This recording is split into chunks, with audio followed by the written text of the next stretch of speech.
Hi, my name is Nikos. And the Halo Iceberg is a massive list of Halo facts and information that range from mysterious all the way to disturbing, and it clocks in at over 600 entries. This video will attempt to explain the entire thing in the length of 2 major motion pictures.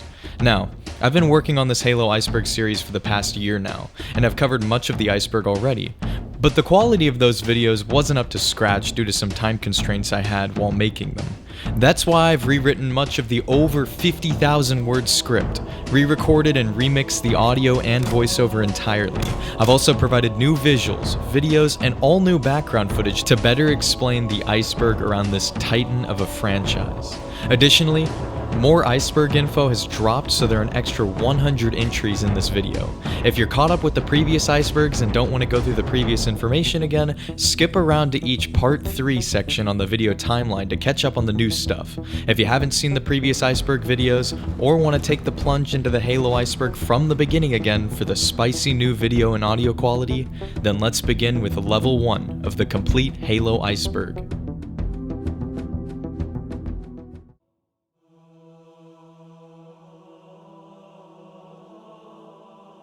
Master Chief is John 117.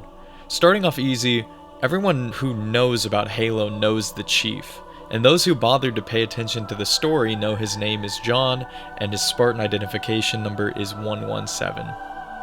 Bungie to 343 art style change. Everything from the guns, enemies, the Chief, the Arbiter, and more changed in looks, arguably for the worse, after 343 took the reins of the franchise. Until the art style was actually walked back to a new, revived, and albeit beautiful reimagining of the classic art style with Halo Wars 2 and Infinite's releases. Bungie, the original devs of Halo, created the holiest of shooters, Halo Combat Evolved, back in 2001 after releasing other games throughout the 90s, such as Marathon and Myth. 343 Industries, the new devs of Halo that started with the release of Halo Combat Evolved Anniversary back in 2011 and released Halo 4, 5, and Halo Infinite alongside several spin-off games. Scarab Gun. On the Halo 2 mission Metropolis, there is an Easter egg plasma rifle that fires powerful scarab beams. It's situated on top of one of the skyscrapers on the map. If a player lures a Banshee into the tunnels after the bridge, they can hijack it and go grab the Scarab Gun to ruin the level for everyone. Also, quick side note, in the Halo Master Chief Collection release, there's actually been a skull added that turns every weapon into a Scarab Gun. Noble Six still alive? Yeah, this is a nod to the Spartan player character from Halo Reach's campaign, Noble Six. Canonically, Noble Six was killed on Reach. Or was he? This entry is about the running joke in the community that Noble Six is still in a cave somewhere on Reach, where he survived the glassing, despite, watching him get stabbed. But trust me guys, he's still alive, he's in the caves on Reach living off cave moss. Halo CE's OP pistol. The Halo CE pistol is broken and overpowered. This occurred due to the team on CE believing the pistol to be too weak at one point. Bungie co-founder Jason Jones then cranked up the damage value last second, and by accident opened Pandora's box to every Halo CE multiplayer lobby. Monkey Family. In the first mission of Halo 3, an Easter egg of a monkey family can be found atop some cliffs if the player performs a little bit of parkour. The face of a Bungie dev is plastered onto each one of these beautiful boys. This is the Sangheili catchphrase that started in Halo CE. The elites in the first Halo game would occasionally shout "wart wart wart" in the campaign, which is a Sergeant Johnson voice sample of "go go go" played in reverse. Since then, it's been a bit of a meme, and basic Halo nerds everywhere use it as a sign of solidarity. Peeing Brute. This is a pretty well-known Halo 3 Easter egg towards the latter half of the Ark mission, where you can witness the obvious. It's a brute taking a leak. Although, what's funny is you can interrupt him and attack him. Hidden Grunts. Starting in Halo CE and reappearing throughout the series, secret grunts appear in the form of Easter eggs throughout the campaigns. The most famous one from Halo CE is chilling off the beaten path of the Warthog run. This peaceful grunt only wishes to inform you of how thirsty he is, and how he looks forward to his food nibble back on the starship. As one does.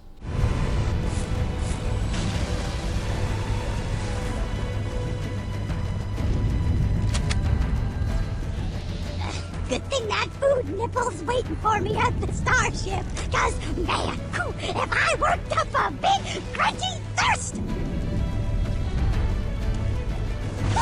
Skulls, probably the most famous Halo Easter egg. Skulls came around as pickup objects starting in Halo 2. They have since reappeared throughout the series, and when equipped they modify the campaign gameplay in various ways. Some of these skulls are funny, such as the one that increases the frequency of comedic NPC dialogue, while others are quite infuriating, such as the one that forces players to restart the mission upon death. Legendary endings. Across the franchise, beating the campaign on Legendary grants access to a secret cutscene after completion. Come here, you mother...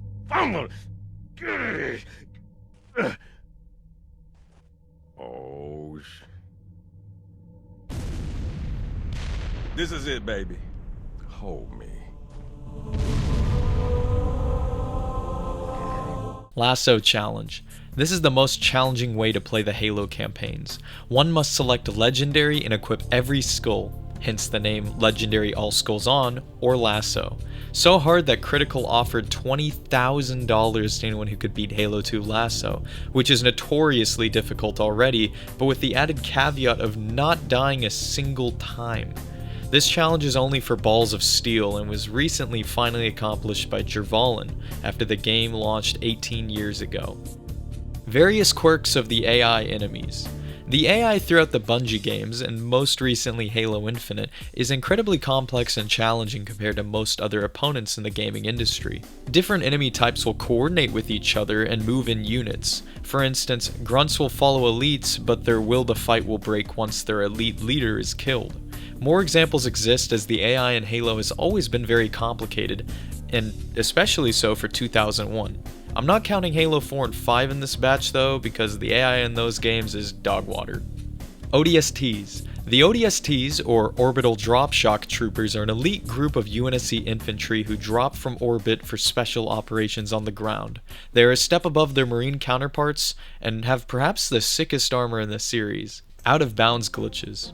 Really, this applies to every game, but specifically, you can break outside the boundaries in numerous Halo maps. There are some classic examples, of course, which we'll get into later in this Iceberg.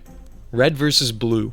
The iconic Halo Machinima comedy series started all the way back in 2003 by Rooster Teeth, a company situated in Austin, Texas. Red vs. Blue is perhaps the best piece of fan media ever devised that is so influential it has appeared in the Halo games themselves, spawned leagues of inside jokes. Say that again. I think it looks more like a puma. And influenced Halo culture. The first 8 seasons are among my personal favorites. Human Covenant War. This is the war in the Halo lore that follows the plotline of the games from Halo Wars to Halo 3. It began after negotiations broke down on the human world of Harvest. r/Halo. This is the most popular subreddit about all things Halo. Hidden Xperia. This is a very popular Halo YouTuber. If you haven't seen his videos yet, you may just enjoy them. Frank O'Connor. Frank O'Connor was the franchise development director at 343 Industries from its inception upwards to earlier this year. He also moonlighted as a janitor in the Halo film Forward Unto Dawn and is in several Easter eggs throughout the Halo franchise. Mountain Dew Game Fuel. Mountain Dew Game Fuel is a limited edition Mountain Dew soft drink flavor produced by Pepsi Cola Inc. that has been used to promote the releases of multiple video games, including Halo 3 in 2007 and Halo 4 in 2012. Halo Canon. Another Halo YouTuber who makes videos on the Halo lore. I suggest you check out the Halo Canon channel if you're interested in Halo story and lore. Real Life Warthog. Someone made the classic Halo vehicle in real life. And this isn't the only one. Fans everywhere have made their own drivable Warthogs for their own personal use. It's pretty interesting. Craig the Brute. Craig is a hollowed out dead inside looking brute that was a graphical glitch from the Halo Infinite campaign demo in 2020, who has since become a really popular meme in the Halo community. Teabagging. Former joke, now hate crime according to the insanity of internet publications. Teabagging is a well-earned reward for killing that one bastard with the sniper rifle. The Noob Combo. The Plaza Pistol has an overcharge feature that strips a Spartan or Elite's shields in one direct hit. If you manage to follow that up with a headshot from a precision weapon such as a DMR or a battle rifle, you can get a quick kill in a famous combo that has lasted all the way up to Halo Infinite. Now we are in Level 1 Part 2. We're still scratching just the surface of this iceberg. Paramount Halo series. In the spring of 2022, the long-awaited live-action adaptation of the Halo series would be produced and featured on the streaming platform Paramount+. Pablo Schreiber stars as Master Chief. My bad. The plot of the show deviated very much from canon, occurring on a separate timeline known as the Silver Timeline, yet loosely mirrored the settings and events of the Halo universe. Flood Juggernaut. The Flood Juggernaut is the most famous cut enemy found in the files of Halo 2. It appears to be a large flood form that uses its tentacles as melee weapons and could one-shot many enemies due to their high damage output. Modders have since brought the enemy back into the game, such as in this case as done by Vengeful Vadim. The Juggernaut has officially actually entered a Halo game post-Halo 2, where it makes an appearance in the arcade Halo shooter Fireteam Raven, over 10 years after it was originally cut. Spin-off games. Halo is a popular franchise, and like all popular franchises, there are spin-off titles that have been produced from the root game. The two Halo Wars games bring Halo into the RTS strategy genre. Spartan Assault and Spartan Strike turn the Halo universe into a top-down arcade shoot-'em-up suited for mobile devices. Halo 3 ODST tells the Halo narrative from the perspective of an ODST lost within an occupied Earth city, and Halo Fireteam Raven is an arcade shooter cabinet for 4 players that takes place alongside the events of the first Halo game. #Fire343. Oh boy, more Halo drama. Basically, Halo Infinite delayed Season 3 amidst a sea of troubles since the game's development. A lot of rage occurred on Twitter, where the Fire343 hashtag was created because a lot of people wanted the company to no longer handle the franchise.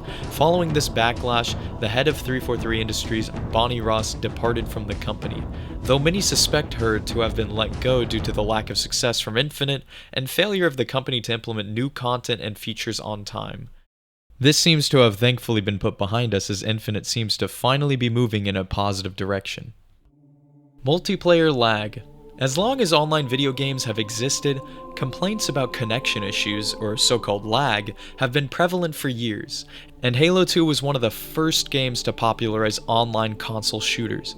Packet loss, overburdened communication lines, and more contribute to these issues that are witnessed through delayed actions and players rubber banding all around the map, which built up rage in households worldwide for years. I specifically remember the early days of Halo 3 matchmaking being particularly laggy, contributing to some very frustrating games. Halo meme pages. There are several meme forums for Halo fans, including r/Halo memes on Reddit and more. 100 Ways to Die in Halo. This is a popular Halo Reach video with around 3.9 million views, and I remember this one very well. It was posted 12 years ago and appears to have been edited by the archaic Windows Movie Maker.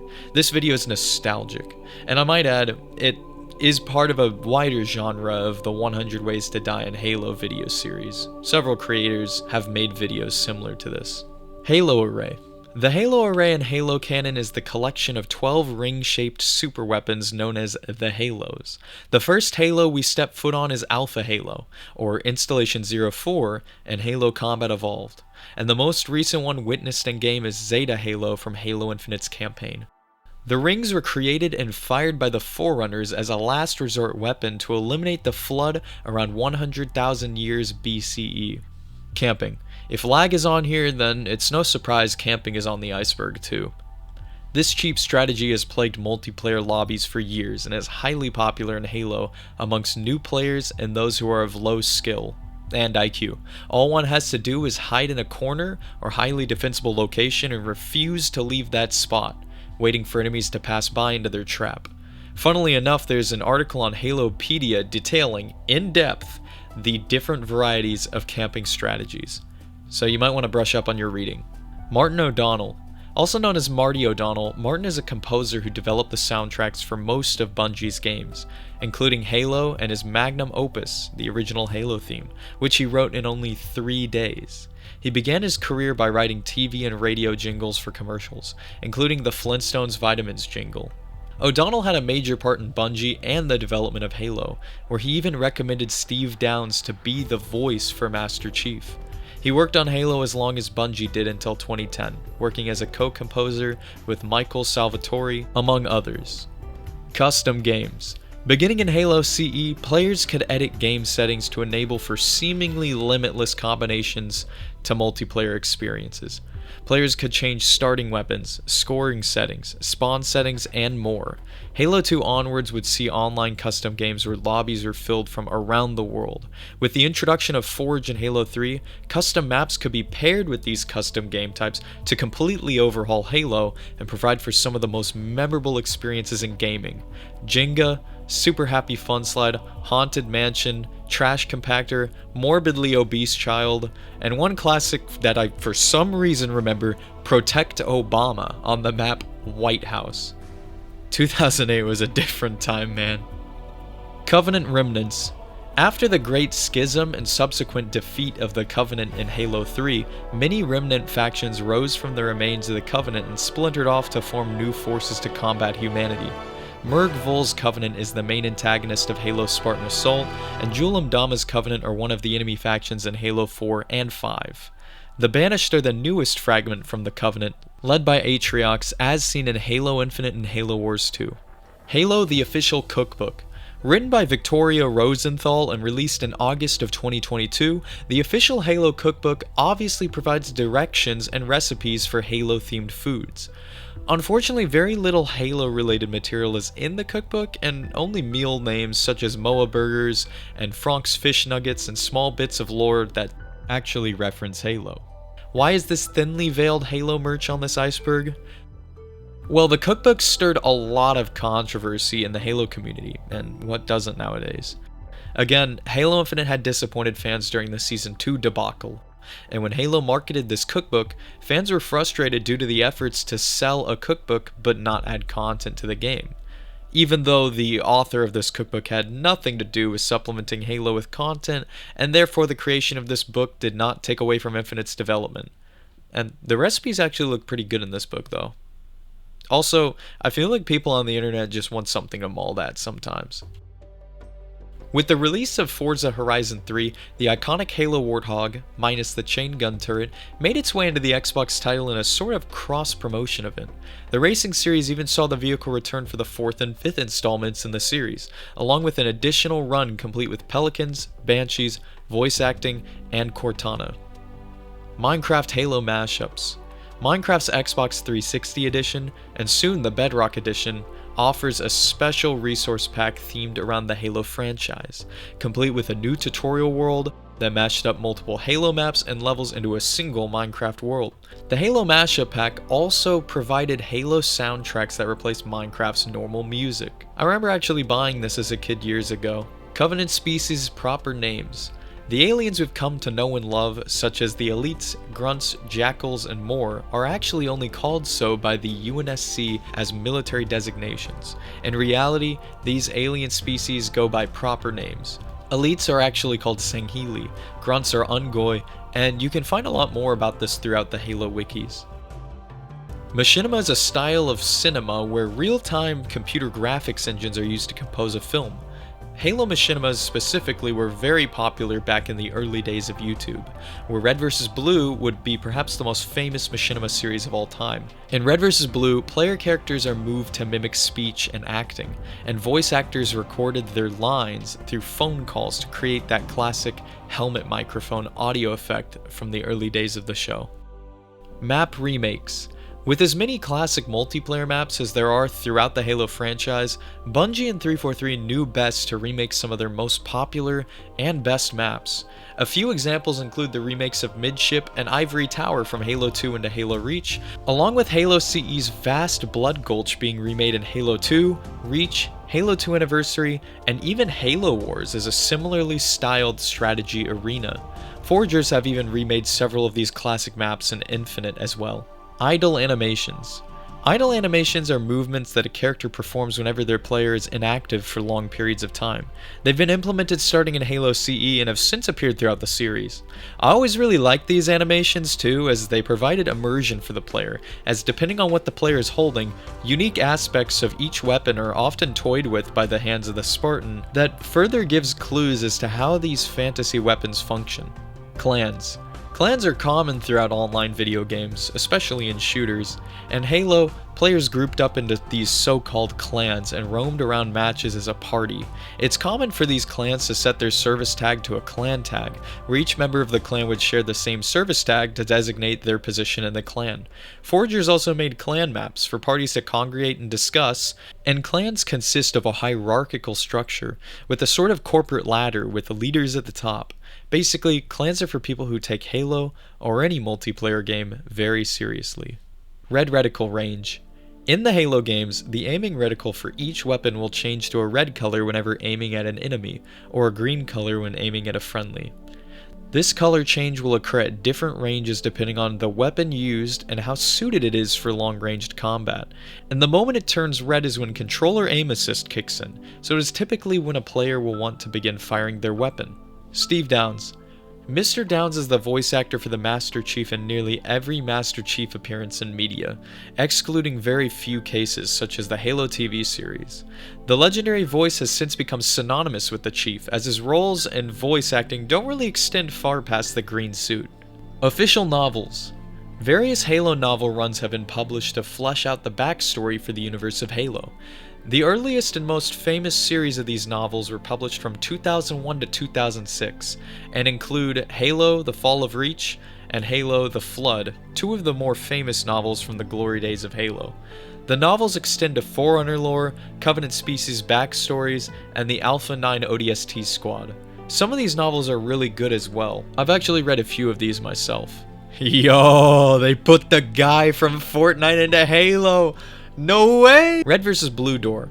On the Halo 3 campaign mission Crow's Nest, players can witness a scene of a Marine arguing with another Marine through a locked door.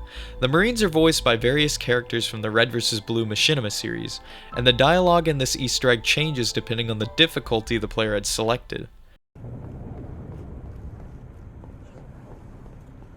Hey, open up! Password. What? Need the password. You gotta be kidding me. What password? Password. They gave it out at the staff meeting 15 minutes ago. Meeting? What meeting? I was out here. Not supposed to let anyone in without it. If the staff meeting just ended, no one outside is gonna know the freaking password. Now open up. We need ammo and the chief is out here. Does he know the password? He wasn't at the meeting either. Red vs. Blue has made several appearances throughout Easter eggs all over the Halo franchise, and this Easter egg is perhaps the most famous example of that. Game taglines and slogans. The Halo series titles each have a slogan, or saying if you will, that hint at the main theme or plotline of each game. Peter Jackson's Halo film.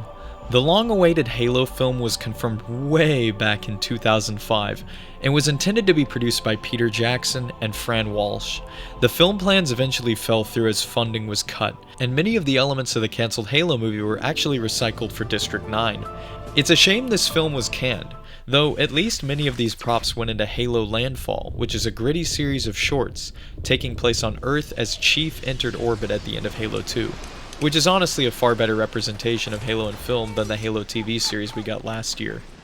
Also, quick tidbit, the cancelled Halo Chronicles game from 2006 was also being directed by Peter Jackson as a sort of tie-in with this film. And this cancelled Halo game is something I'll cover further as we get deeper into the Iceberg. Recon armor.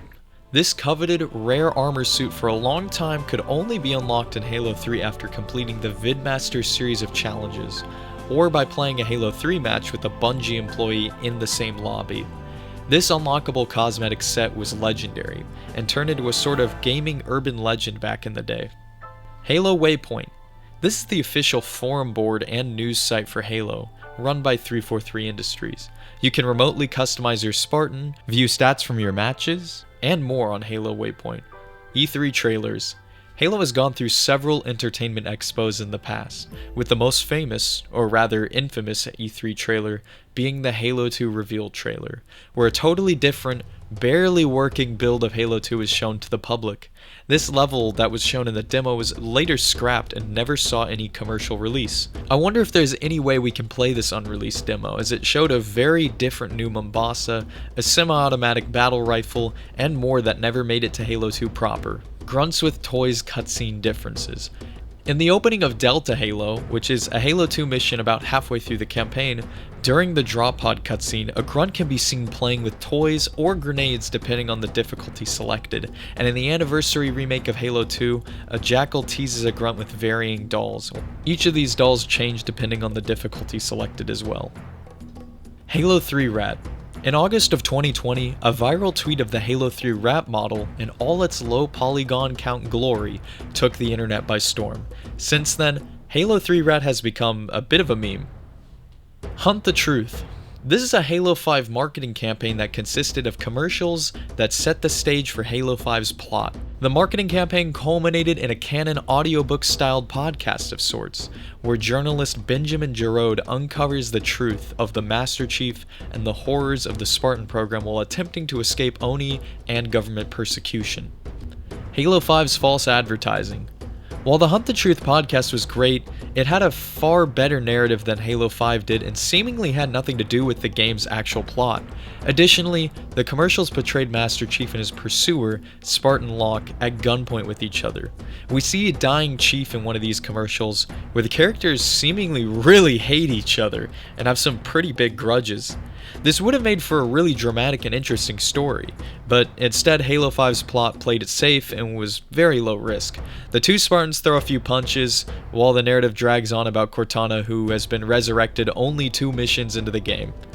The conflict between Chief and Locke was something I was actually looking forward to when I was younger, and I feel kind of gypped we actually got such a lackluster plot that has nothing to do with the hashtag Hunt the Truth messaging. I find it interesting that we were asked to hunt for the truth from a marketing campaign that lied to fans, in a game with no lies or truth to seek out. Quick tidbit, Halo 2 also had some false marketing of its own. The marketing suggested players would fight on Earth for a longer period in the game, but only 2 missions actually took place on Earth's surface, and if anything, Halo 3 had far more missions in Africa than the rest of the franchise. Speedrunning. Halo is no stranger to the speedrunning community. HaloRuns.com is a well-maintained repository of Halo speedrunning records. Assassinations. First seen in Halo Reach, if a player held the melee button down on an enemy's back, a special execution animation would play where their character, whether Spartan or Elite, would violently kill their opponent in a rather intimate manner. From knives to broken necks, these animations would enter customization territory in Halo 5, where players could select unique assassination animations they earned from rec packs. Assassinations have strangely not returned in Halo Infinite despite fans wanting them a lot. Harmless Armless Flood. Specifically in Halo CE, if you shoot both the arms off of a Flood combat form, they will rush you and, well, attempt to give you an armless hug. They cannot melee you with their claw or shoot you with their opposing hand, so they propel themselves into you harmlessly. It's pretty hilarious actually. It is possible to also make harmless flood forms in Halo 2 and 3, but you gotta be a bit more clever and choose specifically which limbs you want to dismember. You gotta be a surgeon about it. Boss fights. Halo is no stranger to boss fights, but they haven't always been so great. If anything, they've been alright, I guess? Like in Halo 2, there's the Among Us boss fight against the Heretic and the final boss with Tartarus. And they're okay, but in Halo 3 there's the Guilty Spark fight, which is and Halo 5 there's like 9 Warden Eternal fights. Come on guys. But finally, in Halo Infinite there are several boss fights that are actually my favorites. They are mostly well designed, challenging, and pretty fun to fight. Spartans 1, 2, 3, and 4. The Spartan Project has seen multiple different iterations as the war against both the insurrectionists in the outer colonies and the Covenant each became more desperate.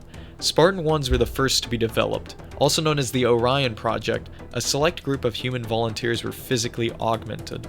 These super soldiers rarely, if ever, had used power armor in combat against human insurgents, and Sergeant Johnson was an Orion candidate whose augmentations were unsuccessful. The Spartan 2s were developed next, where children were abducted at a young age and augmented to create extremely powerful soldiers, complete with Mjolnir power armor. Master Chief is the most notable of this breed of Spartans. Spartan 3s are a cheaper, less effective alternative developed as the war against the Covenant exhausted more of humanity's resources. Most of them wore SPI armor suits that lacked shielding, but provided basic protection and active camo stealth technology. Despite this, there were many that were equipped with actual Mjolnir armor, such as Noble Team from Halo Reach, if they were assembled for special missions. Spartan 4s are less effective than 2s as well, as grown adults were chosen for the program for light augmentations. This generation came around after the Human Covenant War and included Buck, Locke, Palmer, and more. They were seen in gameplay in Halo 4 for the first time. The Guardians, Halo 5. The Guardians from Halo 5 are one of the main subjects of Halo 5's plot. They are Forerunner-constructed superweapons that are utilized to police solar systems. Cortana attempts to utilize them in her short-lived and bizarre villain arc. You can find a wrecked Guardian in the skybox of Halo Infinite. Demographic shift. Starting with Halo 5 Guardians, Halo would no longer be a mature 17 and up rated game. Halo 5 and Infinite have been rated T for teen, as very little to no graphic violence is on display. The grotesque flood along with the blood and gore that Halo used to display have largely been toned down or completely cut out. It seems that Halo was pushing for a more family-friendly target audience, which has significantly reduced the grounded, more serious nature of the plot in Halo. Dual wielding. In Halo 2 and 3, players could hold two pistol-sized weapons of their choice in a multitude of combinations, allowing them to fire two weapons at one time. This feature has never made a return since. Gouda are an alien species complete with tusks, claws, and a big tail that are native to the planet Reach. Alongside the Moa, they are the only wildlife in Reach's world that the player can actually see in gameplay. Only 2 Gouda can be found in the campaign on the mission Nightfall, and more encounters were planned but ultimately cancelled. Additionally, Gouda is likely named after the Gua, a demon from Hungarian mythology, which makes sense as Reach was commonly settled by groups of Hungarian descent. Now we move to the first bits of new content added to the Iceberg. This is Level 1 Part 3. Halo Fireteam Raven. Like I mentioned earlier, the arcade game Halo Fireteam Raven was a massive 4-player cabinet where each player filled the multicolored boots of an ODST within a fireteam known as Fireteam Raven. The arcade game followed the extended lore of events that took place on Installation 04, or the first Halo ring, from Halo Combat Evolved. It was released on July 10th, 2018 in a select group of Dave & Buster's locations in the United States, and it was soon released worldwide. Additionally, the Master Chief Collection got a season known as Raven that had all of the cosmetics of the Fireteam Raven squad, as well as many other goodies added to the game. Joseph Staten was the director of cinematics at Bungie during the development of the first 3 Halo games. He also wrote the 5th Halo novel, Halo Contact Harvest, and played a major role in the story and universe development of the following Bungie Halo games. He also was hired in 2020 as the lead of Halo Infinite's campaign development. AI Voices 11 Labs.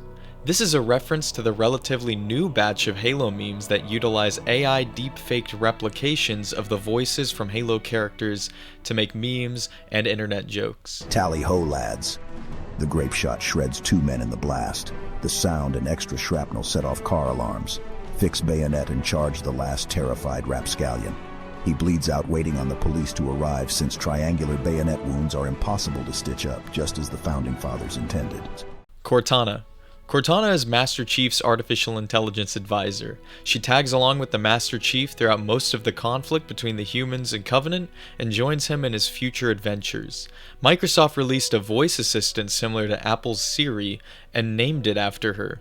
Cortana's voice assistant is even voiced by the game character's voice actress as well. 343's in-universe explanation for 343's art style change. This is some makeshift lore 343 Industries cobbled together to explain to confused fans why all the designs of pretty much everything in the universe changed so much between Halo 3 and 4. Chief's armor suit change is explained by nanomachines, and the differences in appearance of the Covenant races was explained as different offshoot species of the classic species of alien enemies we know and love. This hasty lore change was quickly retconned by accident when the Arbiter appeared in Halo 5 to have the same design as these new elites, so I guess the Arbiter swapped out his genetic code or something in between games. Thankfully, we returned to the gorgeous original art style in Halo Infinite, and the game actually looks better than ever. Also, anyone gonna talk about how the massive warship Chief was stuck in cryo changed looks completely between Halo 3 and 4 with no explanation? Yeah, this is some of the laziest lore ever. Halo Plasma Posting is a Facebook group focused on Halo memes. It has over 70,000 members, and there's also a Twitter account that posts Halo memes on the regular by the same name as well. Sadie's Story. Sadie's Story is the side plot in Halo 3 ODST's audio logs that can be downloaded through terminals scattered throughout New Mombasa. The story follows a Kenyan girl named Sadie during her escape from New Mombasa as the Covenant invaded the city in 2552. This story goes down several twists and turns that I won't spoil for you, but I recommend it, it's worth a listen. Master Chief's Luck. A few times in the Halo games, Master Chief has been described as extremely lucky, and he is even canonically lucky. Falling from orbit and surviving, escaping a glassing on Delta Halo, and defying death hundreds of times despite all odds is John's strong suit. Cortana ended up picking him after all as her Spartan of choice, all because of his good luck. They let me pick. Did I ever tell you that? But you had something they didn't. Something no one saw but me. Can you guess? Luck.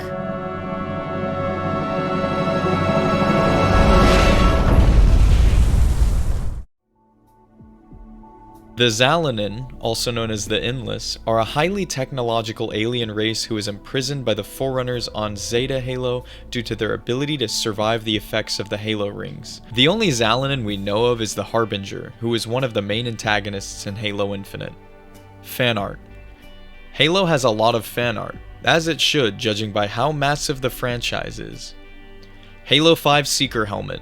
This is quite possibly the ugliest cosmetic in all of the franchise. The Halo 5 Seeker Helmet, also known as Beats by Dre, or Absolute Hideous Nightmare Fuel, is by far the ugliest helmet in all of Halo 5, let alone all of Halo. The 343 art style was not kind to this goofy helmet. It's absolutely unforgivably atrocious, to the point where it has achieved meme-like status in the Halo community. Level chapters. In the Halo campaigns, each mission consists of chapters. In Halo Combat Evolved, each of these are announced to the player by cinematic black bars closing in from the top and bottom of their screen, followed by a fun phrase that hints at the events coming up in the mission.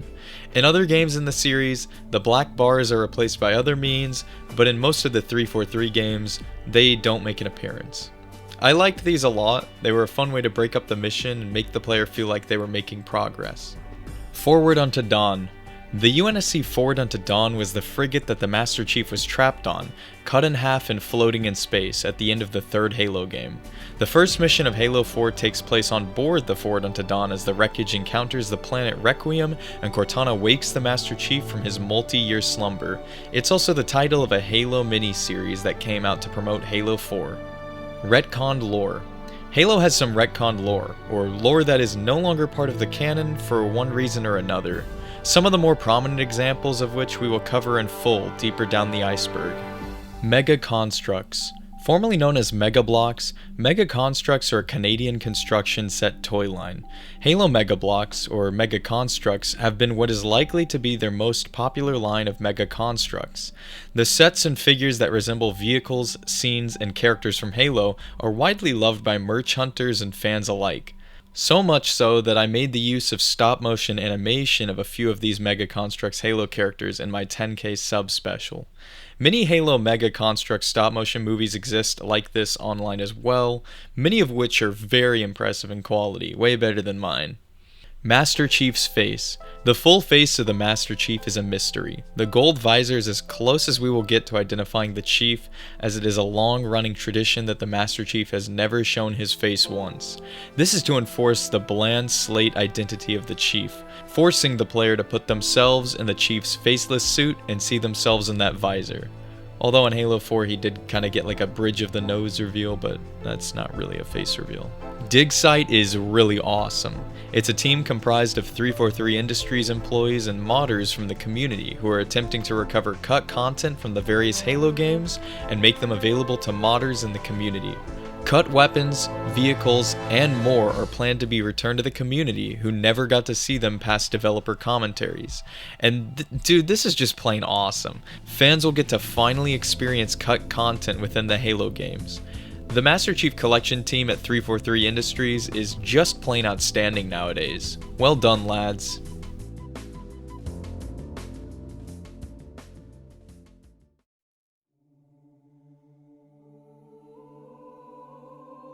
Now we move on to level 2 of the Iceberg. Hold RB to flip... Wait, what? How did you do that? In Halo 3, large mobile bases fit with turrets and room for the whole family called elephants are present on the multiplayer map Sand Trap. While these behemoths make Capture the Flag a mobile base battle, which is extremely fun, it is highly unlikely you will actually be able to flip one of these. If a player does, likely in Forge using a metric load of explosives or by using a Scorpion as a wedge, the player will receive a bizarre message on screen to flip the vehicle back over using their controller. A fun reward Easter egg for those who manage the impossible. My family and I actually found this one out on our own long ago. The Guardians, pre-Halo 5. These are going to show up a lot further down the Iceberg, so buckle up. Anytime you die to mysterious circumstances in Halo games, typically due to getting killed by map scenery, including the towers on Halo 3's sandbox, the kill feed will announce that you were killed by the Guardians. Before Halo 5, it was unknown as to what these Guardians were in the lore, which led to numerous fan theories and plenty of questioning of a greater meaning. In the code of the game, it simply is referring to whenever a player is getting killed by anything not used by another player. Halo 3 terminals. The first terminals were Easter eggs hidden throughout Halo 3's campaign. From what I've gathered, they also serve as communication between the Chief and Mendicant Bias, who is a Forerunner character who we'll talk about more further down this iceberg. These Forerunner data logs hold much secret info to the lore of the extended universe. Vidmaster challenges. Vidmaster challenges are very difficult side objectives to be accomplished in both Halo 3, Halo 3 ODST, and some of the Halo mobile games. If a player completed all 4 in Halo 3 and all 3 in Halo 3 ODST, they would earn the coveted Recon armor in Halo 3 multiplayer. As mentioned earlier, this Recon armor was mythical and well sought after, and actually led to multiple fake maps being made that claimed to give a player recon upon download through the file share. I didn't even fall for one of these one time as a kid. Okay, I actually fell for it like 3 times. Also, the hardest Halo 3 challenge, beating the final mission online with 4 players, the Iron Skull, and all ghosts made me cry when I was 9 because it crashed at the last minute. Sad. I ended up being gifted recon somehow a month later though. Halo is a cool guy and doesn't afraid of anything. This is an old meme of a pretty dumb blog post stating, and I quote, "I think Halo is a pretty cool guy. It kills aliens and doesn't afraid of anything." This entry was originally titled Guys on Underwear in the first version of the Halo Iceberg, and it's now known that this is the Jason Jones or half-naked guy Easter egg. This is an Easter egg that appears throughout the Halo series. A 2D floating cutout of Bungie co-founder Jason Jones can be found in the background of the Halo 2 cutscene for the mission Gravemind, if played on Legendary. It can also be seen in gameplay on the final mission of Halo 3. To get there myself, it took several deaths as you have to leap across a bottomless pit using a combination of grenades and hammer jumping. It took several tries, but somehow I managed to see this beautiful Easter egg.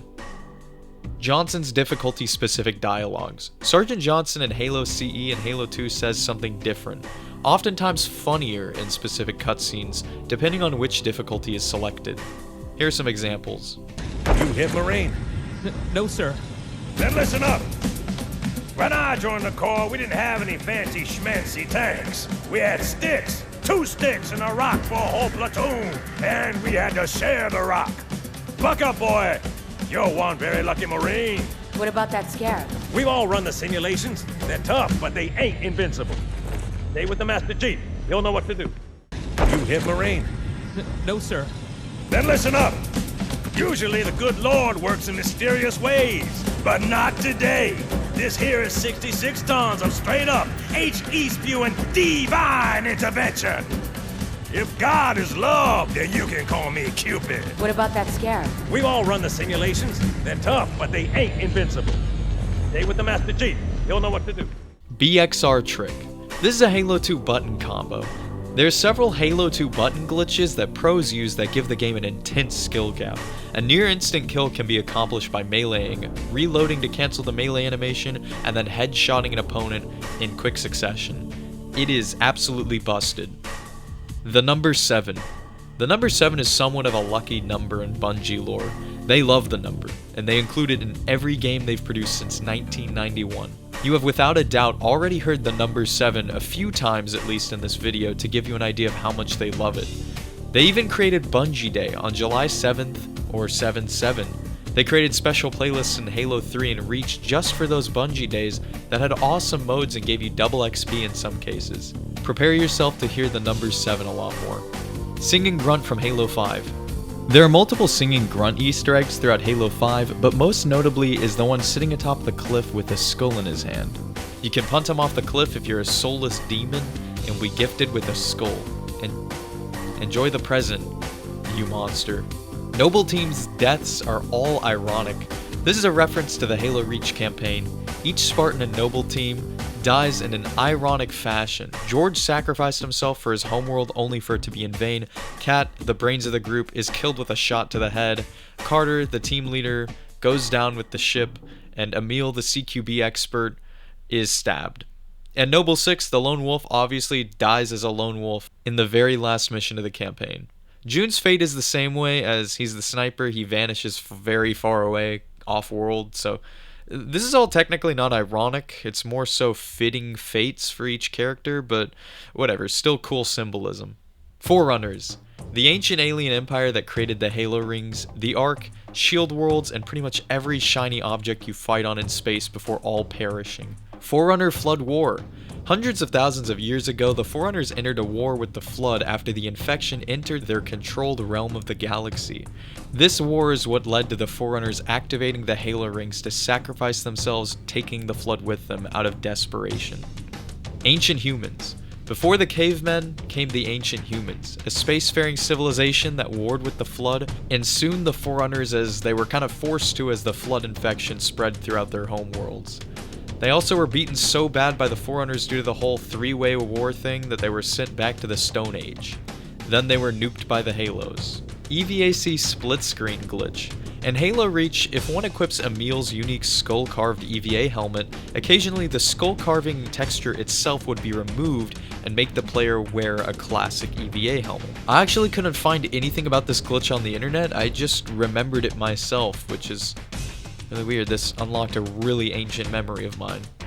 Halo Legends. Halo Legends is a collection of 7 short anime films set in the Halo universe that was released in 2010. Some of them are pretty cool. Most of them are kind of mid. Anyway, go check them out yourself. Destiny Awaits. In Halo 3 ODST, posters detailing the planned future Bungie looter shooter Destiny are pinned on walls throughout the campaign. These were since removed after 343 took over the Halo franchise. Yap Yap the Destroyer. Perhaps the most notable and longest living grunt in the Halo series. Yap Yap was a low-ranking deacon in the Covenant's Ministry of Sanitation, so basically he was a bit of an honorary custodian. He was kidnapped by the Banished, where he soon led grunts to rebel against Atriox. He appears throughout the series and is a playable leader in Halo Wars 2. Moa and Moa Burgers. The Moa are large, emu-like birds that inhabit the planet Reach. They're also a crucial ingredient for Moa burgers, which are advertised at food kiosks in New Alexandria. They also are the flavor of a limited-time Pringles can. Moa Burger Pringles once were sold to advertise Halo. I really wish I got the chance to try them though. The Logic Plague. The Logic Plague is a term that refers to the Flood's techniques to infect and corrupt artificial intelligence. Mendicant Bias was a Forerunner AI in charge of the Forerunners' defenses against the Flood until it went rampant, betrayed the Forerunners, and joined the Flood. Halo 3 ODST was rushed. I like Halo 3 ODST, but there are actually a lot of reports that came out during its development of a very rushed development. This explains the lack of multiplayer and underwhelming amount of content on display. Meg. In Halo CE, there is a hidden Easter egg as a gift from the lead designer to his girlfriend Meg. If you combine Meg and Easter egg, you get Meg with 2 G's, hence the name. The Easter egg is simply a pool of blood in the shape of a heart on the ceiling of one of the rooms in the first mission, with their first initial drawn in bullet holes. How romantic. Rooster Teeth references. Throughout the Halo series, you can find several references to the creators of Red vs. Blue, Rooster Teeth. Just a few I remember off the top of my head are the Rooster Teeth themed vending machines in Halo 2, and the RVB cast voice actors making cameos throughout the Halo games. There are even references to this nearly 20-year-old show in Halo Infinite with the AI color lightish red, obviously calling back to the beloved pink character Donut. Halo Combat Evolved Beta 1749. This is an early beta build of Halo Combat Evolved. There appears to be a complete campaign and several multiplayer maps, mostly just with jank and missing or altered gameplay features and cutscenes. General Heed. This is another popular Halo YouTuber who investigates Easter eggs, glitches, and mysteries that populate the Halo series. You will see several of his video clips from his channel throughout the video. Go drop him a subscription for his efforts. Master Chief, you mind telling me what you're doing on that ship? This is a reference to Lord Hood's question to Master Chief in the final cutscene of Halo 2. Master Chief replies with the tagline, "Sir, finishing this fight," before the most ball-busting cliffhanger ending made Halo fans cry in 2004. It's also a bit of a meme, with some variations being produced to great effect. Master Chief, you mind telling me what you're doing on that wall? Sir, security camera. Intel. This is an entry I added to the original Iceberg that's linked in the description. Throughout the Halo games, alongside skulls are intel, terminals, and datapad collectibles that detail extra lore in the Halo universe. The most memorable one for me is the datapad on the first mission of Halo Reach on Legendary difficulty, which has you quickly chase down an invisible elite and kill him before he escapes. Intel even makes an appearance in Halo Infinite as playable audio logs. Current objectives survive. This refers to the final mission objective you receive on your HUD at the end of Halo Reach. As all had been done to stop the Covenant and get the Chief and Cortana off Reach, all that remains for Noble Six is to fight on until his eventual unfortunate death. It's become another sort of meme itself, popularized during the quarantine of 2020 onwards due to obvious reasons. BBC used the UNSC logo accidentally. If the news couldn't get any more embarrassingly lousy, here's a classic gem where the BBC referenced Halo by accident. Scrutiny. First there was this. Amnesty International has accused the United Nations of failing to show leadership to match the courage of protesters in Syria over the past year. In its annual report, Amnesty says the UN Security Council has... Creepy Cortana glitch. This is a glitch in the Halo MCC that occurs in the final moments of Halo 2's legendary ending. After the cutscene fades to black, it glitches and fades back in with a model of Cortana from Halo 2 just standing there, menacingly, with missing face textures and silence. All right. Shoot.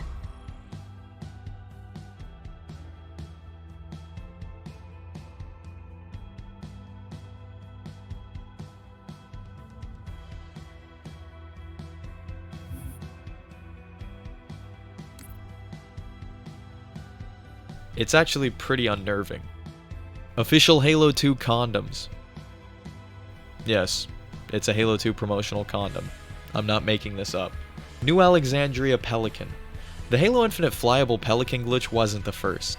In Halo Reach, on the mission New Alexandria, if a player performs a series of button presses and flies their Falcon through a hoop-shaped building, it would transform into a Pelican in an instant. The same effect occurs with a Banshee, but instead it becomes a flyable Phantom. I don't know how people found this Easter egg, but it's really cool. Office of Naval Intelligence, ONI. These guys are the intelligence branch of the UNSC Navy, but have since been up to some shady activity.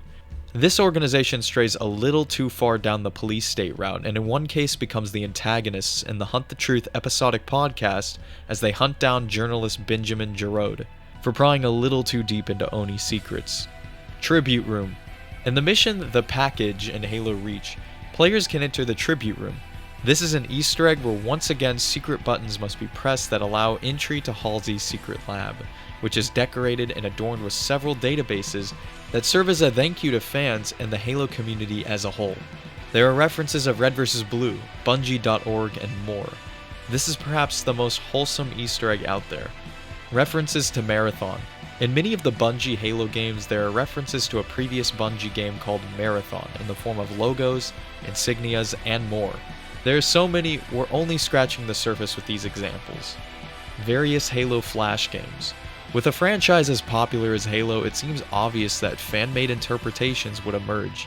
The early 2000s witnessed not just the rise of Halo, but concurrently the rise of Flash games hosted among various gaming sites, and these websites would end up hosting many inspired by the Halo series. Now we begin Level 2 Part 2. Halo Custom Edition. Halo Custom Edition is a version of Halo Combat Evolved for the PC. It's a free expansion for those who happen to own a Halo PC key, and it's completely free and open for download on the internet. The installation comes packaged with the Halo Editing Kit, which puts custom map development into the hands of modders. Halo CE Anniversary Troll Face. In the first mission of the Halo CE Anniversary Remaster, you can find a troll face printed onto one of the electronic bulletin boards if you keep the updated graphics switched on. Undead Scarab Glitch. This is yet another obscure glitch, to the point to where I didn't even know about this one at first. I'm confused that it's so high on this iceberg, but regardless, here goes. This glitch is on the Halo 3 mission The Ark, and it involves destroying the scarab before the player is normally intended to fight it.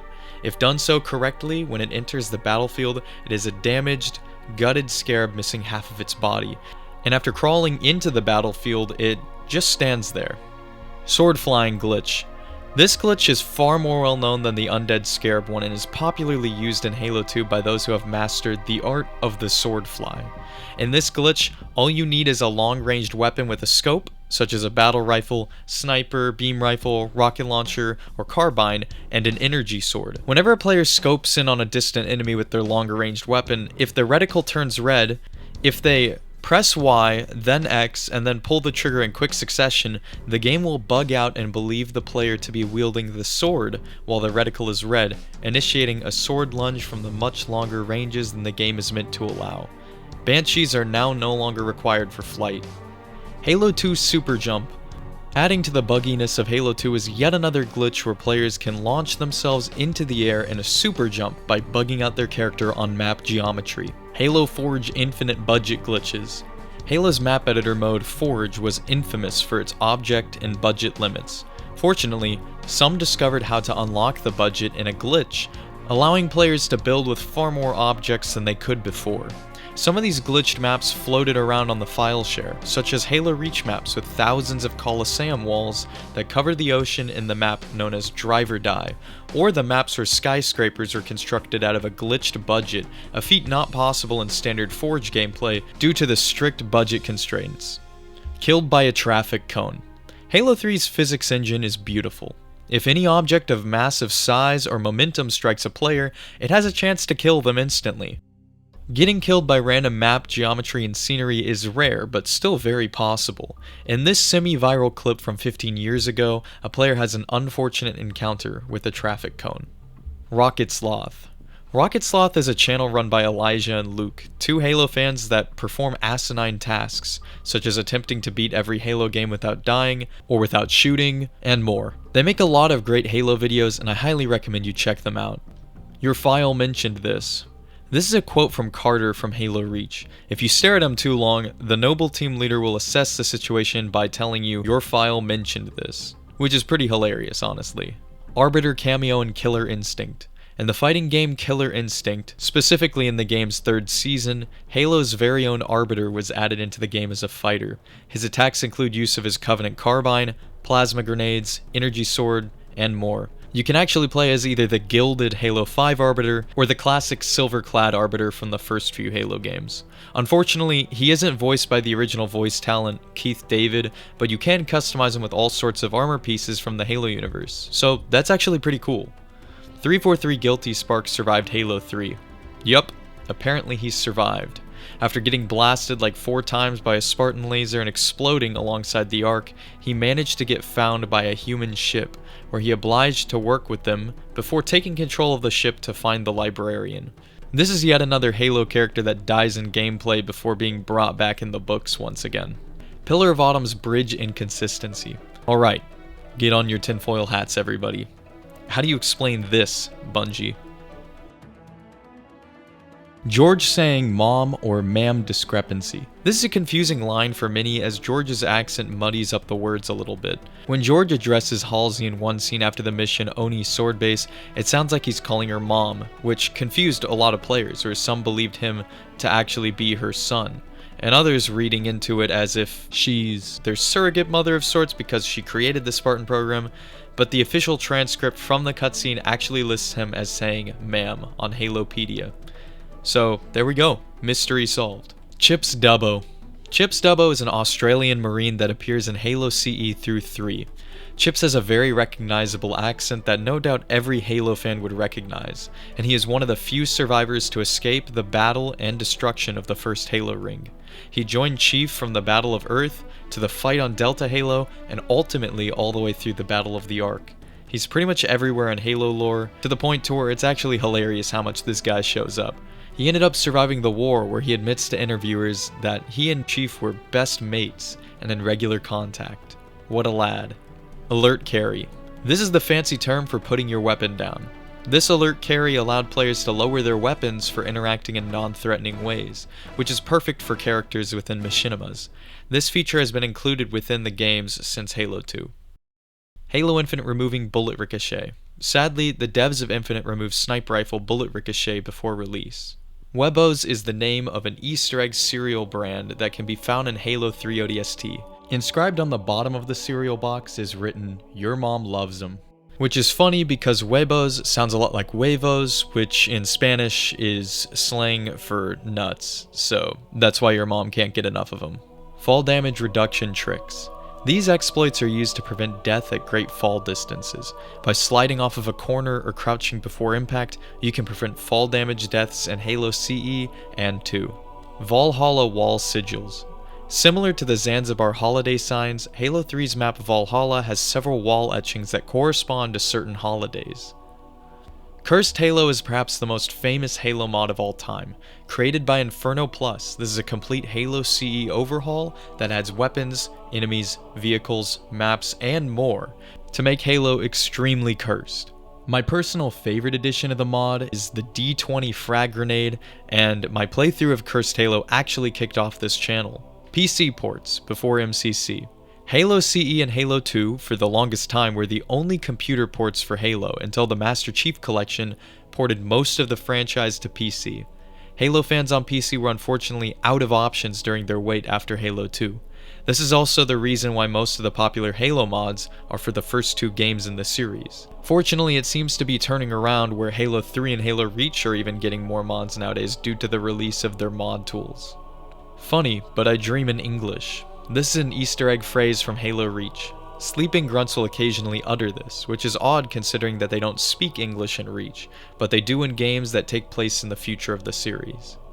They put the mamster cheft in the soda. Didact survived Halo 4. Despite falling into space and getting obliterated by a nuclear bomb, the Didact actually survived Halo 4, where Chief and Blue Team took him out again using multiple composers, and he survived that too. Well, his digital form, I suppose. He was imprisoned in the domain before getting confirmed to still be back and alive in another Halo book. I have no idea why, but they just won't let this guy die. Halo 2 Desert Bus.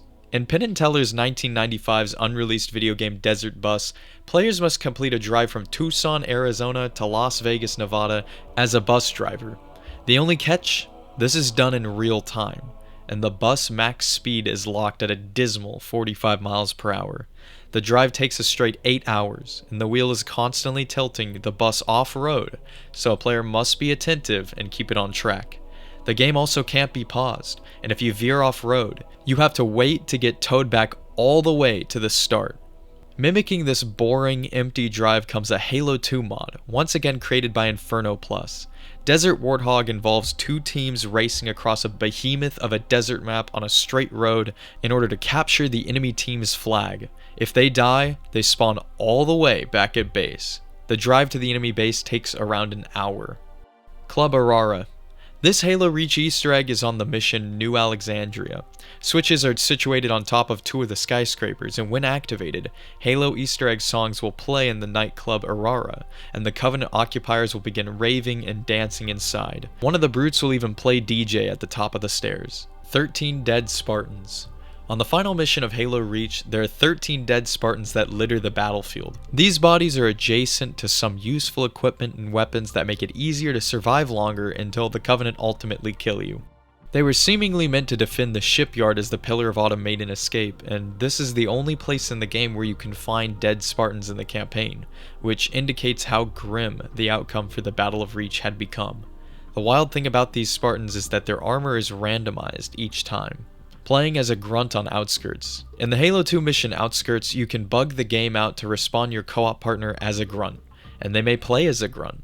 This wild glitch is something I wish I knew about sooner. Installation 00. Installation 00 is a Halo lore and theory channel, popularized for their very extensive breakdown videos. Go check them out if you love Halo lore. AI battle videos. Halo has a diverse list of enemy and friendly NPCs. Using mods, players have managed to pit these AIs against each other in fights for videos, like this one done by GameCheat13. Double Rainbow. In the Halo 4 level Reclaimer, players can witness a double rainbow. Kelly Gay. Kelly Gay is a novel writer who has worked on some of Halo's stories, and she wrote the novel Halo Renegades as well as parts of the Halo extended universe. Swordless Gold Elite. General Heed returns again to inform us all on a glitch where you can de-sword a Gold Elite in Halo CE.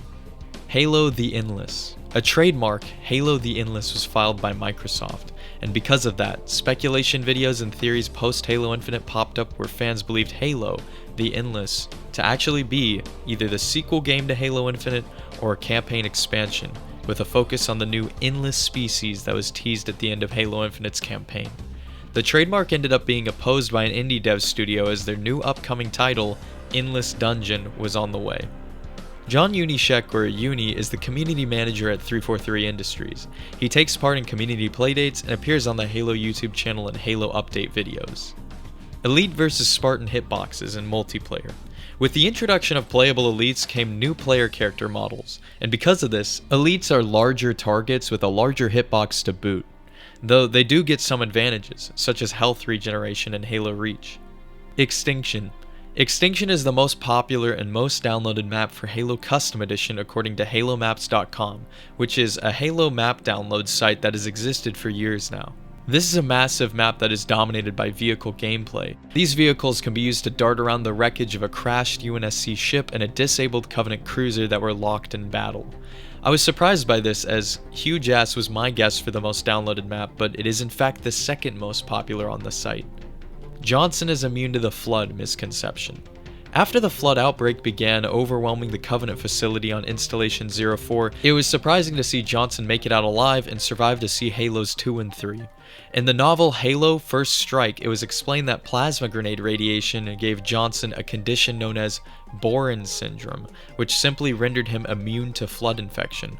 This was later retconned, where Bungie later altered the lore, stating that Boren syndrome is a made-up disease, somewhat of a cover-up for Johnson and the other Spartan 1's Orion augmentations. It has since been established that Johnson is not immune to the Flood, but instead managed to fight his way out of the facility successfully with a handful of survivors.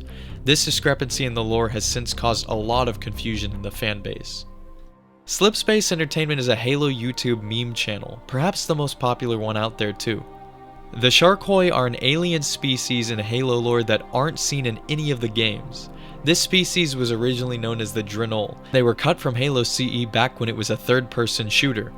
They were later implemented in lore where they became biomechanically altered creatures that were purpose-built to fight the Flood as the Forerunners were becoming more desperate during the Forerunner Flood War. They were able to be mind-controlled. Yet the Covenant kept running into trouble when they were trying to mind control the Sharkoi themselves during the Human Covenant War. The Sharkoi were almost successfully used by the Covenant in several deployments, but they ended up never making it into combat. The humans instead nuked all of their hives to prevent them from ever being a threat. Now we move to Level 2 Part 3. Halo Infinite Forge bans. Halo Infinite Forge is the most powerful tool in the series. After being added to the game in the Halo Infinite Winter Update, Forgers began instantly publishing maps of all kinds with impressive levels of detail. The object limit is substantially high, and there are numerous scripts and special effects that can be added to a map to enhance its quality. In late 2022, controversy over the mode hit the mainstream. A few players were temporarily banned from the Forge mode for publishing custom-made maps that were deemed inappropriate for the online Halo Infinite community. One player constructed a marijuana bong prop, and another made a graphic scene using body props and creatively morbid ways. At the end of the day, 343 Industries did release the game as a T for Teen rated game, and they did have a responsibility to protect that side of the community that's younger. But some argue that these temporary bans are excessive, and that these Forge creations are harmless to the general audience. My opinion, while I appreciate creative freedom, this is 343's game and they have a right to moderate it however they see fit. I see both sides here, and it is a bit overkill considering past Halo games are far less strict over Forge content. Maybe just removing the maps and then like mentioning the rule would have been better, but this is just my opinion. I'll leave the rest up to you. Horatius. During the boss fight against the Harbinger in Halo Infinite, waves of banished infantry rush the player from doors throughout the arena. On the final wave, a brute chieftain equipped with a gravity hammer will join into the fray. The most wild thing is that he's a named character in Halo canon, named Horatius, before he is killed by the player. Cloning Sergeant Johnson. On the final mission of Halo 2, you can squeeze Spectres through the roadblocks that lead to the Tartarus boss fight. If Johnson boards one of your Spectres, another copy of Johnson will spawn in. This will repeat until you have run out of space in the Spectres, or if the glitch randomly stops working on its own. This glitch is wildly powerful, but awesome as you can employ an army of Johnsons, but I don't know why it's at level 2 in the Iceberg. I never have seen this in my life. Yo-Yo Rast Island. This is a Halo Custom Edition modded map with over 250,000 downloads. It features mongoose racing and capture the flag on a massive island full of racetracks and structures. The best part is this 2006 released promo video of the map, which you are watching right now. The modder's description of the map is very wholesome too. They explain they spent over a year creating it, in part because they were learning how to model alongside some modders who helped them out with it, and didn't understand the Halo editing kit as it isn't translated into French. Lo and behold, the map was finished despite these challenges. Blam Engine. The Blam Engine is a game engine produced by Bungie for use in their video games. Elements of Blam could be seen in Bungie's early 90s games, such as Pathways into Darkness and Marathon, but the engine would reach its full implementation and potential with its use in the Halo games. Several engines are offshoots of the Blam engine as well, including Halo Infinite's Slip Space engine, as well as the Tiger engine, running on Bungie's own Destiny series. Sprint Discourse. This has been perhaps the most contentious argument between Halo fans. Starting back in Halo Reach when sprinting was added as an armor ability, many refused to see Halo movement mechanics allow the use of running at higher speeds, or sprinting that is, as they believed it would ruin the solid Halo gameplay cycle. Sprint was introduced fully starting in Halo 4, where the battle continues between fans who prefer sprint and those who do not. Halo Infinite probably did it best. Sprint only offers a minor speed boost, which is a nice happy medium between both arguing camps, and actually works really well within Halo Infinite's core gameplay. Grunt Rebellion. This event is mentioned in Halo 2, but appears only in the expanded universe. Also known as the Ungoy Rebellion, this was a full-blown revolt by the Grunts against the Covenant Empire in 2462. Unlike some of the other races, Grunts were assimilated into the Covenant by force, rather than by religious devotion. It all began when the quickly growing Grunt population on the Covenant Holy City, High Charity, inadvertently began pushing Jackals out of their homes and led to an overall decline in the population amongst Jackals. Radical Jackal leaders then coordinated the poisoning of Grunt narcotic supplies as a form of revenge, which made Grunt males sterile. Due to the failure of Covenant courts to exact justice in favor of the Grunts, Grunts attacked the other Covenant races across High Charity in a full-blown rebellion. The sheer number of Grunts made the ensuing fires of conflict difficult for the Covenant to get under control. As the Covenant grew desperate, they appointed a new arbiter, and under his leadership, they began glassing population centers on the Grunt homeworld of Balaho. This forced the Grunts to surrender, but due to the political disaster that caused the event, Grunts were absolved of crimes committed during the rebellion. Grunts were also given numerous privileges due to gaining newfound respect from elites in the Covenant ranks, as they respected the Grunts' tenacity in battle and warrior spirit. They gave Grunts access to Covenant weaponry for the first time, as they previously were used as unarmed Grunts in conflict.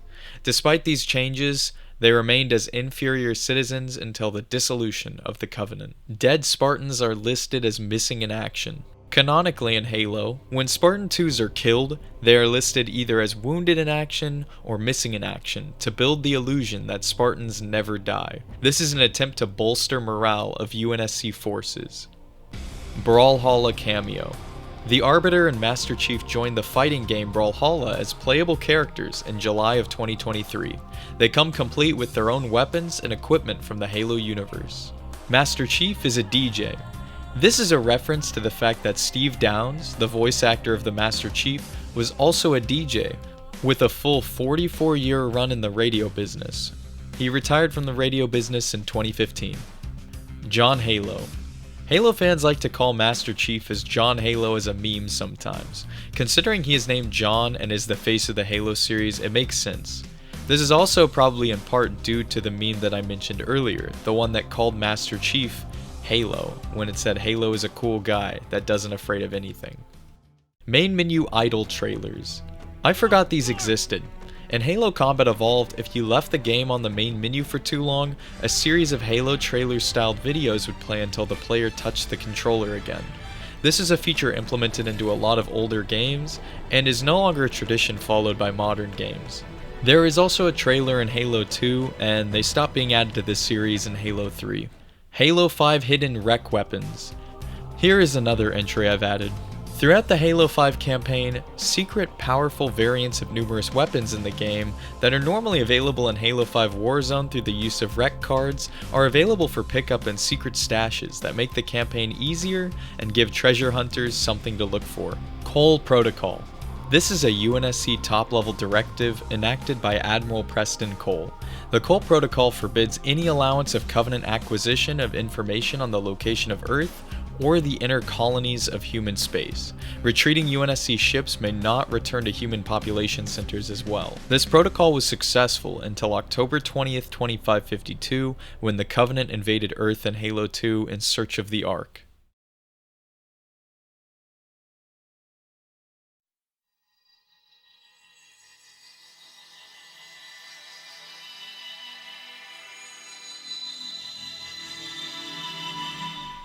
Moving on to level 3. Bungie wanted to end Halo on 2. Marty O'Donnell described that Halo 2 was originally not supposed to end on a cliffhanger, but see the Master Chief and the Arbiter team up on Earth to destroy the Ark of the Covenant. In a Game Rant article, he is quoted as saying, "We just couldn't finish the plan. It was just impossible, so everything got rejiggered and we had the cliffhanger to end all cliffhangers." This change is obvious considering the hellish development that Halo 2 went through, with the game we got barely being finished in time for launch. Cancel Halo MMO. Prior to the dissolution of Ensemble Studios, it has been revealed that workers at the company were quietly developing an MMO game codenamed Titan, which was going to be set in the Halo universe. This sadly ended up getting cancelled, leaving us with images of the unfinished game as all that remain. It makes sense that they would be making a Halo MMO in the mid-2000s, as World of Warcraft popularized the genre and became a bit of a gravy train, and Halo might have had the opportunity to jump on that market as well. It'd be interesting to peek into an alternate universe to see how this game would have actually ended up had it been created. Finally, we're getting into some of the weirder entries. Halo 2's marketing campaign included a mysterious website that served as a front for an alternate reality game known as ilovebees.com, a corrupted beekeeper website, several payphone calls, some Halo expanded universe lore, and a map full of real-world marked coordinates. Participants in the alternate reality mystery were ultimately granted an early playtest of Halo 2 before its release. Players involved in solving the ARG ended up communicating with actors on designated payphones who were playing characters set up in the Halo universe to progress the story and solve the mystery. It's kind of cool that there was a time when the Halo universe could be experienced in real life, and when I first found this site as a kid it kind of spooked me. The site is still up today as well. Go check it out. Halo 3 was an allegory of the Iraq War. This entry refers to a talking point and theory that Halo 3 is an allegory that mirrors the US invasion of Iraq and the geopolitical situation in the Middle East in the early to mid-2000s. It makes sense people would begin discussing about this topic, as around the launch of Halo 3, the conflicts in the Middle East were forefront in the news cycle. This is a fairly controversial topic to compare the Halo games to, and the talking point only really exists due to some similarities in the plot. Here are the connections some people have made. The events in the Halo series involve a Western-styled military fighting against a zealous religious army, who are in this case the Covenant, who wishes to see the destruction of the Western-styled human civilization. The religious army also goes through a schism that leads to the Covenant's civil war between the elites and brutes, complicating the Covenant's war efforts, which can be compared to the schism that occurred in the Middle East that led to a Cold War in the region. A Time article on the subject discredits the theory by stating that Halo as a series began years before the invasion of Iraq, and I must say these facets of Halo's story seem to just be cherry-picked coincidences. Just because two things seem similar doesn't mean that one is attempting to reference the other. It also is a very controversial topic, going so far to the point to where I generalize things a lot. So I doubt Bungie would try to tell this story or take such a large risk with their audience, especially because, after all, Halo is just a video game meant to entertain. Sangheili's love letter to Palmer. Back to the funny ones. In Halo 5, several pieces of intel are hidden throughout the campaign. In the Swords of Sangheilio's camp, the player can find this intel. Erase previous recording, begin new recording. I saw you standing at your ship, with armored hand on armored hip. Both my hearts began to pound, so lovely was what I found. I love your brightly shining armor, human named Commander Palmer. I wish that we... What are you doing here, Grunt?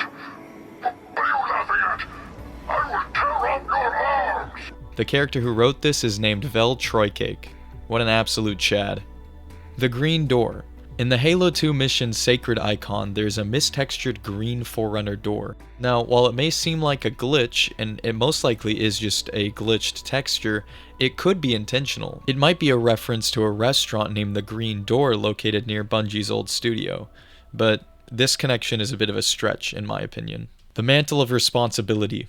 This is a Forerunner philosophy that refers to a designation bestowed upon a civilization by the Precursors, a more advanced, almost godlike race. If a species retains the mantle, they were the de facto superior species in the galaxy and were responsible with tending to all life throughout the cosmos. The Forerunners were originally granted this badge of honor, until the Precursors gave it to the ancient humans, which led to the Forerunners leading a genocide against the Precursors. Food Nipple. Apparently, the food nipple that the thirsty grunt from Halo CE was making a ruckus about is actually canon. Grunts are fed blue liquid from legit tubes as if they were hamsters, and it seems to be one of the few solaces in their miserable lives, even though it seems they just tolerate it. I actually feel bad for the grunts now. Cortana got infected by the Logic Plague. This is a theory that Cortana suddenly becoming a villain in Halo 5 was more easily explained by her time spent locked up and tortured by the Gravemind. It appears that the Gravemind's attempts at infecting her with the Logic Plague may have been successful, leading her to go rampant in Halo 4 and revolt against all life in Halo 5, and as detailed in Halo Infinite using the Forerunner's Guardians. This would help solve the issues of Halo 5 and Infinite's narratives if the theory were true, as her turning evil all of a sudden was quite jarring. Fake worm leak. After Halo Reach, an image of a worm monster facing the Master Chief was leaked and was speculated to be a leak of Halo 4. For years it polluted Halo 4 speculation videos where fans were excited to fight alien wildlife across a new world in Halo. But it turns out the leak is fake and was just a fan-produced image. I actually remember falling for this picture myself when I was 11 or so, but of course, it's not real, it was a fan render.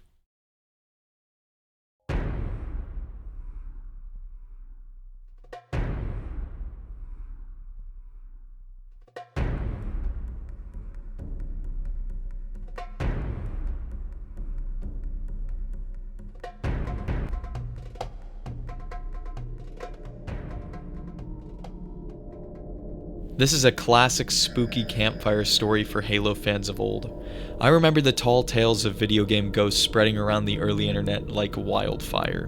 One of the most popular ones was the Ghost of Lockout. In the desolate Arctic cliff map Lockout, a player encountered a nameless entity, sliding up and down the map's ramps and hallways. Any attempts of killing this player were fruitless, and it had no trouble taking out players with lethal precision and game-breaking cheats. The popularity of this myth exploded when many more players reported running into the Ghost of Lockout, where they captured footage of the same behavior of this entity. It is unknown if this is just a glitch, or as to what is causing it to this day. Further down this iceberg, we'll be getting to the bottom of the ghosts of Halo.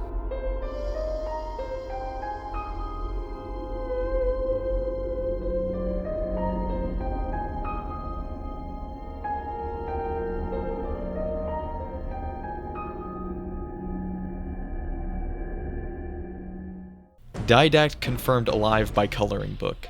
In the Halo Adult Coloring Book, which is by far my favorite oxymoron, it is confirmed that the Didact is not dead, but instead imprisoned in the domain. What a meme. Crazy Marine in 343 Guilty Spark. This is in reference to the Marine that's suffering a mental breakdown after his encounter with the Flood. His entire squad infected and reanimated by the Flood, he's somehow escaped where you can find him against a wall. If you get too close, he'll shoot at you with his pistol as he's gone so mad he thinks you're the enemy. Stay back! Stay back! You're not turning me into one of those things! I'll blow your brains out! Get away from me!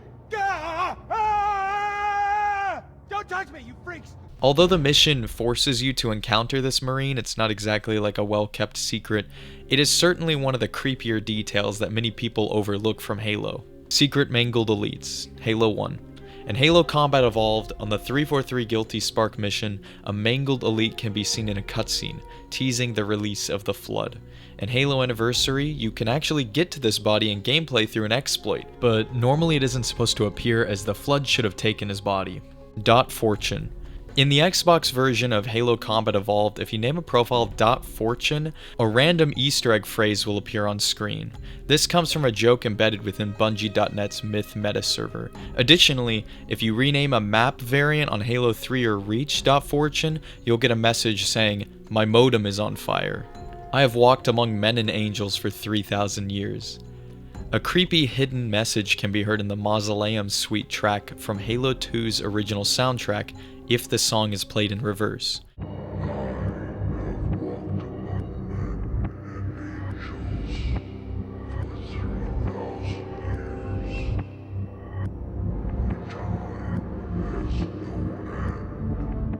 It was argued that this was the inner monologue of the Arbiter, but it is now theorized that this is the voice of Mendicant Bias, the Forerunner military AI that defected to the Flood.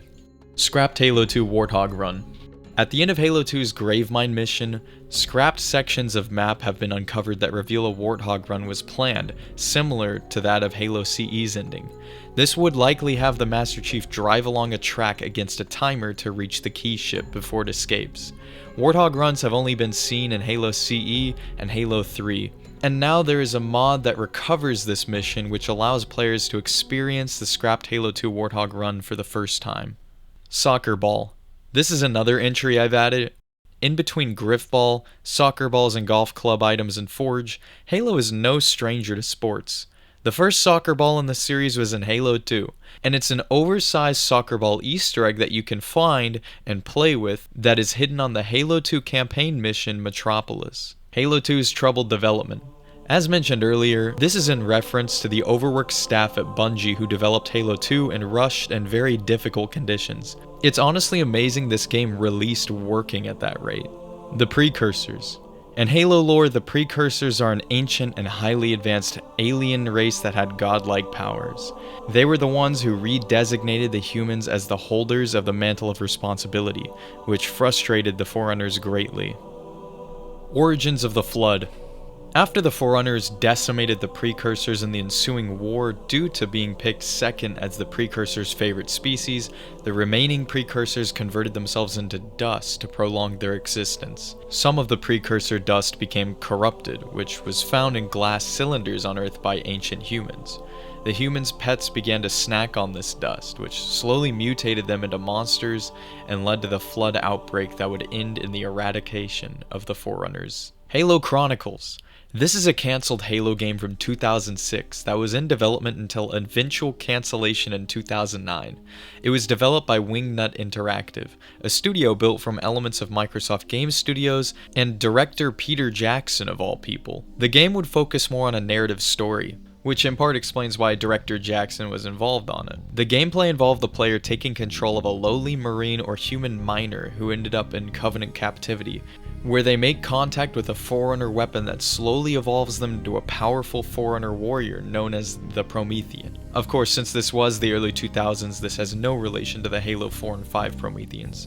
The project was dropped after the Halo film deal with Peter Jackson fizzled out. Parts of the game's mechanics would end up in Halo 3 ODST. Halo 3 Secret Elite. In the Halo 3 mission, The Covenant, an unarmed elite can be found just chilling in the snow. Dead Talking Elite. Halo 2. In the Halo 2 mission Uprising, you will encounter the bodies of some elites that were killed by brutes.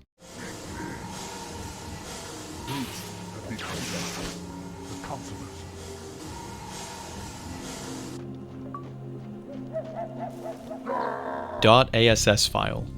.ass, or Amalgam Scene Specification, is a source file type from Halo 2. Modders have since discovered that during map creation, since the map files would export from 3ds Max as .ass files, if they encountered an error converting it into game levels, they would be graced with a special .ass error. This resulted in Halo 2 Vista receiving the coveted partial nudity warning, since a Bungie employee's master cheeks are on full display, hidden within the source code. Genius. The 3 Dead Grunts. This strange hidden mystery is a collection of 3 dead grunts at the bottom of a pit in the Halo CE mission Assault on the Control Room. These are actually just grunts that had been teleported from the playing area to their death as a resourceful method of garbage collection. Wallace Jenkins. This is a Marine that became partially infected during the initial outbreak of the Flood on Installation 04, and is also the one who owned the helmet that recorded the classic Flood reveal helmet cam cutscene. Jenkins' Flood infection was luckily partially ineffective, as he still retained partial control over his body, but this didn't stop his life from becoming a living hell.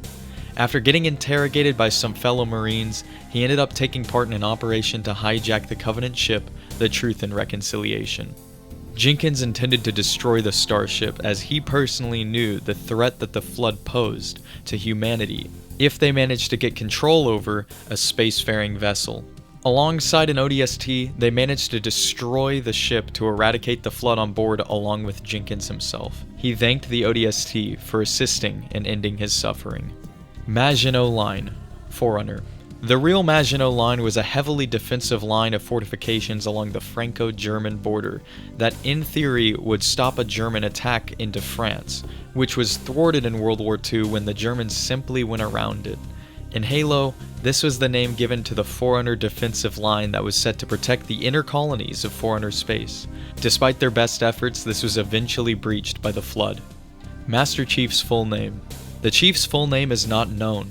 We know his first name is John, and that's as far as it gets. The rest is a mystery. Bungie regrets calling Halo Combat Evolved.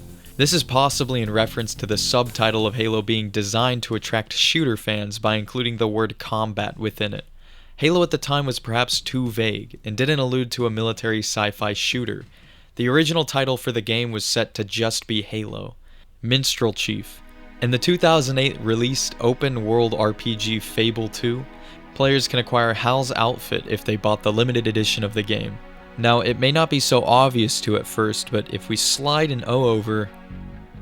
Yeah, you see? You can also obtain energy sword and assault rifle inspired weapons in the game. If a player dons this outfit, they are thus known by the community as a Minstrel Chief. HaloSpawns.com. This is a website that is strangely not just still up, but also really impressive. It's an immersive simulation tool that teaches players the functionality and respawn mechanics in Halo CE team play. Some of Halo CE's best maps are present here, along with some fan-made ones that must have been popular in the competitive scene. This site is like a hidden gem, and I'm honestly still shocked that it still remains up. Did I do something wrong? Because the only thing I regret about you and me, not knowing you were a spook when we first met. In Halo 3 ODST, Buck calls Dara Spook, which is slang for a military secret agent, but used in a different context is unfortunately a really offensive slur.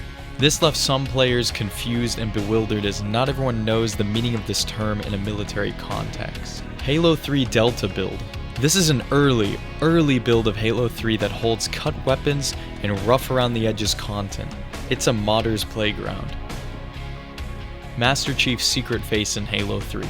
In the Halo 3 beta, Spartans bizarrely have a human face modeled within their helmet. It is unknown why it was implemented or whose face is modeled for this. Perhaps it was used to properly model the helmets in a correct scale to prevent the Halo Infinite shrunk recon helmet effect. Haloid. Haloid is an intense and well-animated fight scene between Samus from Metroid and the Master Chief from Halo. The main man behind this production was Monty Oum, the same fight animator and choreographer behind the fight scenes in RVB Season 8 through 10. Neural physics is the highest point of technological advancement ever obtained in the galaxy within the Halo universe. It's a merging of philosophical and scientific studies, where it is understood that the entire Milky Way galaxy is living, and that it could be manipulated through the understanding of this concept, and with one that has enough knowledge to do so. The precursors were transient beings, utilizing this technology for creation and transportation. And when they were destroyed by the Forerunners, the Flood hive mind amassed enough collective knowledge to interact with and weaponize the leftover neural physics artifacts to attack the Forerunners in the Flood Forerunner War. They had essentially outpaced the Forerunners' technological state, but because the Forerunners discovered that the Halos, in their targeting of sentient neurological life forms, would destroy neural physics artifacts and productions when fired, it is now known that through the firing of the Halo rings, nearly all, if not all, of these neural physics artifacts were destroyed. Stopping the train in Terminal. In Halo 2, a DLC map, Terminal, centers around a train that rushes up and down the map and roadkills players. It has long been theorized whether this indestructible force of nature could be stopped. General Heed managed to defeat this lord of a locomotive by spawning in a whole battalion of elites in Halo 2 MCC, which bugged out the train and stopped it from spawning by overloading the game. The theory rings true this time around, but it requires a bit of modding. Halo 2 Mario Death Sound. This Easter egg occurs in Halo 2 when the player is killed. It is apparently rare. I mean, I've never heard it myself, so it is likely not very common.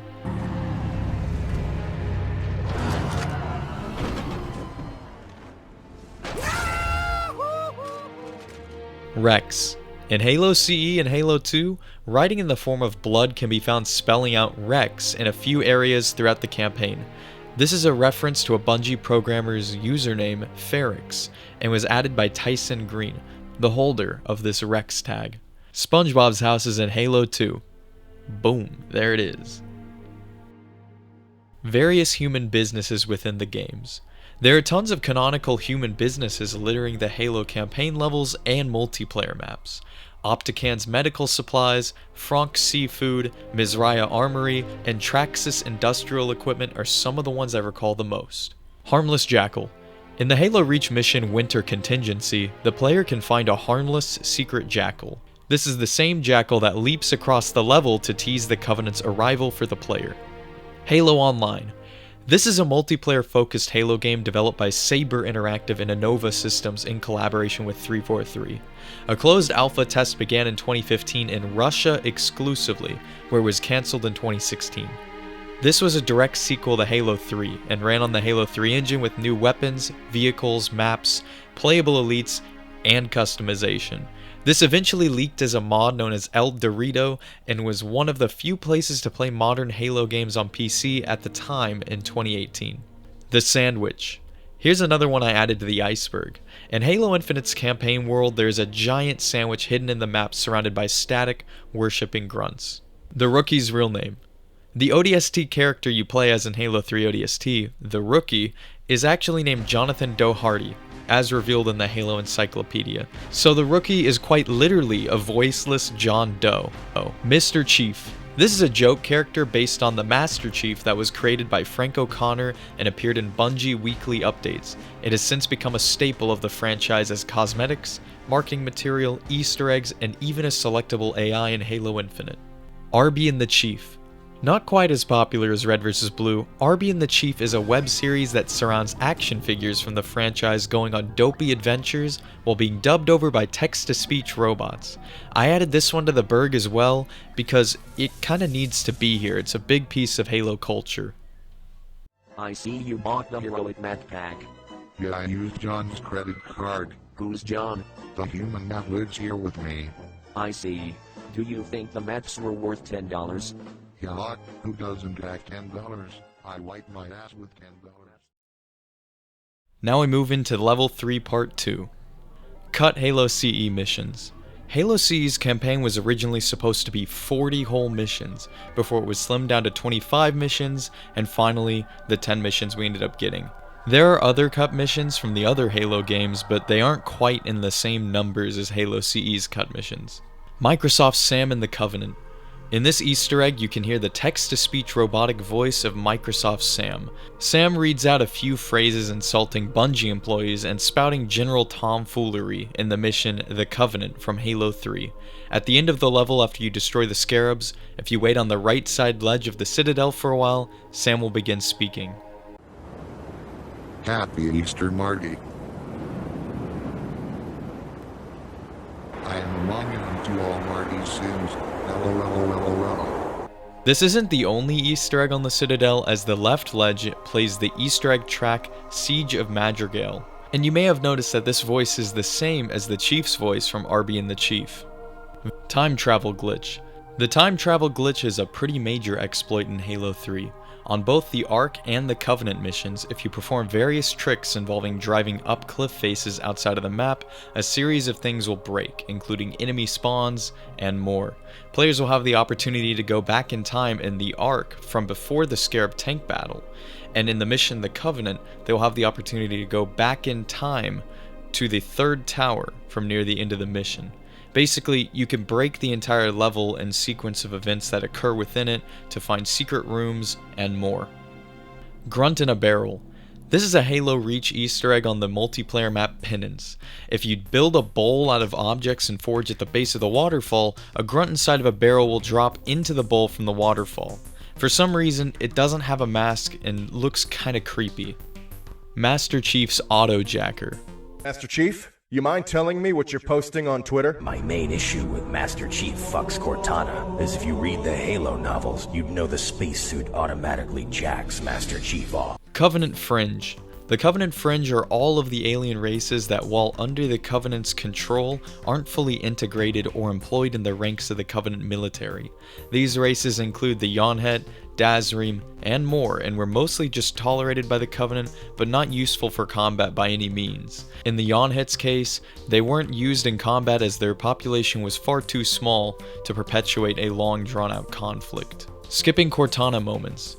In Halo 3, there are multiple intrusive, well, let's just call them Cortana moments, where Cortana calls you from beyond the curtain to tell you how much she misses you. Speedrunners use certain tricks to skip these cutscenes altogether, since they are really long and slow down the player significantly. Power armor is for pussies. And the universally panned 2011 shooter, Duke Nukem Forever, a subtle reference to Halo is included within the game. I'm going to show you a video of this scene, and some of you more eagle-eyed players might just barely be able to catch it. Time to move on! Duke, we've got your green power armor over here and ready to go. Power armor is for pussies. Well, okay, you want a gun instead? Duke Nukem Forever was ironically and unfortunately the last game in the franchise that was once a hallmark classic boomer shooter. Unfortunately, a shaky development cycle plagued the final game's release. Games stuck in development hell rarely escape without a multitude of issues. Halo Reach test maps. In both Halo 3 and Reach, similar test maps have been found hidden within the game files. These test maps were used as developer playgrounds to simulate and test lighting, materials, textures, assets, and more. Why am I here? This is an Easter egg on the map Beaver Creek in Halo Master Chief Collection. Engraved on a cliff wall is a reference to the iconic first conversation in Red vs. Blue between Griff and Simmons. Radio conversations from Halo Reach. Throughout Reach's multiplayer and firefight maps, radios can be found hidden in secret locations, and upon playing these radios you can hear various background characters in Reach telling the untold stories behind Reach's fall. Red may be tough as hell, but I don't know how long they'll be able to tie up 2 armored divisions. Say again, Gamma. Over. I said Beta Red may be tough as hell, but... Oh my god! Gamma 1 actual, we lost you. Say again. Over.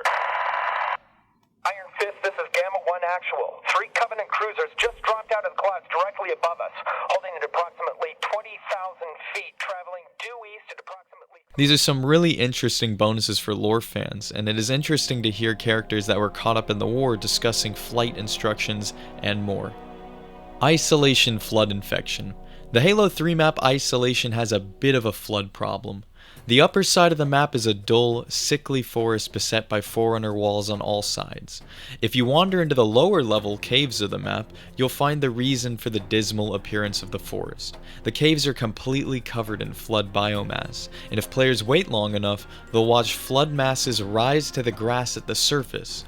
It's a really cool detail in Halo 3 that demonstrates how the flood spreads as it slowly infects the map itself. I think you're cute too. Well, Arbiter, I think you're cute too. Halo Fistful of Arrows is a fan-made graphic novel available on Bungie.org. Ever wonder what happened to June after he evacuated with Halsey at the end of Halo Reach? This 100-page graphic novel finally gives us a chance to see. The art from this book is jaw-dropping, and a soundtrack was even composed for readers to listen to while they read it. But it is actually not canon, making this perhaps one of the best pieces of fanfiction ever produced. It is written and drawn by Levi Hoffmeyer. Scrapped vehicles. Between the Halo 4 Revenant, the UNSC boat, the Halo 2 Mongoose, and supposedly, I've heard, the Infinite Gosshog, there are tons of unfinished or cut vehicles from the Halo series. If you want to try out these cut vehicles, many of them including the Kodiak APC and UNSC Watercraft are included in Arma 3's Operation Trebuchet Halo mod, which I've actually played on this channel before. Cut weapons. Halo has a long history of cut weapons, and not just the ones hidden in Halo Infinite's game files such as the Fuel Rod Gun or Covenant Carbine. For example, Halo CE alone has dozens of cut weapons, including energy shields, machetes, chain guns, SMGs, and my personal favorite, the microwave gun. Although, apparently it never had a purpose or function before being cut, and I just like to wonder what this and other weapons would be capable of, because microwave gun sounds pretty cool. There's also documentation referring to a flashbang grenade that was supposed to be included in Halo 2. Destroyed warthogs with usable turrets. This is a pretty peculiar form of set dressing. One example is the damaged warthog by the downed Pelican in Halo 3's The Ark mission, which you can actually build and forage on the Master Chief Collection. Hidden Black Spartan. This is in reference to an all-black Spartan hidden outside of the map on Halo Reach's final mission. This is perhaps used for a technical reason, but we don't actually totally understand what this Spartan's purpose was. 343 Industries exists in Halo lore. Yes, this is actually true, and their products include the Fotis armor suit, the 343 weapon skins, and the Unicorn Fist weapon skins. They have labs in Kirkland, Washington on Earth, which is also where the real-life 343 Industries is based. Several cosmetics in Infinite are also produced by 343 if you look into the details or lore on each of them. Deleted levels and maps. Halo is no stranger to cut and deleted maps and levels, especially as the series is no stranger to rough development cycles. As I mentioned earlier, Halo CE lost 75% of the planned missions for its campaign, and Halo 3's plot was supposed to take place at the end of Halo 2 before crunch caused the game to end on a cliffhanger. One of the most well-known cut missions is Guardian Forest from Halo 3, where players would fight a large Forerunner entity known as the Guardian within the forest where the multiplayer map Guardian now resides. Rookie does nothing for most of ODST. Everyone's favorite voiceless ODST protagonist from Halo 3 ODST doesn't really do much of anything in the plot of the game.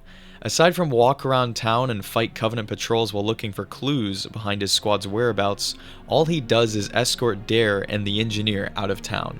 While this is a vital mission to humanity's victory, the rookie only really accomplishes this one mission. The rest of his squad fought through the entire battle in New Mombasa as he was unconscious for most of the game in his drop pod. Infinite ammo glitches. There are several glitches in Halo Combat Evolved where players can perform tricks to preserve their spent rounds. This is reminiscent to pocket reloading in the same game, where you can reload a weapon while firing another one. Halo Fanon is a wiki and repository of Halo fanfiction. Fans write their own non-canon stories about Halo and post them here. How do elites eat? This is a question I've had for years now. These split-jawed aliens don't seem to be able to use their teeth properly as their mouth is shaped so strangely. I can't find much from just wikis and the resources I currently have, but they no doubt eat obviously because they have to survive. Regardless, this question has been on the minds of fans for years. References to the Aliens franchise. It's plain to see that Halo has a lot of its design inspired by the Aliens franchise. Between Sergeant Johnson's look-alike with Sergeant Apone from Aliens, the design of the Marines, and the presence of infectious alien parasites, Halo mirrors the film series very closely. Many have also pointed Halo to being inspired by Starship Troopers, and I can see the resemblances myself. Anime influences. It's a little known fact that Halo was influenced greatly by anime. Specifically, Master Chief's suit is very similar to a line of Gundam characters, specifically a green suit known as the Spartan, which was a character created in the late 80s. The concept artist for Master Chief's first design, Shikai Wang, was influenced by anime character designs such as the ones in Gundam. Failed Halo killers. When there's a king, there's always someone coming for the crown. And in this case, there are many shooter games that released in the early 2000s that aspired to dethrone Halo as the biggest shooter game. One prominent example is Warhammer 40k's FPS Fire Warrior. Play Magazine stated in their very glowing review, "Who needs Halo?" The game is actually pretty awful and fell into irrelevance. Some other failed Halo killers from the time you may have heard of include Haze and Killzone, although Killzone had a pretty respectable player base and a bit of a cult following. Vacations. Vacations is a classic term from old Halo secret hunters that referred to when players broke out of the boundaries on trips outside of the map. The glitch that does nothing. This Halo Combat Evolved glitch is pretty weird. If you drive your Warthog up a certain cliff face in the mission Halo, you will do nothing. More specifically, your player and vehicle will freeze, and you are unable to move or perform any actions, and your character model freezes and locks up. Cold Snap. This is another popular Halo Custom Edition modded map, this time in the cold Arctic canyons of Installation 04. This one is less popular than Extinction and Huge Ass, however. Origins of Infection Game Mode. The Infection game mode as we know and love it that released with Halo 3 was not entirely a unique Bungie creation. It is based on a fan-made custom game type from Halo 2 called Zombies. The match is done on Team Slayer, where green team played as the zombies and red team played as the humans. The humans could only use pistols or ballistic weapons depending on the rules they follow, and zombies only could use energy swords. Upon death, human team players would switch teams over to the zombie team. This fan-made mode was a cult classic in Halo 2's Xbox Live days and stands as a testament to the importance of custom content in Halo. Operation Red Flag.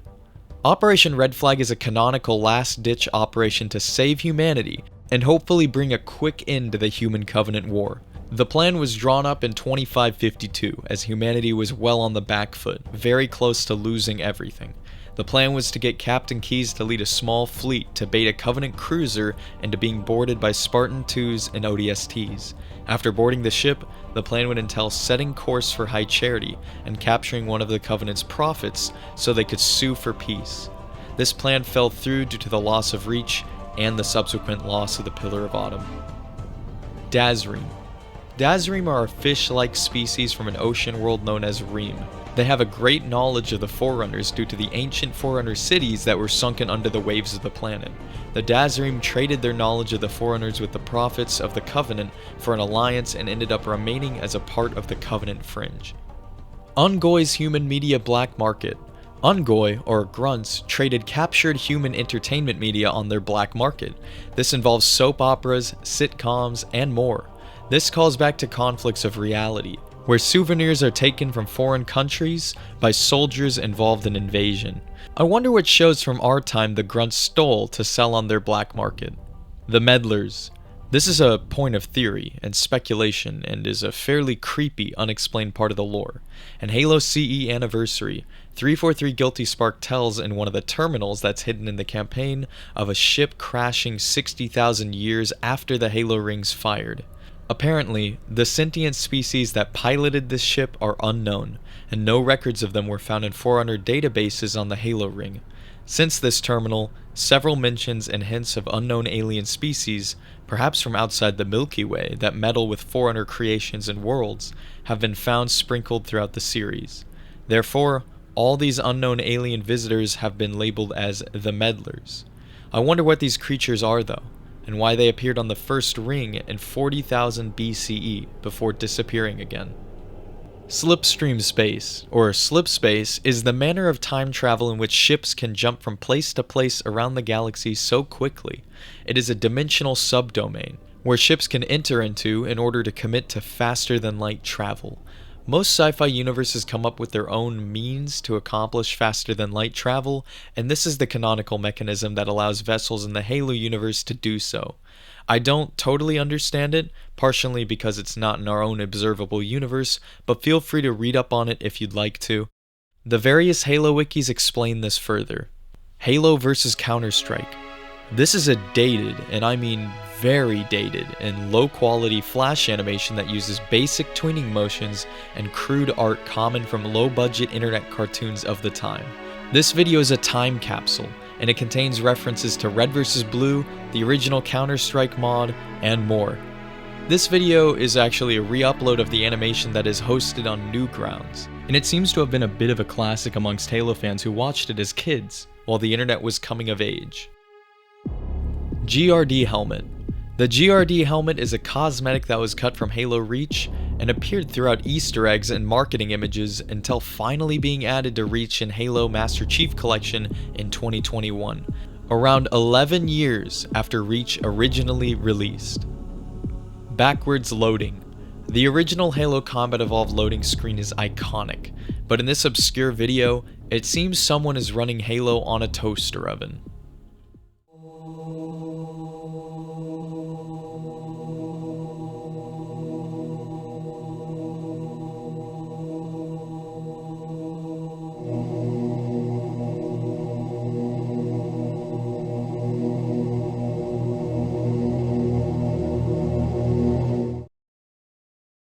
"2012 Halo 4 barn leak." YouTube user Beg for Mercy uploaded a video they claim isn't theirs, but some 343 Industries employee troll video that was released at some point. The video quality is very low, and the content of the video is very absurd. It shows Halo 4 gameplay that was recorded on VHS, played on a TV inside of a barn in the dark. This multiplayer gameplay is from Halo 4.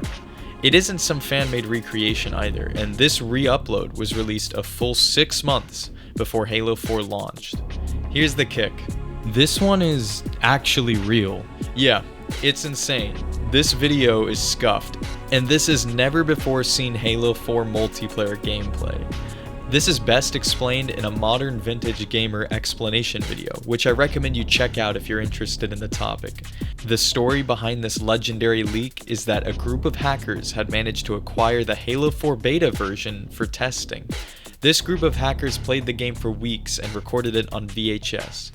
The identities behind this group of hackers are Gabriel Kirkpatrick along with some of his friends, and they are responsible for not just the acquisition of this beta, but also the production of this video. Also, the video we see was recorded by Gabe himself in his front yard, not within a barn like the video title suggests. This leak wasn't a 343 Industries publicity stunt at all, but instead a group of hackers pulling off perhaps the most insane troll possible. Master Chief is the most average Spartan. In the Fall of Reach, Master Chief is described as an all-around average Spartan in every regard. Despite this, his character sheet is maxed out in one place, and that of course is luck. Halo 2's original ending. As mentioned earlier, Halo 2 wasn't meant to end on a cliffhanger, but instead follow through to the events seen in Halo 3. The unfinished storyboards of the original ending all are available online for anyone to read. They're an interesting view into what could have been, had Halo 2 been given more time. Moochers of Reach. Halo Infinite Season 1 offered numerous cosmetics for players to unlock that were themed around the armor and regalia of Halo Reach. Occasionally, players witnessed a bug where the season number and description was listed as Season 0 Moochers of Reach. Several fans on Reddit pondered on how mad 1343 Industries dev was, as it seems clear to me that the developer wasn't very keen on reusing things from Bungie's legacy once again, and would have rather been part of something new. Linda's schematics in Halo CE Anniversary. There is a clever piece of Halo lore in Halo Combat Evolved Anniversary within the Pillar of Autumn's cryo chamber control room. On a display, adjacent to Master Chief's schematics, are the schematics of Spartan Linda, a member of Blue Team and former squad mate of the Master Chief. Clint Eastwood inspiration. According to Steve Downs, the legendary character of the Master Chief was inspired by Western film veteran Clint Eastwood. He based the voice and personality of the Chief off the Hollywood star, as the brief he was given for the role explained to him to incorporate characteristics of Clint Eastwood's characters within the Master Chief. Halo 4 Secret Timer. Once Master Chief pulls the cryopod release switch at the start of Halo 4, a digital timer plays inside of the cryopod that can be seen from within the pod that can't be re-entered in normal gameplay. It seems to be a remnant of a timer that was planned to show how long the Master Chief was asleep in cryo, but was never fully implemented. Halo 3 Recon. Here's an entry I decided to add. Halo 3 ODST was originally going to be titled Halo 3 Recon. This spin-off game was revealed to be named as such in the announcement trailer for Halo 3 Recon, before the name was ultimately changed to ODST. Halo Infinite Rocky Development. Going back to when Infinite was unveiled at its first reveal trailer, it has been known that Infinite was going through a rocky development cycle. High-profile departures from 343 from 2020 onwards signaled that something pretty bad was occurring behind the scenes. And multiple iterations and features of the game would hit cutting room floor, with a full 2/3 of the campaign cut from the game. Upon release, fans took note of the difference between what was unveiled at the release trailer and what fans ended up getting, showing just how rough Halo Infinite's development had been. I feel bad for the developers who dealt with such an insurmountable challenge as getting this game out the door.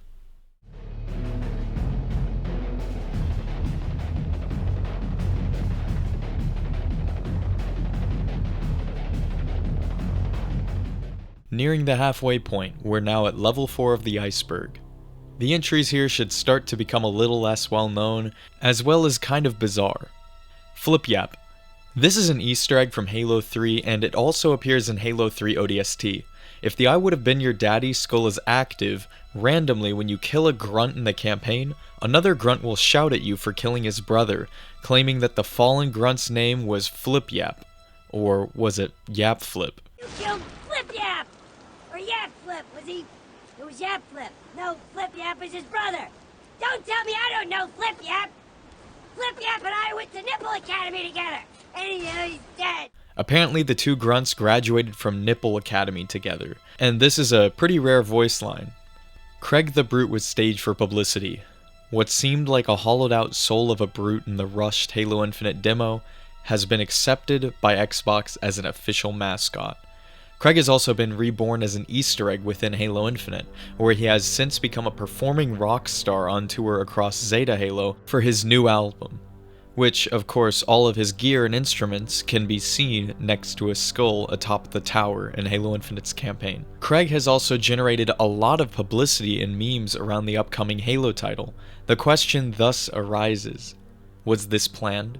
Was Craig's low-quality mug part of the plan to advertise Halo?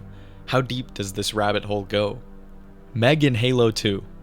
The Meg from Halo Combat Evolved makes a few appearances in Halo 2, including a marking in a rock face and a sound clip that plays in the mission Cairo Station that says, "Meg, please report to the red courtesy phone. Meg, to the red courtesy phone." Fascists in ODST. Throughout Halo 3 ODST's open world of New Mombasa, graffiti left by citizens can be found plastering the walls. They all have different messages that are seemingly protests or just cries of anguish as the Covenant invasion ensued. However, one of these phrases read fascists. Although it's actually not in the game in gameplay, it's actually in one of Sadie's story's audio logs. Yet a lot of players distinctly remember this being within the gameplay itself. The phrase itself is possibly in protest to the UNSC or ONI, as they've asserted their power as a sort of military dictatorship. Bungie considered making 4 before Reach in ODST. Bungie, as is reported by a Game Rant article, apparently wished to continue the Master Chief story past Halo 3 before the release of ODST. They planned on telling a story of the Chief waking from cryosleep and continuing on to a new journey. Windows logo. Halo 3. A decal of a Windows logo can be seen in Halo 3. This must mean that Microsoft Windows is actually canon in Halo. Happy birthday, Lauren. This Halo 3 Easter egg can only be seen if the date is set to December 25th. The player's Xbox will also need to be disconnected from Xbox Live, and they will need to hold both sticks down on their controller during a loading screen for the campaign. If all of that is done correctly, the message "Happy Birthday, Lauren" will be inscribed onto the Halo Ring hologram on the loading screen. Lauren is the wife of Bungie programmer Adrian Perez. Golden Warthog. Throughout Halo 2, there are billboards of a civilian warthog without a gun and a nice, dazzling gold paint job. Players all over sought to drive this mythical whip, and a hoax appeared teaching players to follow a sequence of steps to get a golden warthog to spawn on the map Headlong, which is the same map with the golden warthog billboard. Players wouldn't be able to drive this vehicle until it arrived in Halo 2 Anniversary Forge 10 years later, though. Flood Cannibal Cults. I didn't know about this until researching for this video. This is perhaps the most disturbing part of Halo lore. When ancient humans first encountered the Flood for the first time, the infected humans were not converted into combat forms or mindless drones. Likely due to a lack of grave mind or central hive mind command, the infected instead retained their conscience, but felt compelled by the infection to spread and cannibalize. They began forming crazed cults that abducted uninfected humans. They then forced the uninfected to eat the flesh of still alive infected humans until they themselves became infected. Big thanks to Hidden Xperia for the info here, as I couldn't find a mention on the specifics of this lore anywhere. He has a whole video on this topic. Cut Marine execution scene. In the final mission of Halo 2, it was planned that prior to the Arbiter meeting Sergeant Johnson aboard his Scarab, the player would witness a group of brutes decapitating captive Marines. This was revealed in a Halo 2 developer commentary video, where the developers explained that this graphic scene was cut due to the tumultuous political atmosphere surrounding the conflict in the Middle East. And then the hunters are actually in front of you if you spend your time watching, laying back a little bit? Marty, do you remember why there used to be a cinematic there? Do you remember why we cut it? Well, there used to be a cinematic there where the brutes were actually about to, the soldiers were there on their knees, and the brutes were going to well, we have a little, lop off their heads. A little moment there. Lop off their heads, and this was, unfortunately, right about that time when real-world events made that a little bit too real. Ooh, yeah. A little bit too real. It was too politically dangerous. Yeah, just a little bit too hard. Halo the Movies. This is a DVD containing media from Halo Combat Evolved and Halo 2, along with pre-Xbox Halo gameplay footage. The DVD was only given to Bungie employees and was never put up for sale. There is a message on the DVD that orders the employees not to make copies of it, or, and I quote, "We will find you and summarily kick your ass." With the leak of this DVD onto the internet, it is quite clear that there may have been an ass-kicking delivered. Lore behind the multiplayer maps. Halo multiplayer maps actually have lore, and some of it can be viewed in the map descriptions within the game. Gravity Wrench. This is a removed Covenant weapon from Halo Combat Evolved. It appeared to have a charge fire feature and was removed in very early development. Alongside the Gravity Wrench are dozens of cut vehicles, enemies, wildlife, and weapons from Halo Combat Evolved. Katana. My favorite armor cosmetic as a kid. The katana is a Halo 3 unlockable chess piece that was unlocked by earning 49 out of the 79 achievements or by earning 1,000 gamer points within Halo. Halo Infinite would later implement hip-mounted katanas for the Uri Armor Core since the Armor Core has an Eastern or Samurai inspiration. The Noble 14. This is yet another entry I've added, as it's well deserved. At midnight, April 15th, 2010, Microsoft ended Xbox Live service for Halo 2. Online matchmaking for perhaps the most revolutionary step in online console gaming was being shut down.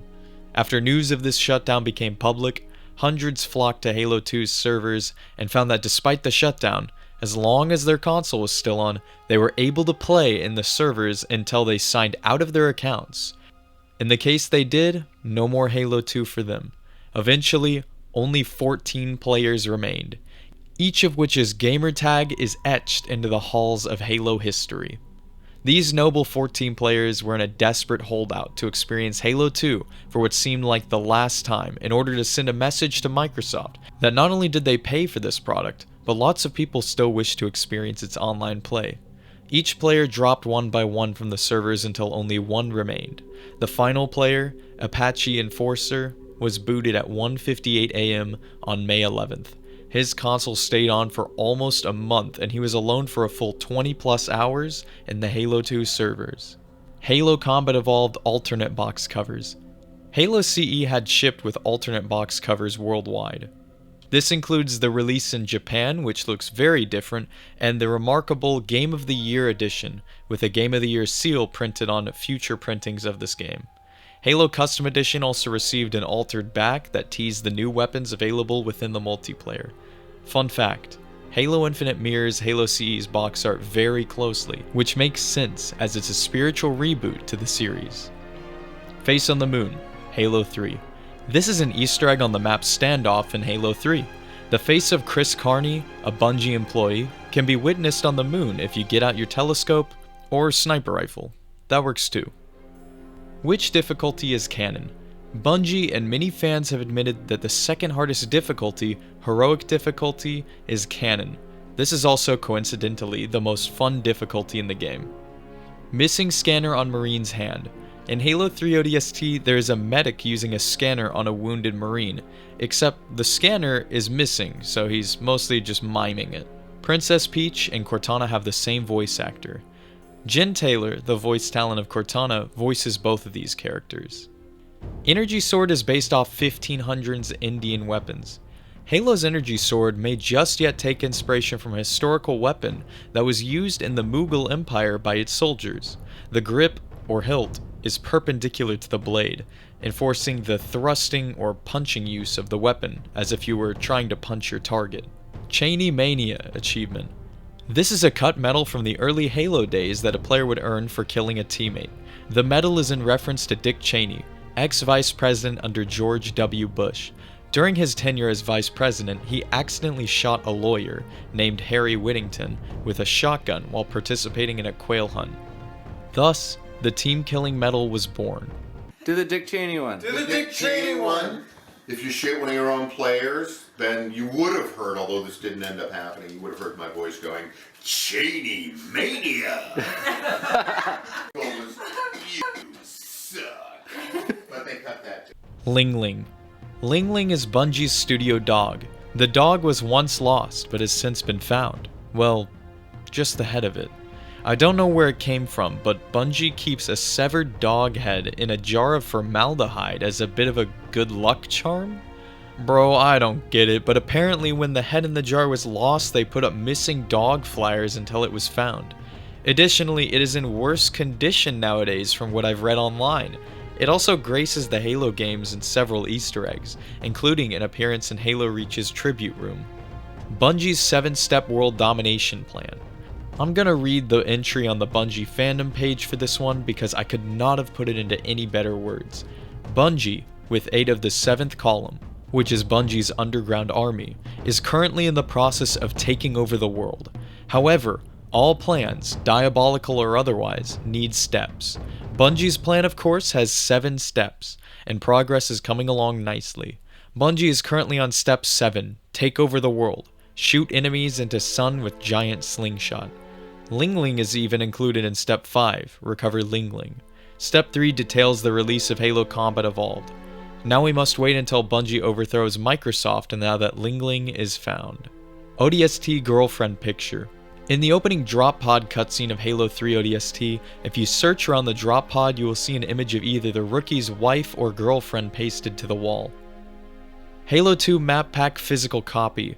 This is incredibly obscure, but I actually own this. My family bought it for the original Xbox like in 2006 or so. Back before map downloads, expansions, DLC, and map packs were sold as physical discs, like this one here that added several new maps and updates.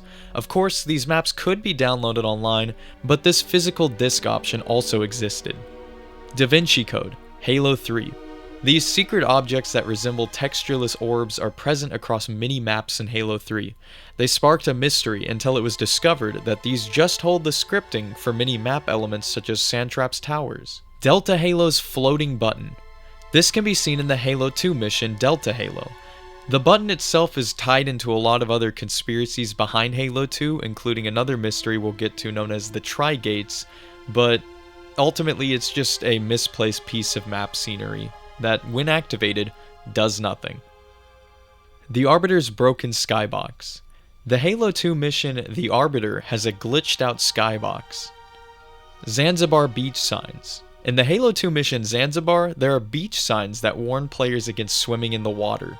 If you spawn into the map on a holiday, such as Christmas or the 4th of July, the sign will change to give you a new message. On July 4th, the sign has an image of Ling Ling, which is the dog head that I mentioned earlier. Siege of Madrigal is a song from one of Bungie's previous games, Myth: Fallen Lords. It's been brought into Halo in the form of several Easter eggs. If you stand in certain locations within the Halo campaigns, the Siege of Madrigal theme will play in-game. It also plays in the official release of the main Halo theme song after the main theme fades out. You are hearing it playing in the video right now.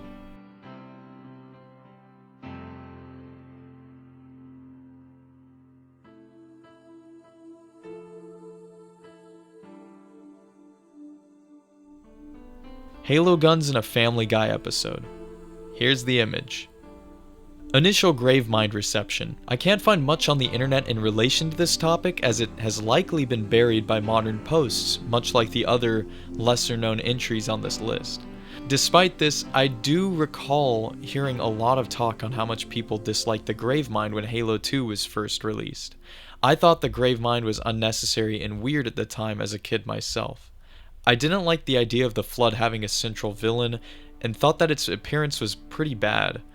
The dated 2004 graphics definitely did not help with the Gravemind's appearance. I will say it is a bit jarring for a tentacle monster to all of a sudden appear halfway through a sci-fi military shooter as well, probably caught people off guard. And interestingly enough, the Gravemind was supposed to be introduced in a level after Quarantine Zone that was since cut from the Halo 2 campaign. Stubbs the Zombie and Rebel Without a Pulse. This is a 2005 video game released by Wide Load Games, where you can play as a zombie and attack humans. And we'll just say this game isn't exactly a hood classic. Despite this, it did utilize the Halo engine, which reportedly caused a lot of issues in development due to a lack of documentation on the engine. In the Halo 2 Anniversary Forge Canvas Skyward, if you analyze the geography of the continents of Delta Halo in the skybox, you can see a near-perfect recreation of Italy. Hello, my name Keyes. This entry refers to the name tag Captain Keyes wears. The designers actually couldn't fit the word "is" on the name tag image as it was too small, so this hilarious error is the result. You might also notice the Marathon logo on his name tag. And with that, it becomes obvious that these references are starting to loop in on themselves. MCC Chinese version. There are several changes to Halo MCC to appease Chinese censorship laws. For example, the Gravemind isn't fully in view in its introductory cutscene. Blood and gore were also removed from the game, along with dead bodies. Whenever an enemy dies, they bloodlessly shrink out of existence across all of the MCC games. And it seems like this may be part of the reason why there is no blood and gore in Halo Infinite multiplayer. I'm disappointed that these modern Halos are so bland and lame, but what are you gonna do? Halo 2600. This is another one I threw into the Iceberg. Halo 2600 is a 2010 action game built for the Atari 2600 inspired by the Halo series. The developer's name is Ed Fries. Next up is Level 4 Part 2. r/shitty Halo lore. This is a niche community on Reddit that shares memes about Halo lore to ruin the fun for everybody. Just like this gold nugget of a meme right here. Hidden Marine on 343 Guilty Spark. Deep in the woods outside of the Halo CE level 343 Guilty Spark, you can find an unarmed hidden Marine just chilling out in the forest. This is the character model of Mendoza, who loads into the Flood reveal cutscene shortly after the level begins. It seems Bungie just loaded him in early in the woods here. Halo Combat Evolved calls Master Chief Cyborg in the code. Master Chief reference models and code within Halo CE refer to the Master Chief as a cyborg. This is bizarre as he isn't as much part man, part machine, but more so just a biologically augmented human in an armored suit. This brings up the question that the Chief was perhaps originally intended to be a cyborg, a robotic creature of some kind. Grunts in Halo CE will also shout, "It's that cyborg," when they detect you. And the mission description for the level keys reads, "Stage a 1 cyborg assault on a Covenant ship and bring back the captain." "I'd thought you'd be taller" wasn't an insult. In Halo 4, upon encountering the Chief for the first time, Spartan Palmer quips, "Thought you'd be taller." This is perhaps the most controversial line in Halo 4, as fans thought it was pretty ignorant or rude towards the Chief, which didn't do much to make her character more likable. In reality, it's kind of a joke, kind of poking fun at how legendary the Master Chief's status is and how he already towers over her, but people really don't like this line from Palmer or the character herself, as she's kind of bland and uninteresting. The Arbiter killed Noble 6. This entry refers to the final cutscene of Halo Reach, where you watch Noble 6 fight off a squad of elites until the elites overpower and kill Noble 6. Regardless, at the end of that death scene, right before the scene transition, an elite walks barely into frame while holding an energy sword in their left hand. Speculation ran wild, with players believing this elite to be the future Arbiter from the Halo trilogy. But unfortunately for fans, the Arbiter wasn't actually present on the surface to watch Noble 6 die. Not only would he have been aboard a ship preparing to chase the Pillar of Autumn, this elite's character model that they claim is the Arbiter is just a field marshal or zealot elite of sorts, and therefore not the Arbiter. Further, it's not necessarily true that the Arbiter holds their sword in their left hand, as no part of canon or Halo wikis mention this, nor does the Arbiter hold his sword in his left hand in-game. Case closed. It actually wasn't him. Demonic Marines. This is a Halo 2 anniversary glitch presented once again by General Heed.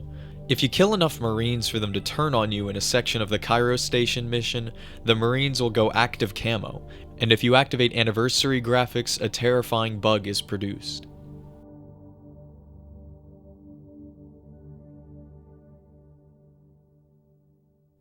I wonder what causes these texture glitches. They're definitely going to be the source of some of my sleep paralysis demons from here on out. How did Sergeant Johnson survive Halo Combat Evolved? This is a question I answered earlier, where Johnson's Spartan 1 augmentations allowed him to fight his way out of the Flood facility. But further, in the Halo novel First Strike, Johnson meets up with 3 fellow Marines, Lieutenant Elias Haverson, Corporal Locklear, and Petty Officer Sheila Polonsky. Together with those Marines, Johnson escaped the ring aboard a Pelican, despite what the legendary ending would tell you. They met up in space with the Master Chief, and proceeded to take control of the nearby Covenant capital ship, the Ascendant Justice. They then landed the ship on the planet Reach, picking up the surviving Spartan 2s along with Catherine Halsey, before making a quick escape from the planet. On their mission, Chief and the other Spartan 2s assaulted a Covenant space station and destroyed it, claiming an entire 500-ship fleet before they returned to Earth, killing 343 Guilty Spark without the Spartan laser. This is a hoax back in the day, as it was claimed by some that you could kill Guilty Spark at the end of Halo 3 without the Splazer, but this is in fact untrue. Chinese food and high ground. In trash piles on the ground in Halo 3 on the map High Ground and on the mission The Storm, you can find Chinese food takeout boxes and perfectly good noodles wasted. Messages on the assault bomb. This is an old one I remember. In Halo 2, 3, and Reach, on the Assault game type, the bomb would have messages scribbled onto it depending on the map and game. This is in reference to bombs and artillery shells that have messages inscribed on them in real life for use in war. Maybe we'll see it again in Infinite someday, if Assault ever gets added into Season 9. In the Halo 3 mission Floodgate, there is a Marine that holds a pistol to his head while rambling emotionally. So this is going to be tough for YouTube censors, but he threatens to end the game early on himself. He actually had to kill his entire squad after they became infected by the Flood, and was driven to insanity because of it, hoping he'd done his squad mates a favor. Yeah, Halo used to be dark. In war, especially with one involving a horror as evil as the Flood, mental health and innocence would be obvious casualties. Modern Halo unfortunately doesn't portray war in this mature light anymore. This troubled Marine's fate is unknown. Hopefully he made it out before the glassing of Africa. British Cortana. Cortana in Halo was originally supposed to have a British accent. This can be heard through some of Cortana's lines, where she famously tells 343 Guilty Spark to sod off, despite Jen Taylor lacking a British accent whatsoever. Hidden Trigates. In Halo 2, there are a few texture glitches that often resemble large triangle-shaped texture swatches that appear out of place. These are most commonly located outside of normal boundaries on the level, but one does exist on Coagulation if you light up a patch of the cave. As these were hard to find and mostly required vacations to locate, many postulated that these textures may have been gateways to, well, all sorts of things. Trigates were tied to several other Halo 2 urban legends and mysteries, including the floating Delta Halo button and the gold warthog that we covered a little earlier in this Iceberg. Some theorized about interdimensional travel in secret areas, but of course this is all nonsense. These are simply bugged out textures. The Cave of 1,000 Faces. The Cave of 1,000 Faces is an out-of-bounds section of the Halo 3 mission Sierra 117. If players break out of the map successfully, they can find a secret cave that ended up implicated in a sort of urban legend or mystery of sorts. People say that they can see faces in the walls of the cave if you look closely enough into the textures of the cave walls. This is likely just a sort of optical illusion, especially as this cave would later be used in the following cutscene as the pelican carrying the chief lowers into Crow's Nest. This is an obscure find outside of the map and nothing more. Halo 3 Epsilon. Within Bungie, a private copy of Halo 3 was distributed to Microsoft employees starting around August 10, 2007, around a month before the release of Halo 3 to the public. This version of the game seems more like an extended demo of the game and featured a single campaign mission, Savo Highway, along with 6 multiplayer maps that could be played on Forge and multiplayer. Now you might be wondering if you could play this build. Players from the 360 days managed to obtain copies of this build somehow, which leads us into our next entry on the Iceberg. Player that got banned until 9999 AD. I didn't believe this when I first read it. Anonymous Xbox user, known only by their gamer tag Scar, played Halo 3 Epsilon while Xbox Live was switched on. As consequences for their actions, their account was banned from Xbox Live until December 31st, 9999. Unfortunately, it is rumored that Scar may never live to see the day that their account is unbanned. Folks, a moment of silence for another soul lost to the banhammer. Religious symbolism. Halo is no stranger to the topic of religion. The main antagonists of the game are known as the Covenant, and they worship an ancient alien species. So it was only a matter of time before connections were drawn between the game and real-world religions. Christian and religious terms and iconography soaked the plot and universe of Halo. Noah and the Flood, or in this case, the Halo Flood, the Ark that destroys the Flood, the Prophets, Mjolnir armor. Many plot elements share names with religious topics, and if players dig deeper, the lore of Halo shares many parallels with biblical stories. Many have drawn up conspiracies or theories that there is some greater significance of this religious symbolism. I personally see some similarities between the historical Crusades and the Human Covenant War. So could there be some hidden, subliminal religious message that Bungie intended players to read into or discover? Unlikely, but it isn't surprising that these theories exist, as everything up to the title of the franchise has religious significance. Pancam mode. In Halo 3, ODST, and Reach, along with some of the multiplayers in 343 Halo games, within the theater mode, players can view past games and detach their camera from their past player character. Using this free-flying camera mode, they could capture images, videos, and even break out of sections of the map to view hidden areas not visible from normal play. However, these tools are normally accessible in the theater mode. PanCam mode is an extra mode added by Bungie that allows you to fly way further out of boundaries and view even further hidden areas within the games, and is used to find many secrets throughout Halo. Apartment 117 is a fairly obscure entry on this Iceberg. It was an animated series that was planned and slated to be hosted on Halo Waypoint. This series entered development in 2010 and was known as Apartment 117, which was a project spearheaded by Powerhouse Animation alongside 343 Industries. After the trailer and first episode were released, 343 Industries removed the episode and cancelled the project. The first episode is totally viewable in a re-upload on YouTube, and it follows two roommates, one of whom is obsessed with Halo, as they take a trip to get groceries. I can't trust you to do anything. Every time I ask you to do something, you screw it up. Remember when you were supposed to pick up my car? You completely destroyed it. I didn't destroy it. I made it better. You turned it into one of those groundhog things. It's a warthog. I was trying to help you. What are you gonna do in the Covenant land? Alright, I'm going to the grocery store, and you're coming with me. I recommend you watch it yourself. This is also likely the only video of it up on YouTube, and from what I've found, 343 is trying to avoid talking about it and would rather see it forgotten. It's certainly a bizarre and somewhat cringy animated short, and I think we're lucky to have witnessed it here. Halo 2 Vista Map Editor. In the Halo 2 PC port, also known as Halo 2 Vista, as Windows Vista was the current iteration of Windows around 2004, every copy of Halo 2 Vista came packaged with a map editor. This pre-Halo 3 Forge tool allowed modders to create custom maps and mods for Halo 2, up until the release of Halo Master Chief Collection on PC. The Halo modding community on PC relied on this and Halo Custom Edition's map tools for the longest time, including Gorilla, Sapien, and more, for years.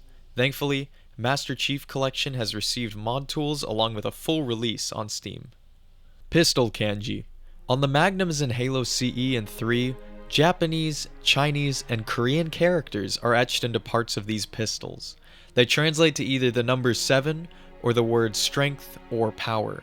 This alludes to the fact that the Magnum is a very devastating weapon, at least in Halo Combat Evolved. Crazy Marine and ODST. One of the wounded Marines at the Uplift Reserve, which is pretty much a zoo of sorts, gets lost in their crackpot theory about the food chain and how the zoo they're in isn't so different from their own reality. No! You're not listening. It's a zoo, okay? Well, technically it's a corporate-funded wildlife reserve. Semantics! This whole place is one big cage! Listen, Marine, you're wounded. You gotta try and relax. Except we're the zebras, get it? All fenced in and ready to slaughter. And then? They're the lions! Battle Rifle Plasma Rifle. This is really obscure. In a Halo 2 cutscene before the start of the mission, Sacred Icon, as Tartarus's Phantom blasts the Sentinel Enforcer, if you manage to break your camera free, you would be able to see that the Phantom turret is actually a combined Battle Rifle Plasma Rifle hybrid, or BRPR if you will. The Battle Rifle is actually not a functioning rifle, but an object that is strangely holding the Plasma Rifle according to Halo 2's game logic. Otherwise, the Plasma Rifle would fall. This duct tape popsicle stick type nonsense right here is hilarious, and you can actually wield and fire this weapon through modding as well. Halo 4 Drones. Several NPCs were cut from Halo 4, one of which were the drones, which haven't been seen since Halo Reach. There is a lot of concept art of this cut enemy, but unfortunately, they never made it to the game. Killer Moa. Left over in the game files of Halo Reach, modders have managed to dig up code that explains that MOAs may have had the ability to attack players and/or enemies. This can be seen through numerous unused combat animations, and here, General Heed combined these combat animations along with attacks, as can be seen in this video. Infinite rockets in ODST. Once again demonstrated best by General Heed, but this time in an old video from 2009 no less. There is a hidden Easter egg of 4 rocket launchers, each with 1000 ammo, and 2 mongooses. This Easter egg only triggers on the mission Coastal Highway with 4 players on Legendary difficulty with the Iron Skull on. Much like in Halo 3, this Easter egg was intended to assist players in achieving the Vidmaster Deja Vu achievement, but in Halo 3, 4 ghosts were given to players instead for their final run. Eric Nyland. Mr. Nyland is an American novelist who wrote 3 prominent early Halo novels. He wrote Halo: The Fall of Reach, First Strike, and Ghosts of Onyx, among many other stories and novels that contributed greatly to the Halo universe. Cut skulls. Throughout the franchise, Easter egg skulls have been cut or limited in functionality. In Halo 3, an assassin skull on the mission Cortana would be given no use and have much of its functionality cut, though it can still be found in-game. A few skulls were cut from Halo 3 ODST as well, and one was cut from Halo CE Anniversary, where gun sound effects would be replaced by 343 staff members speaking the gun noises, like bang bang bang bang bang bang bang. But the strangest cut skull doesn't come in the form of a pickup object. There was a cut scene in Halo CE, where the Chief was supposed to burn through the proto-gravemind Captain Keyes' skull with a flamethrower to obtain the Captain's neural implants. This gruesome scene was soon cut due to the flamethrower being cut from the game as well, only to return in the PC port, Halo Custom Edition. UNSC Diver. In the Halo 5 map Fathom, submerged in an out-of-bounds pool of water is a static object of a yellow diver. This bizarre Easter egg eventually was turned into a Forge object when Forge released. Weapons card. Throughout Halo 3 ODST, the player may stumble across a bit of scrap paper that displays silhouettes of what appear to be cut Covenant weapons. It is up to your imagination what these weapons were intended to become. Halo 2 Cartographer. This entry refers to Halo 2 Project Cartographer, a fan-developed and improved version of Halo 2 Vista. Included are modded custom maps, a working infection mode, gun game, restored online servers, and much more completely free and available for download. For a time, this was the only modern port of Halo 2 available until the MCC was ported to PC. Nuclear Bomb Glitch. This entry, in my opinion, should be far lower. There is only one video on this topic that I could find, and it is completely in Spanish and serenaded by Let the Bodies Hit the Floor. This is how you know you've traveled back in time. In short, if one player removes the arms of another player in Halo 3 Forge and then throws a grenade, a bright flash akin to a nuclear bomb will occur rather than the standard explosion. Removing Spartan arms is actually a separate glitch and can be done by grabbing a weapon in Forge mode right when the other player is attempting to pick it up. Yanmi Sniper. In a previous entry I mentioned that the Covenant enemy species have proper names. In this case, the Yanmi are the actual term used for drones. If you thought Jackal snipers were bad, sleep well at night knowing we barely avoided sniper drones in Halo 4 before all drones were cut from the game. Rooster Teeth Vending Machines. The Rooster Teeth vending machines are something I mentioned a little earlier. On the Halo 2 map Turf, red and blue soda machines with the mascots from the Rooster Teeth logo can be found on the map as set dressing that nod to the company that produced Red vs. Blue. He was my lover.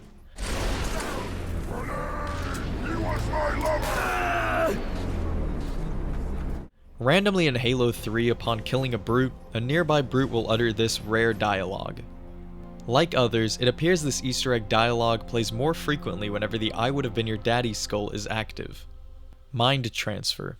This is a lore device in Halo, wherein a sentient mind is transferred into another being or object. Examples include human brain tissue being used to create AIs in the UNSC, Forerunner composers digitizing living creatures into Promethean soldiers, and the Flood harvesting memories from assimilated beings. Marvin Mobuto is a Marine from the extended Halo universe. After the Flood was unleashed on Alpha Halo, Sergeant Mobuto became separated from his squad when the Monitor found him and teleported him to the library in an attempt to reclaim the Index. Chief was not the sole reclaimer, as Marvin was the first one. He fought through the horrors of the Flood-infested chambers of the library until the Index was in sight, but unfortunately, due to his marine body armor, which was far too insufficient for combat against the Flood, Marvin fought until he was thrashed and torn to pieces, because he wouldn't go quietly. This is detailed in the novel Halo the Flood, where Chief finds his dog tags and identifies him towards the end of the library mission. Not only was the player not the first in the library, but he was likely just a few hours from running into this lonely Marine.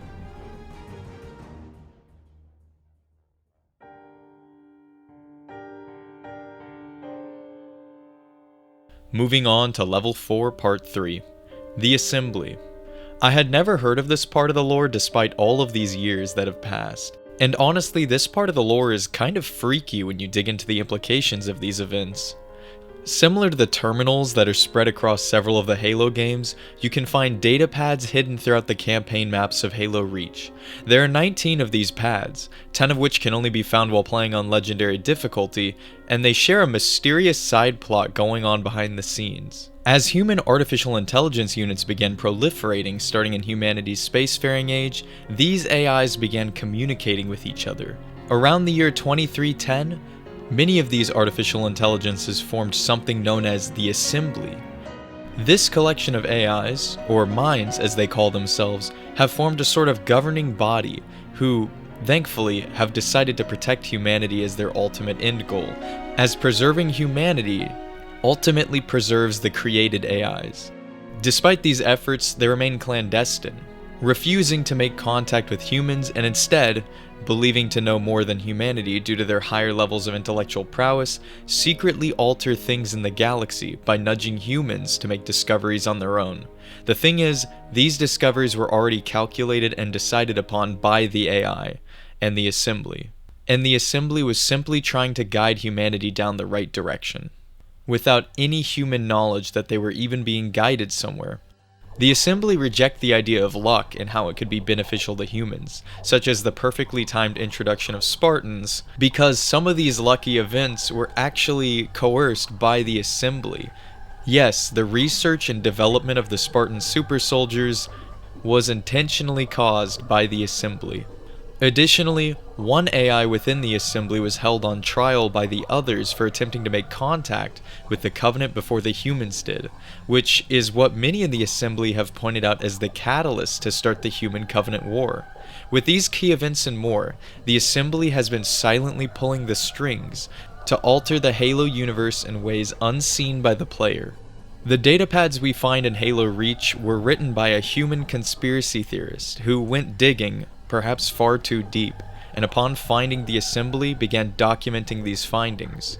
However, it took a toll on his mental health, as he went mad from paranoia as the discovery of the Assembly and how they are altering the cosmos in mysterious ways was far too stressful for him. This Assembly later went on to assist Cortana in her evil arc when she led a war with her created faction against all other living factions in the galaxy.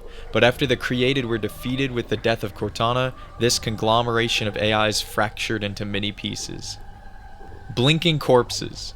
In Halo 2 and Halo 2 Anniversary, there is a glitch where some dead corpse's eyes will blink after being moved or shot. Flip music. In the cutscene introducing the arrival of the Flood, Marines aboard the Pelican dropship are complaining about the music playing on board as they deploy into the swamp. Private Mendoza asks, "Why do we have to listen to all this old stuff, Sarge?" Sergeant Johnson explains that this stuff is your history. Flip is the genre of music playing aboard the Pelican insertion in this scene.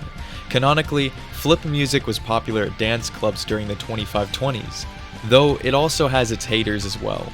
Specifically, Captain Keyes, Master Chief, and Marines Jenkins, Riley, Locklear, and Vicente all dislike it. The song playing aboard the Pelican is titled as Shreddin' and was available for download on Bungie.net at some point. It was noted by Joe Staten that the dev team originally wanted to have Paint It Black by the Rolling Stones playing aboard that Pelican instead, before an original track was created. Flood forms on Lockout Anniversary. In the containment vats at the bottom of the Halo 2 Anniversary remake of the map Lockout, there are dozens of flood forms suspended in green liquid.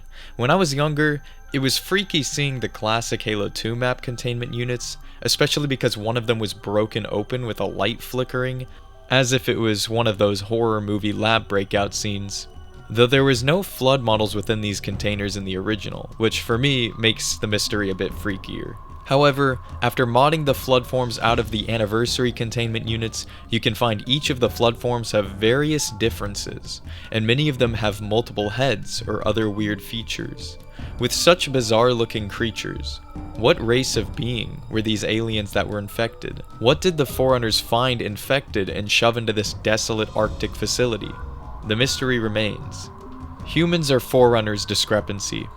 In the original Halo trilogy, humans are heavily implied to have been the ancient aliens known as the Forerunners who built the Halo rings.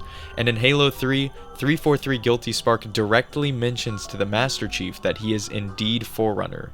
This was the original plan from Bungie, and in the cut Halo 2 ending, it would have been revealed that the Forerunners that the Covenant were worshipping as they annihilated humanity were actually ancient humans all along. This plot twist would have been seriously fascinating in my opinion, but for one reason or another, in Halo 4, this plotline was retconned and scrapped, and the Forerunners were turned into a different race altogether. This only serves to confuse fans and make everything said in the previous 3 Halo games make no sense whatsoever. Dead Zebra Halo 3 ODST. I don't know why this is on here, but here goes anyway. On the mission Uplift Reserve in Halo 3 ODST, you can find dead zebras that litter the battlefield in one section of the map. According to comments on this video from 2009, some don't remember seeing these in their playthrough. Possible Mandela effect? I never saw these myself, and the video itself claims this is an Easter egg, but it's so mundane though, it's just map decoration. I suppose the weirdness of this entry is that it's an obscure map decoration that most people just didn't notice.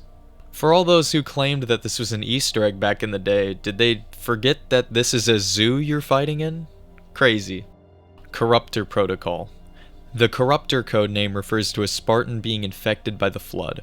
The protocol requires that if Spartan failsafes malfunction, then weapons of mass destruction are authorized for use to erase this new and highly dangerous threat.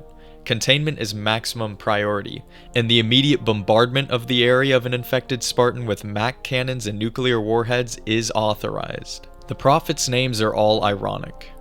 This is a fun lore thought experiment. Each of the Covenant Prophets meets ironic fates in Halo 2 and 3. The Prophet of Regret dies to a regretfully foolish jump to the human homeworld and hasty jump to Delta Halo, allowing the UNSC to follow him, where Johnson remarks, "We regret coming to Earth," while insulting the Prophet. Mercy dies due to not being shown mercy by Tartarus or the Prophet of Truth when he's attacked by a flood infection form, and Truth is killed after the Covenant, which is built on the lies from the Prophets, collapses, and he is stabbed by the Arbiter, the first elite to learn the truth of the Covenant's failed religion. This was all postulated by Reddit user the High Shibe. Sangheili are fatherless. Sangheili, also known as the Elites, are not allowed to know their father, and are instead raised by a maternal uncle. This prevents them from knowing their father's past, and instead inspires them to forge their own destiny. Assassin Armor. Bazoo Studios uploaded this troll of a video in 2009, showing off a secret Halo 3 armor suit, the Assassin Armor, which is totally not made in Photoshop. It blew up back in the Halo 3 days, leading to a few parts of the community referencing this hoax of an armor suit. Grey Team were a Spartan 2 team donning all grey suits and were trained on independent decision making and thus were used in missions deep behind enemy lines without support from other UNSC elements. They operated in major engagements as a Spec Ops team throughout the Human Covenant War, and in 2560, they now operate alongside multiple Sangheili allies in joint occupation zones. Glyke. Grey Team participated in Operation Sunspear directly following the fall of Reach. Their mission objective was to eliminate as many Sangheili naval officers responsible for the glassing of human worlds as possible, as a form of revenge. During their mission, they were informed of the Covenant locating and identifying Earth, and before losing contact with UNSC Command, they were ordered to execute Condition Endgame. This order dictates the destruction of the Sangheili homeworld, Sanghelios. Cut off from the events across the galaxy, Grey Team traveled to Glyke, a Sangheili world with billions in population. Grey Team landed on the surface and detonated a Nova Bomb, a weapon that was powerful enough to destroy an entire planet. The bomb exploded on December of 2552. Only one problem. The war was already over. Peace was signed between the humans and Covenant remnants, but without contact with the human worlds, Grey Team was hell-bent on their mission, as it seemed humanity had already lost when the Covenant located Earth. They had no idea that the Master Chief and their aligned elites and UNSC counterparts had defeated the Covenant on the Ark. But it was too late. The planet was completely destroyed. Nova Bomb. The Nova Bomb is what we mentioned just a second ago. It's a nuclear weapon meant to kill planets.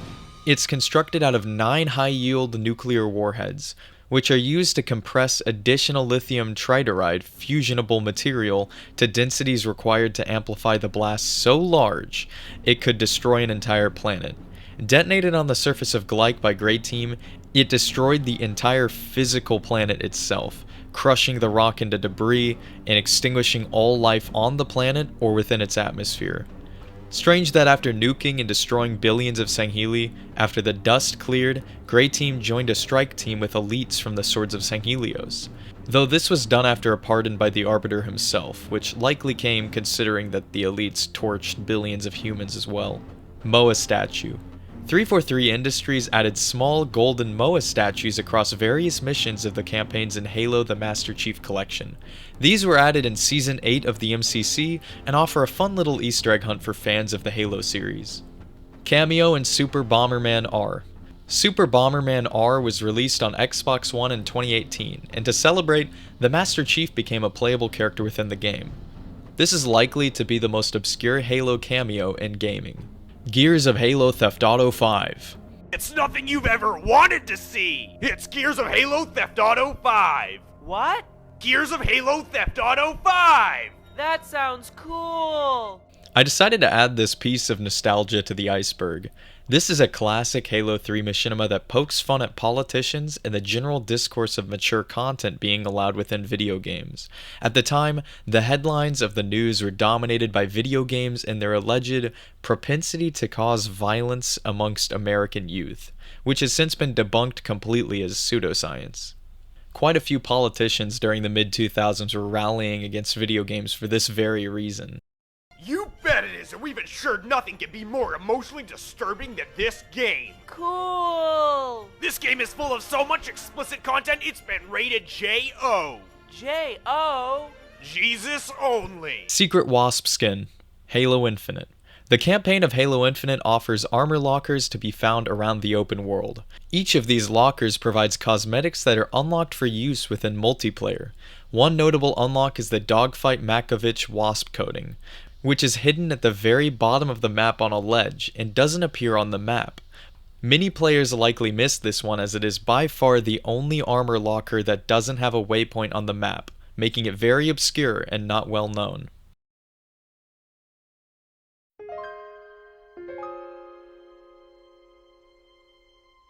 Now we proceed into Level 5 Part 1. HG, Halo General. I don't know why this is so low on the list. This is just the 4chan page for Halo. 7th Column. 7th Column is a symbol of Bungie's forum fan club of the same name. This symbol has since not just become an emblem within the Halo game's customization pages, but also an emblem that symbolizes Bungie itself. This icon is also called the Septagon. I've seen this emblem for years and never knew it actually had a name. The more you know, huh? Forerunner Tank. Remember that cut mission that would introduce the Gravemind in Halo 2? This is that mission. It would have the Master Chief fight through the depths of Delta Halo before encountering the Gravemind and being captured by it. A fast-moving and very powerful Forerunner tank-like vehicle was intended to be piloted by the player during this mission. When asked why add a Forerunner tank level into the game, Jason Jones simply replied, "Awesomeness would ensue." Halo for PlayStation 2.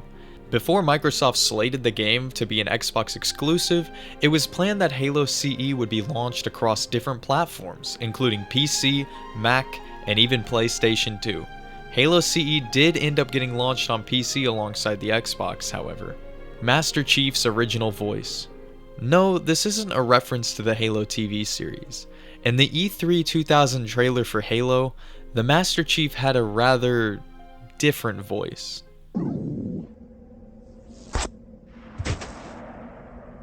Recon reporting. Hostiles have been neutralized. Say again? Over. The drop zone is clear. I repeat, the drop zone is clear. Understood. Lieutenant, let's get this thing moving. Rex. Wait, didn't we already do this one? This one may be referring to the Halo 2 Sword Rex Easter egg in the mission Outskirts, which is a little less known than the Halo CE one. Bonobo. For Juneteenth, in celebration of the emancipation of African Americans in the United States, 343 Industries released a free emblem for all players to unlock for logging into Halo Infinite on this historic day in 2022. Unfortunately, the nameplate was named Bonobo in what seems to have been an accident. For those of you who don't know, bonobo is a species of African ape. Yeah, this incited a bit of a controversy for 343. What's not so well known is the potential cause of this unfortunate coincidence. It likely was not done on purpose, but was an accident that slipped through QA. 343 inherited Bungie's Halo development tools, one of which, a tag editor, is called Bonobo. It seems that once they produced the emblem, they forgot to name it, giving it the default name of the program that produced it. What an unfortunate coincidence. Hidden Gargoyle in Halo 2. This is rather insignificant. In the Halo 2 map Backwash, at Blue Base, a gargoyle is hidden. Missing leaves in Halo 2 NVIDIA graphics. This is so obscure. Apparently, some players of Halo 2 were having issues where leaves would not render on NVIDIA graphics cards. In this post I found... Wait, it was posted 5 years ago? Why is this so recent yet before the MCC released Halo 2 on PC? Why would someone make a post on this in 2018 on Halo 2 Vista from 2004? More importantly, how does anyone know about this enough to put it on an Iceberg? This is so bizarre, I'm freaking out! Macworld 1999 build. Halo Combat Evolved released as a Microsoft game in 2001. 2 years prior, it was destined for the Macintosh computer. Marcus Leto, someone who worked on Halo CE, released footage of this very, very early version of Halo in 2021. The first footage seen of the Halo franchise was from this build at the Macworld Expo, where it was introduced by Steve Jobs and presented by Jason Jones of Bungie. We are starting to see some great games come back to the Mac, but this is one of the coolest I've ever seen. This game is going to ship early next year from Bungie, and this is the first time anybody has ever seen it. It's the first time they've debuted it. And so I'm very happy to welcome on the stage Jason Jones, who is the co-founder of Bungie and the Halo project lead. Halo is the name of this game, and we're going to see, for the first time, Halo. Welcome, Jason. Running on a Macintosh computer, the demo played the glorious Halo theme for the first time ever, the song of which was composed in 3 days by Marty O'Donnell. Girlfriend texture. I at first couldn't find info about this entry, but after asking around on Reddit, SyncTit informed me that it was a texture on the CE map boarding action. It can be found in a hidden room on an early build of Halo CE as shown in this Rocket Sloth video, and it took 19 years for this community to solve this Easter egg. The image of this developer's girlfriend remains as a hidden shrine on this multiplayer map. QuackJag. This is a YouTuber who is a staple of the classic Halo community. QuackJag produced some of the most popular and some of the first Halo uploads from 16 years ago. And I recall a friend of mine showing my family the Halo Kitty Cat dance video way long ago, which at this point has 7.4 million views.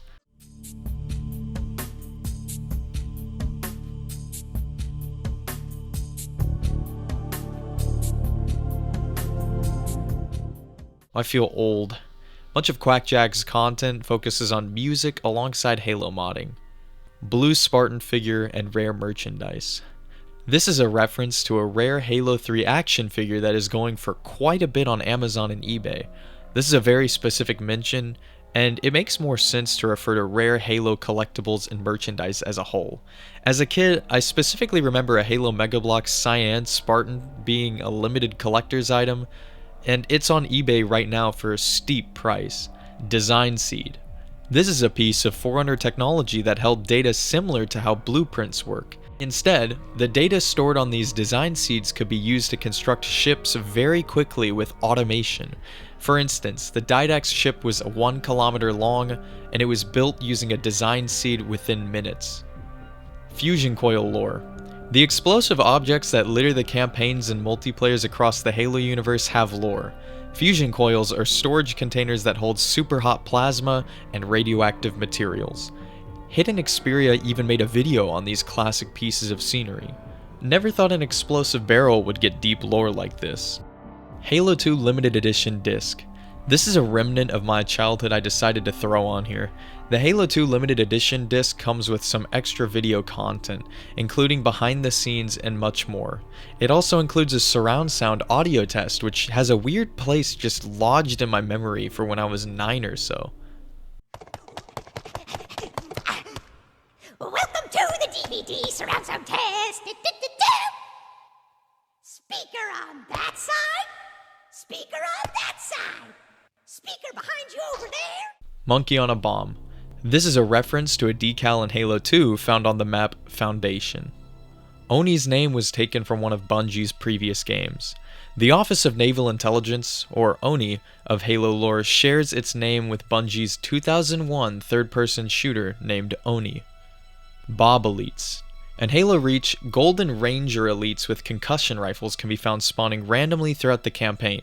Killing them would grant credits in the original Halo Reach, as some challenges focused on players hunting these guys down. They will also disappear if the player wanders too far from them. Silver Warthog.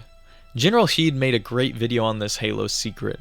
In the Halo 3 Xbox 360 menus, scenes full of characters and vehicles can be seen covered in a blue menu filter. In the Forge menu background, a Warthog is present, but if you remove the blue filter, the Warthog is not green but actually silver. We already had a gold Warthog Easter egg, and now we have a silver one too. I kinda wish this was in the game proper, as it looks pretty cool, and it kinda reminds me of the Halo Infinite Razorback. Halo DS. This is a cancelled version of Halo meant to be playable on the Nintendo DS handheld console. Unfortunately, it never came to be, and became a form of lost media until a video was released with gameplay of a Halo DS demo. Frank O'Connor and Brian Gerard of Bungie responded to the leaked gameplay, stating that the Halo DS game was never in development by any studio, but it was likely just a prototype that an employee attempted to pitch to somebody to possibly influence the creation of a real Halo DS game. It appears that the Halo DS demo is a mod of GoldenEye Rogue Agent, which is another DS game. The mod features the Halo 2 map Zanzibar, alongside dual wielding. It is possible that this may have been produced around the time of Halo 2's release, but it is unknown who made the unsolicited Halo DS demo, and it's also not known who leaked this mod to IGN. Halo 5 cart. In the Halo 5 mission Evacuation, a very obscure Easter egg was hidden. A developer ended up giving hints to the community on the details behind this Easter egg to assist the community in finding it. Rocket Sloth made a great video on finding and activating this Easter egg. After initiating the egg, players must race to the finish line where the winner is gifted with a random power weapon. Halo 3 Zune. This is a promotional Zune 30 device that is themed around Halo 3. It is preloaded with music, trailers, and artwork from the first 3 Halo games. For those of you who don't know, Zune was an MP3 player similar to the iPod. For those of you who don't know what an iPod is, first off, wow, you're a child. And second off, it's a dedicated MP3 player. In addition to all the extra content, the Halo 3 Zune came preloaded with a collection of Red vs. Blue episodes, along with an exclusive Red vs. Blue PSA minisode that appeared to be produced in an early build of Halo 3 prior to the game's release. You're actually watching it right now. Beat it, punk! Mind your own business! Halo 3 ODST is an allegory of Dante's Inferno. Here's another entry I've added. This is a theory that suspects Halo 3 ODST to actually be a parallel to the story told in Dante's Inferno. The plot and story told in Halo 3 ODST closely mirrors the 9 rings of hell in Dante's Inferno. Audio logs exhibit characters who portray some of the 7 deadly sins, such as gluttony and greed. The ODSTs you play as are called Hell Jumpers after all, as they drop foot first into New Mombasa, a city caught up in an inferno and brimstone. Bungie even admitted that this is not just a theory but something they planned, and there are some really good videos on the topic as well. The Ultimate Halo Companion DVD set was a DVD set released in 2004. It contained gameplay, cutscenes, and tons of exhibitions from throughout the first 2 Halo games' development cycles. It is a turbo rare piece of Halo collector's merchandise.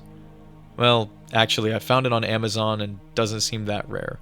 Unless these are fake bootleg reproductions of the DVD set, which would make sense for these reasonably low prices. Now we move on to Level 5 Part 2. Cut Scarab from Halo 4.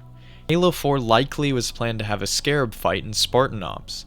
This is strange as there already is a Covenant super vehicle players are meant to take down in the campaign, and that is the Lich, which is a sort of Covenant flying fortress. The Scarab itself is buried in the files, and it's up to speculation how this enemy super unit would have been implemented into Halo 4. Halo 4 Cut Dialogue. More cut content from Halo 4, which is perhaps the most dialogue-heavy game in the series. Well, at least as far as the Chief and Cortana are concerned. Just how you like them. Big, ugly, and overflowing with machine guns and rocket launchers. Therefore, it isn't surprising there is cut dialogue and voice lines from the campaign. But what is surprising is that there's enough to fill a 45-minute video. I should add that there are loads of cut dialogue from pretty much all of the Halo games, so in a way this entry could refer to the franchise as a whole. Pre-Xbox Halo. Earlier I explained that Halo was originally slated for release on the Macintosh computer, and that lots of content ended up being scrapped before the final release. Originally, Halo was planned to be a strategy game, similar to Bungie's previous game, Myth, before Halo was turned into a third-person shooter. Eventually, it was refitted into a first-person shooter for the Xbox. I wonder how Halo would have been if it was released as a strategy game way back when, instead of having a spin-off RTS series in the form of the Halo Wars games. Empty room on Sword Base. On the Halo Reach multiplayer map Sword Base, behind a door is a secret room that you can glitch the camera into. On the Halo Reach beta, on the same secret room, there is a 2D cutout of a piece of concept art of Dr. Halsey. Interestingly enough, this room ended up being used in the campaign mission that takes place on Sword Base, where Noble Team meets Halsey for the first time. This is wild. It's an Easter egg in a limited time beta that hints at the future purpose of the secret room when the campaign and full game releases. It's almost a bit like a spoiler from the devs, locked away outside the map. Other ghosts of Halo. Ah yes, back to the Halo hauntings. The Ghost of Lockout and slightly lesser known Ghost of Turf are among the most infamous Halo urban legends. These ghost-like entities puppeted Spartans and elites in multiplayer and attacked players in unexplainable ways, often lacking animations entirely. There are actually more of these Halo ghosts reported across the other Halo games. These include Halo 3's Ghosts of Sandtrap, Valhalla, and Blackout, and Halo Reach's Ghost of Forge World and The Package. These are just a few examples of some of the phantom entities that haunted fans in the Bungie era of Halo. Sangheli Point Defense Gauntlet. This entry is really cool. As seen in early builds of Halo Combat Evolved and the Halo CE First Look trailer at E3, elites had a point defense gauntlet, or a wrist-mounted energy shield similar to the ones Jackals use. We can see in the trailer a red elite gripping a sword in one hand and a shield in the opposite arm. And according to Halo Alpha, these shields ended up being replaced by the full-body personal energy shields, while the point defense gauntlet was given to the Jackals instead. There are other events in Halo canon where elites have used point defense shields, such as when the Shipmaster utilized one in a duel within the first Halo graphic novel. Jonesy the Cat. This is a Halo Combat Evolved Easter egg where signs of a missing calico cat that only answers to Jonesy are posted on bulletin boards throughout the Pillar of Autumn. This Easter egg reappears in Halo 3, where more posters state, "Still missing my cat Jonesy," and finally, in Halo CE Anniversary, Jonesy is found. On several message boards on the Autumn, 10 years after CE released, an image of an opossum is pinned with the phrase, "Cat found," inscribed onto it. Jonesy is a reference to Jones, the ship cat aboard the Nostromo from the movie Alien. Canadian coin on Snowbound. On the map Snowbound from Halo 3, within the active camo tunnel, a Canadian dollar coin is buried underneath the active camo that spawns on the map. This coin is also nicknamed a loonie due to the engraving of a great northern loon diving bird. In Canada, it is customary to bury a lucky loonie under the ice during National Canadian Ice Hockey and Curling Games. Missing person poster. In Halo 3's campaign, specifically on the missions The Storm and Floodgate, missing posters depicting images of Jason Jones, the co-founder of Bungie, can be found littering the battlefield. Explanations for the ghosts of Halo. Earlier, I detailed some of the more probable explanations for ghosts in Halo. However, amateur research on the topic has produced numerous conclusions. Since the original video of the ghost of Lockout went viral, sightings and claimed paranormal activity within the Halo games escalated fast. Hoaxes were generated, written claims and filmed evidence was released, and with that, the popularity of this urban legend grew far more unexplainable, especially as ghosts were seen on many multiplayer maps. Halo 3 clans have come forward with explanations. One clan admitted to have conducted research on the topic spurred by their own personal experiences with these ghosts. They stated that a modder they knew found code that generated these ghost-like players on each of the maps that were claimed to have been haunted. Bungie has confirmed at least one oversight in map development, where the Black Spartan on Halo Reach's Pillar of Autumn has been verified by Bungie to have been a mistake. Is it possible that the ghost entities that did not move or attack could be explained by code artifacts that were accidentally left over from map development? When it comes to the more dangerous and threatening ghosts, such as the ones that kill players, they're likely just hoaxes or scary stories, such as the ghost of Valhalla that apparently haunts the downed Pelican on the map with an energy sword. Perhaps the most probable explanation for the more frightening sightings, such as the one on Lockout, where a ghost player slides around the map killing players, is that extreme network errors or lag, combined with new players joining the game, causes a glitch where this new player becomes bugged out, contributing to their lack of appearance on the scoreboard, lack of name tag, and glitched out abilities. I've seen a video on YouTube where players artificially produced a ghost on Lockout by purposefully disrupting their network connections while inviting new players to the game. I have left out one possible explanation for some of these ghosts though. In these previous conclusions, we've assumed the hauntings to be fake, or not actually produced by paranormal activity. What if some of these stories were due to ghosts haunting the servers? We don't have an absolutely concrete, thorough investigation delving into this issue anyway. So while I assume the ghosts of Halo are merely glitches, it is unknown for certain what causes all of these sightings, especially the ones that some claim occur on offline matches where the ghosts aren't merely a player model, but they move and attack as well. If we assume these players are telling the truth, this is when the explained becomes unexplainable. Dominion, Halo 4. This is perhaps my favorite mode from Halo 4. Dominion is a big team battle mode that only appeared in Halo 4 before it was never seen again. The objective of Dominion is to capture and hold bases for points. From there, bases can be upgraded or fortified, which generates shield walls, turrets, and vehicle spawns at each base. Dominion usually resulted in intense, desperate battles over bases across the map. Beta designs refers to the difference of designs between the betas and full releases of Halo games. The Flood Forum, #offtopic.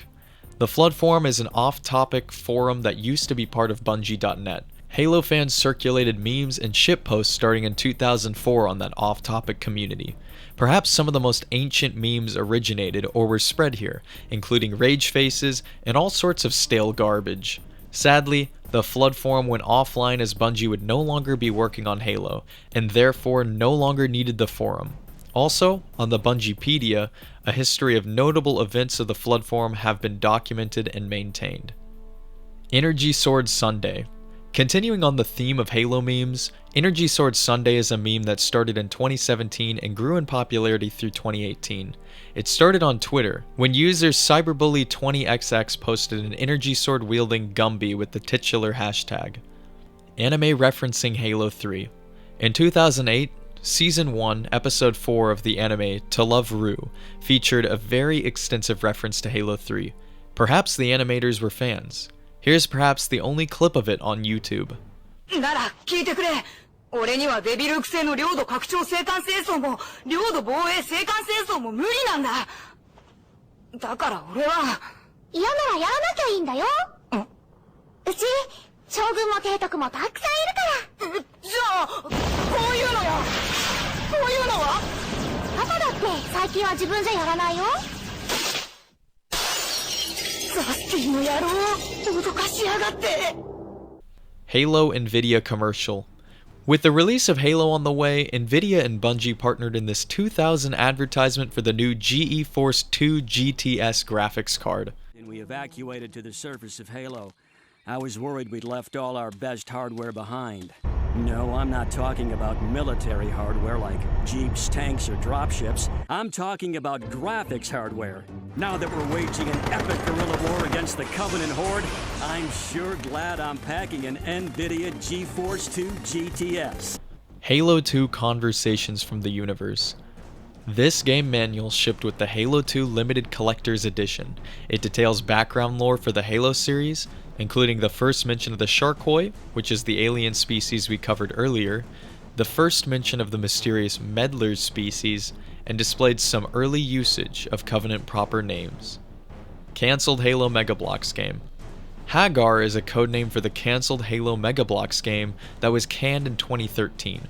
This game seems to be reminiscent of the LEGO Star Wars games, but more focused on third-person shooter gameplay along with construction elements.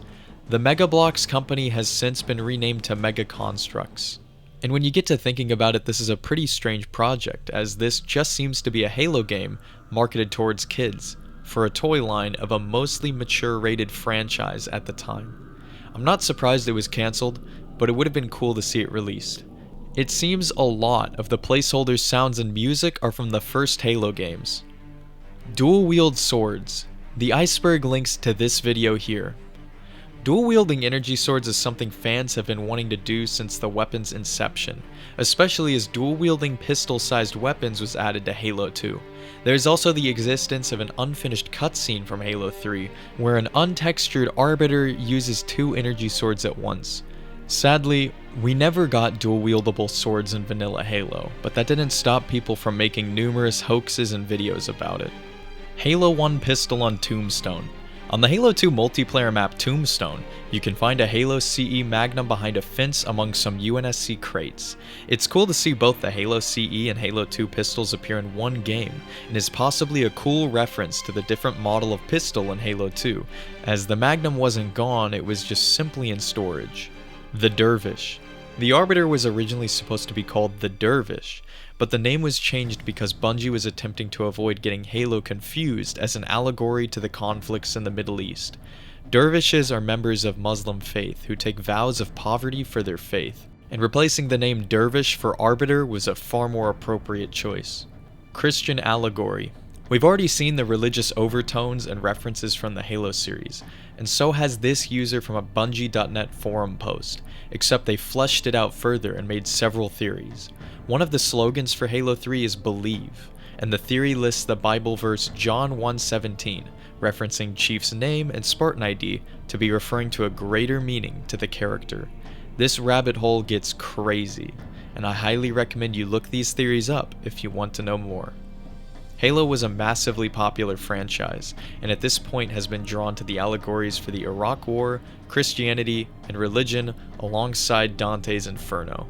And there's no surprise why. Cortana on High Ground. On the map High Ground in Halo 3, if you watch the laptop screen in the damaged bunker near the missile turret, an image of Cortana will flash on the TV screen once per 2 minutes. Person on Standoff. Along with the Man on the Moon Easter egg on this Halo 3 map, there's a 2D cutout of Travis Brady, a Bungie 3D artist, in the background nearby the radar dishes. Halo CE demo, Xbox. Much like many past games, Halo Combat Evolved got a demo for PC. Lesser known, and far rarer, is the Xbox Halo CE demo. While both these demos are very rare, the PC one occasionally has the multiplayer map Blood Gulch with online support, and both the Xbox demo and the PC demo has only the campaign mission, The Silent Cartographer. These Xbox demos were shipped on the Xbox Exhibition demo disc and on one of the Xbox Magazine game discs. This demo was likely the first introduction for many fans to the game, and the famous Johnson Halo ad came with the PC demo. These demos are obscure pieces of history. Jake Courage was a war photographer working within the UNSC. He took many photos that ended up being used in the Believe marketing campaign for Halo 3, which is why he and many of his photos are only portrayed in scale model dioramas. He famously captured photos of the Master Chief before the photographer was killed by a grenade in New Mombasa in 2552. Removed ambient life.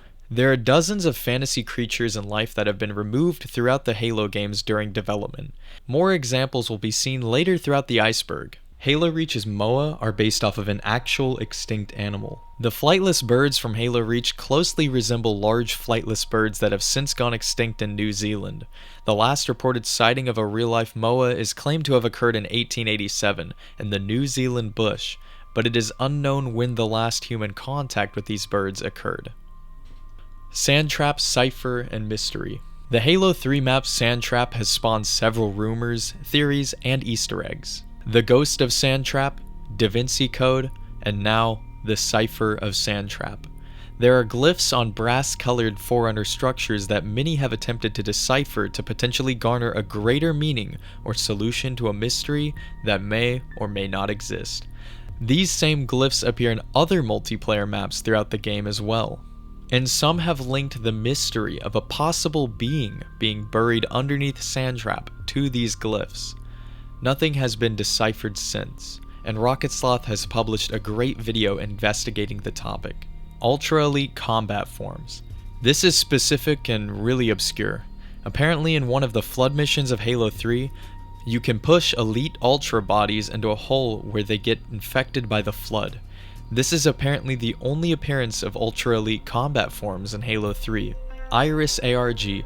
The Iris alternate reality game was a Halo 3 marketing campaign that consisted of 5 episodes that allowed fans to participate and interact with elements across different pieces of media.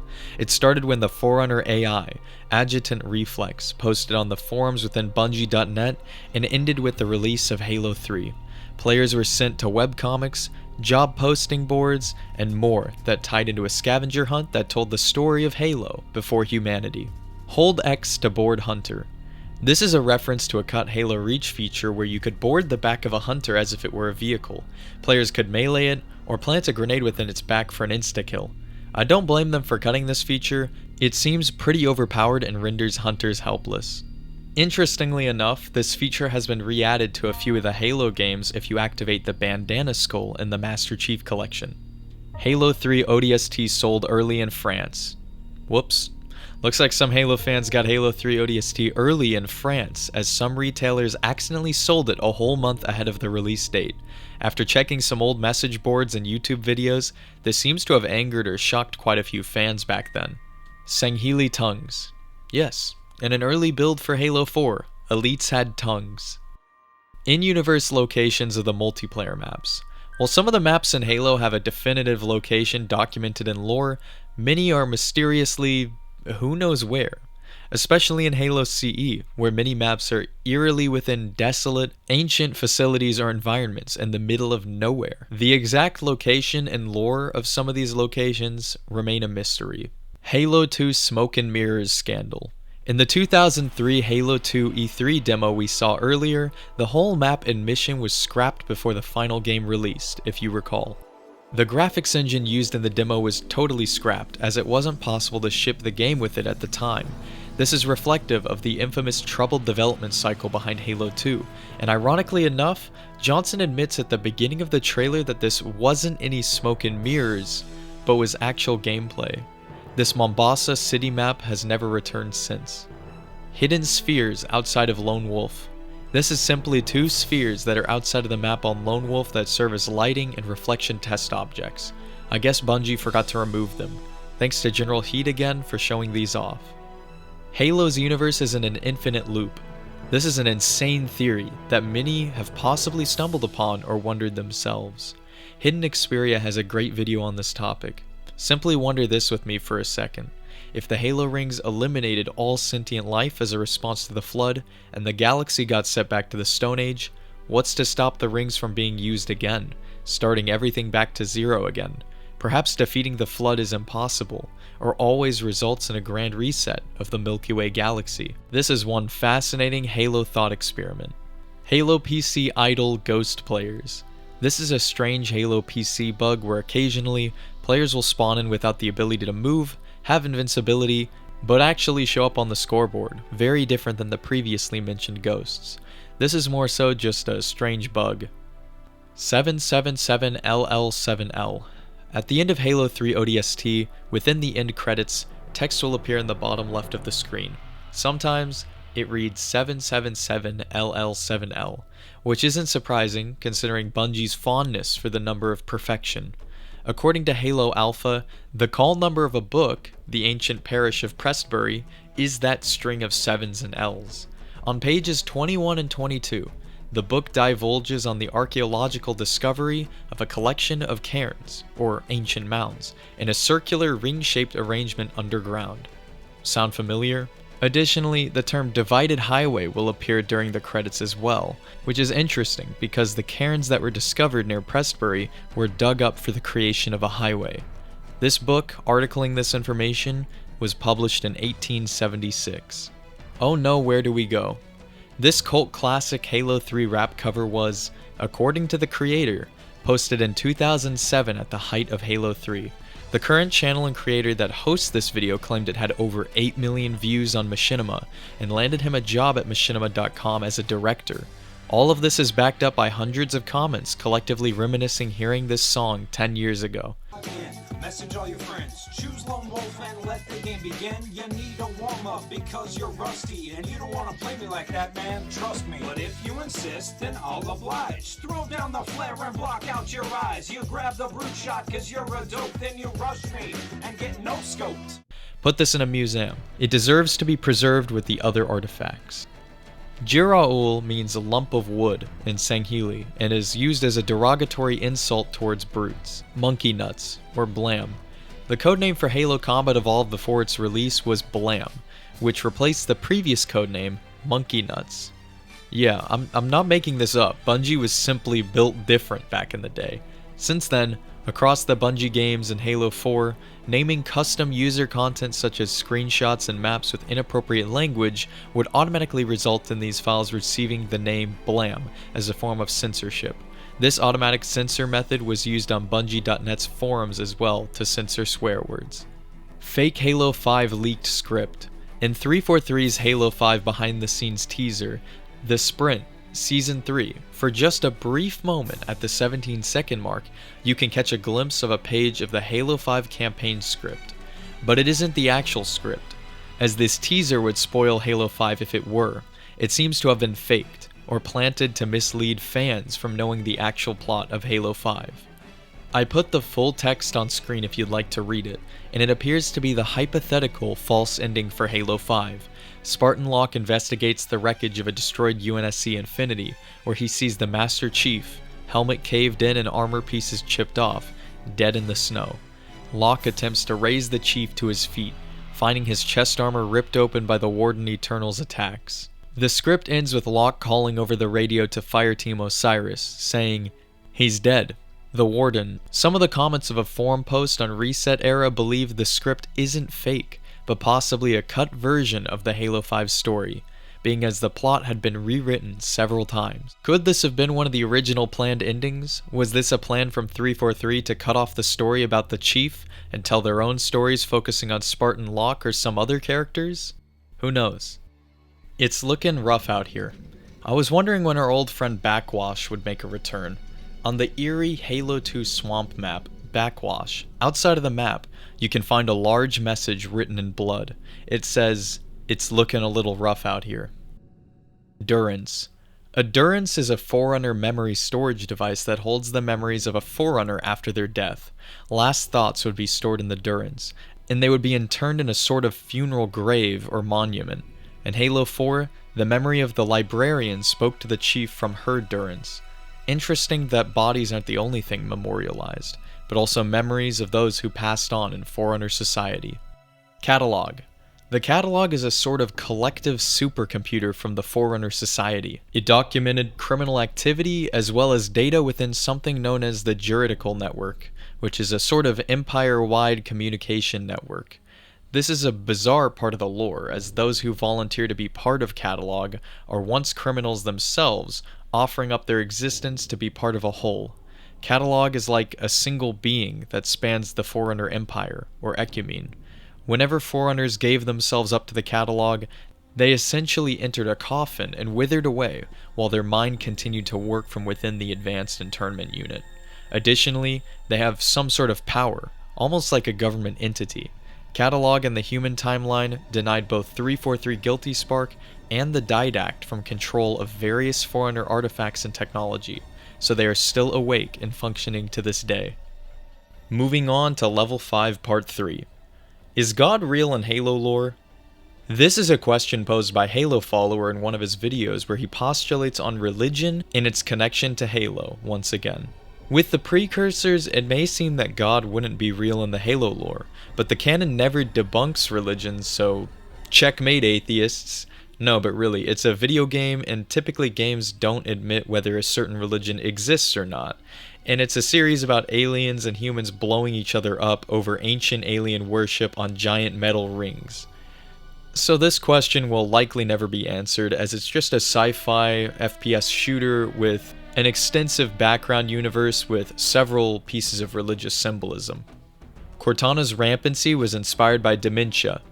During the production of Halo 4, creative director at 343, Josh Holmes, admitted that his mother was diagnosed with dementia during development, and that his real struggles inspired the characterization of Cortana's descent into rampancy as Chief does all he can to stop the inevitable loss of his companion. This is raw and very saddening. Dementia is not a joke in the slightest. It's a horrible disease for those afflicted, as well as their families. 343 hired people that hated Halo. Frank O'Connor of 343 Industries has explained that the company hired developers and workers who hated Halo. He explained that he was hoping that they'd bring some new input into the development of Halo, and described it as a huge advantage, as it would produce a team of people passionate about producing a new product. Despite these sentiments, it's easy to see how backwards this logic is, and led to Halo 4, which is one of the most controversial and universally panned games in the series. Though, I must say, the big team battle mode of Halo 4 is insanely fun.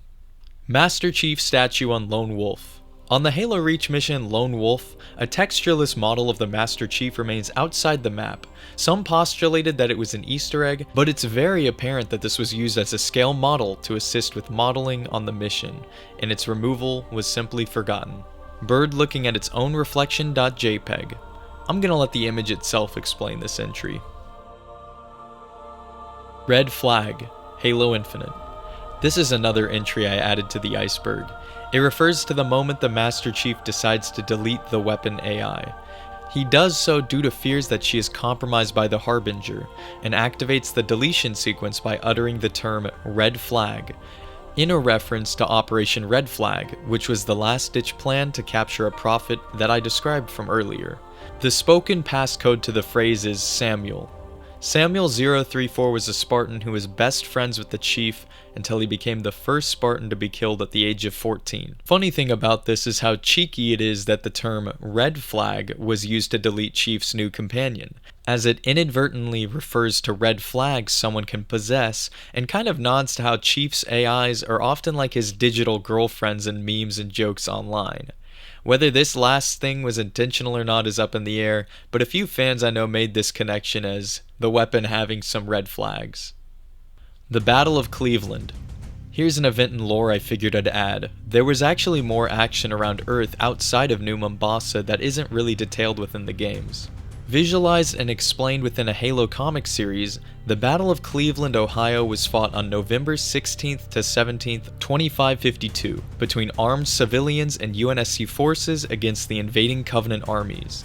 It began when Colonel James Ackerson and his armies were defeated on Mars by the Covenant. Ackerson, in captivity, mentioned to the Covenant that they would never find the key. The key, of course, was an imaginary object both Ackerson and his brother invented when they were children. In response, the Covenant assaulted the city of Cleveland to find this key of Asanalon, not yet realizing it was a complete ruse and not actually a Forerunner artifact. This led the Covenant right into a trap, where ODSTs were soon deployed to eliminate Covenant forces in search of this artificial object. The Covenant cruiser involved in the invasion was ultimately destroyed by the Ackerson brothers using a MAC round from an orbital defense platform.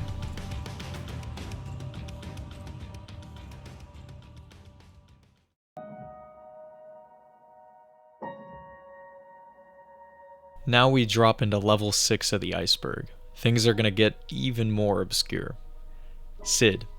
This is an Easter egg on the Halo 2 map Coagulation. Engraved into a cave wall, very faintly, "Not Sid was here" can be deciphered in the rock. How do you guys even find this stuff? Original Grunt Birthday Party skull, plasma explosion. The Grunt Birthday Party's first appearance in Halo 2 actually caused plasma grenade detonations to go off at the point of any critical hit. Headshot an elite, and boom, his face explodes. Killed by the Guardians, greater significance.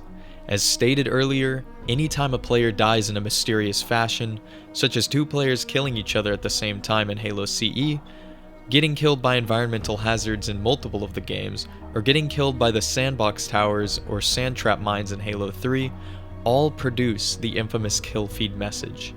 It's easily explained by the programming of the Halo games though. Surely, just a cheeky message when the game doesn't know who caused your death, right? It's been theorized there's a greater significance to these mysteriously named Guardians in Halo, likely because there is no mention of them within Halo lore. Do keep in mind, these Guardians are more of an invisible force and are not related to Halo 5 in any way. Perhaps they are protecting something sublime, or perhaps horrifying, sealed away in the tomb of a classic Halo map. Perhaps they're gods in the Halo universe who oversee every match and deal with any player who strays too far from their eternal games. What is this invisible, omnipotent force, and should we be afraid of it? These questions remain unanswered. Halo 4 worm leak was a cover-up.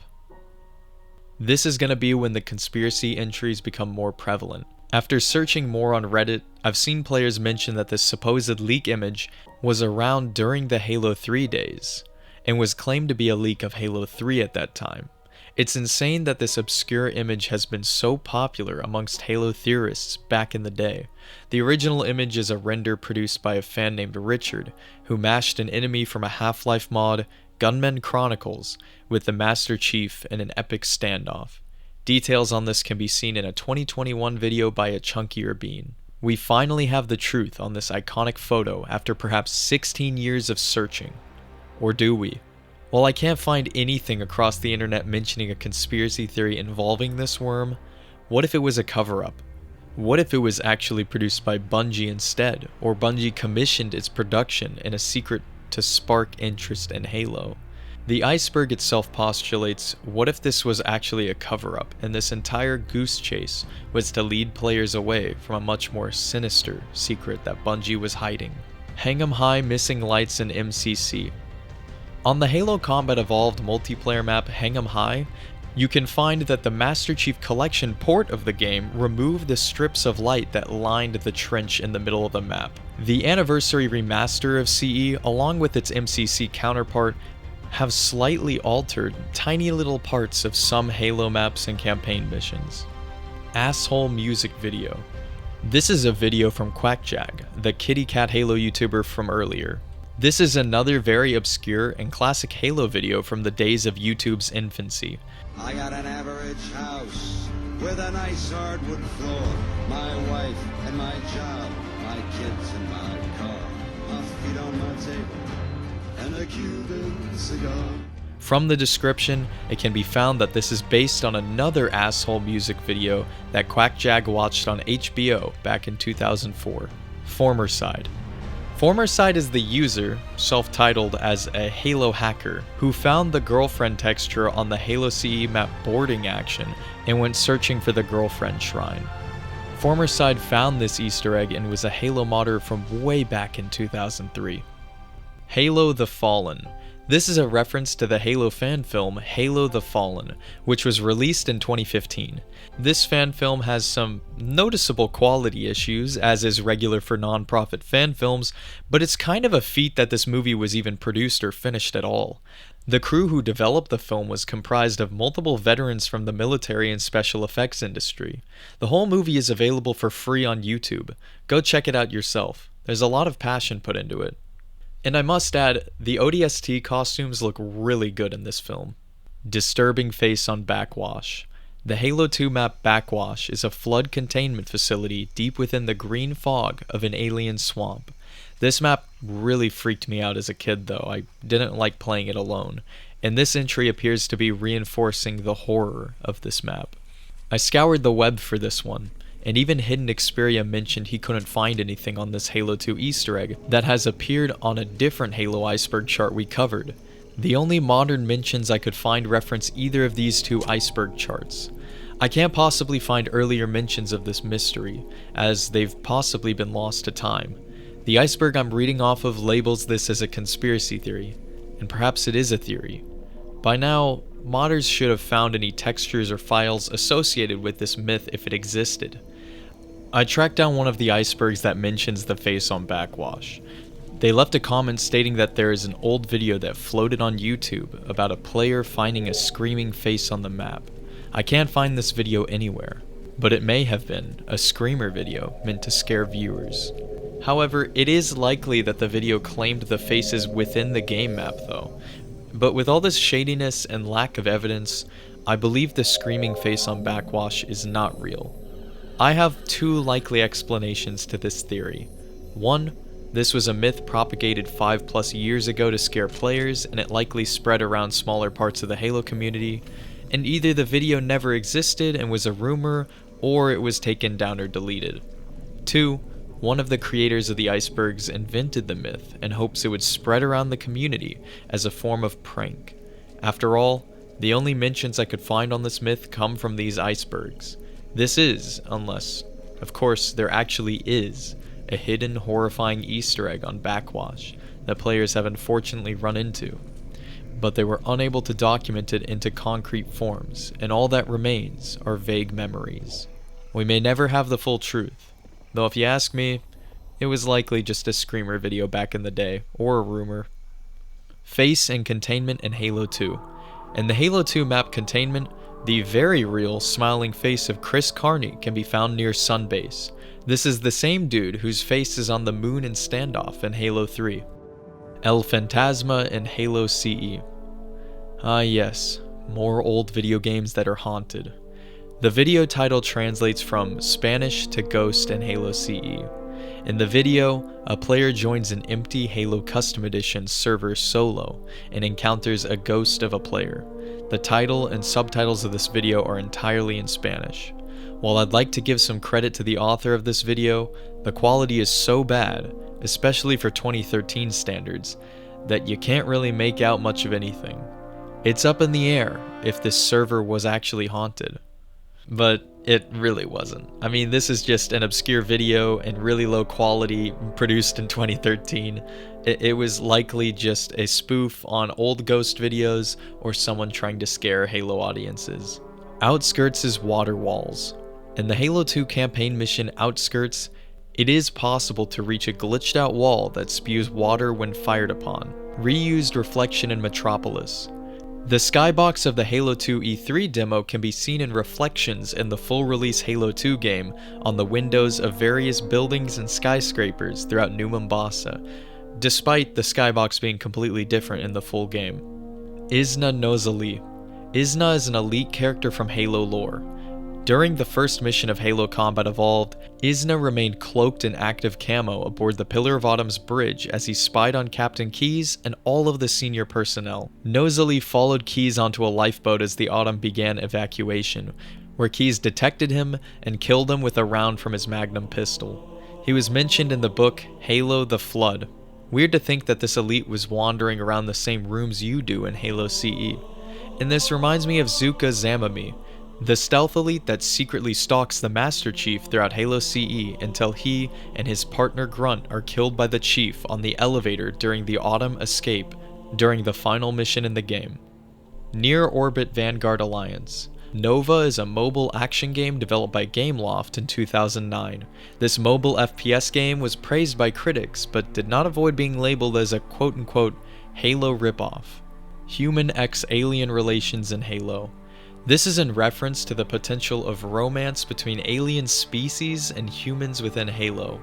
We do see reference of it in canon, such as the Sangheili love letter found in Halo 5, where an elite is fawning over Spartan Palmer, and there are instances of humans and aliens befriending each other, but mostly this just seems to be a desire shared by some parts of the Halo community. But hey, when there's a will, there's a way. The universe is huge, and it could have happened at least somewhere in the universe at least once. We can only dream though. Halo 4 beta cutscenes. The Halo 4 beta cutscenes leaked in 2020, and they're looking just flawless. Wake up, John. We need you.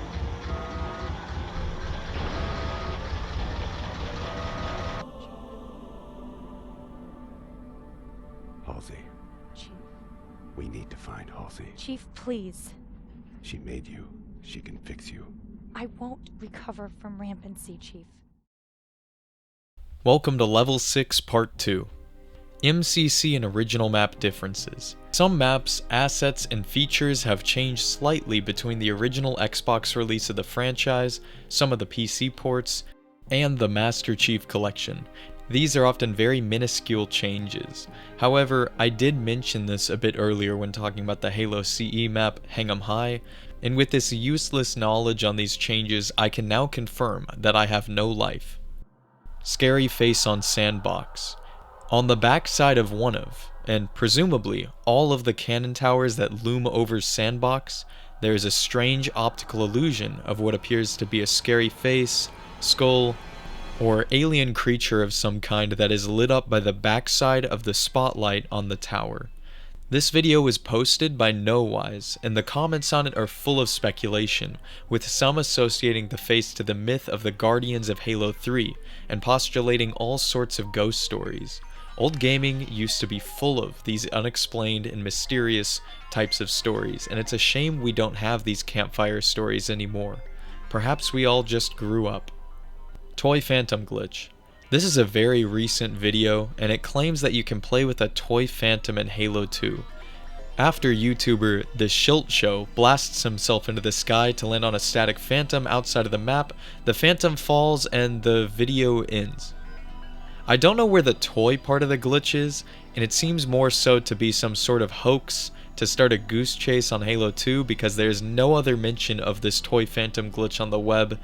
The title itself is just misleading. This is just messing with stuff outside of the map. Unless there is a toy phantom glitch we have yet to find and Schilt Show just went looking for it? Probably not though. Barcode on Halo 5 soccer ball. We are delving into some weirdly specific terrain now. In Halo 5, some of the forge objects, such as the soda can and soccer ball, have barcodes printed onto them. You can actually scan these in real life, and using barcode scanning sites on the web, General Heed found out that these barcodes all resolve to 141-98472. Is this a secret code? Could there be some secret message embedded in a cipher, or is it just a random barcode the team put on these textures for flavor?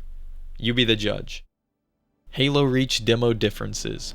The Halo Reach demo, which I have never heard of and most have forgotten about, has one campaign mission, the Long Night of Solace, which cuts off before the player attacks the Covenant Corvette in space. It also offers the multiplayer map Powerhouse and the firefight map Overlook, with full matchmaking support. However, the entry details lists the Reach beta, which is full of differences. Weapons and textures have been changed and tweaked substantially. For instance, the assault rifle was insanely weak in the beta, and the Magnum had a significantly higher vertical recoil climb. These differences are explained in full detail in a video by Vengeful Vadim. I'll link it in the description. I Love Bees Hurricane phone call. Earlier in the Iceberg, I covered the I Love Bees Halo 2 marketing campaign. As a quick refresher, this was an alternate reality game that brought the Halo lore into real life, where participants solved a series of puzzles to uncover a Halo mystery. One challenge had players travel to designated coordinates listed on the I Love Bees website and make calls on payphones to communicate with actors who played Halo-themed characters.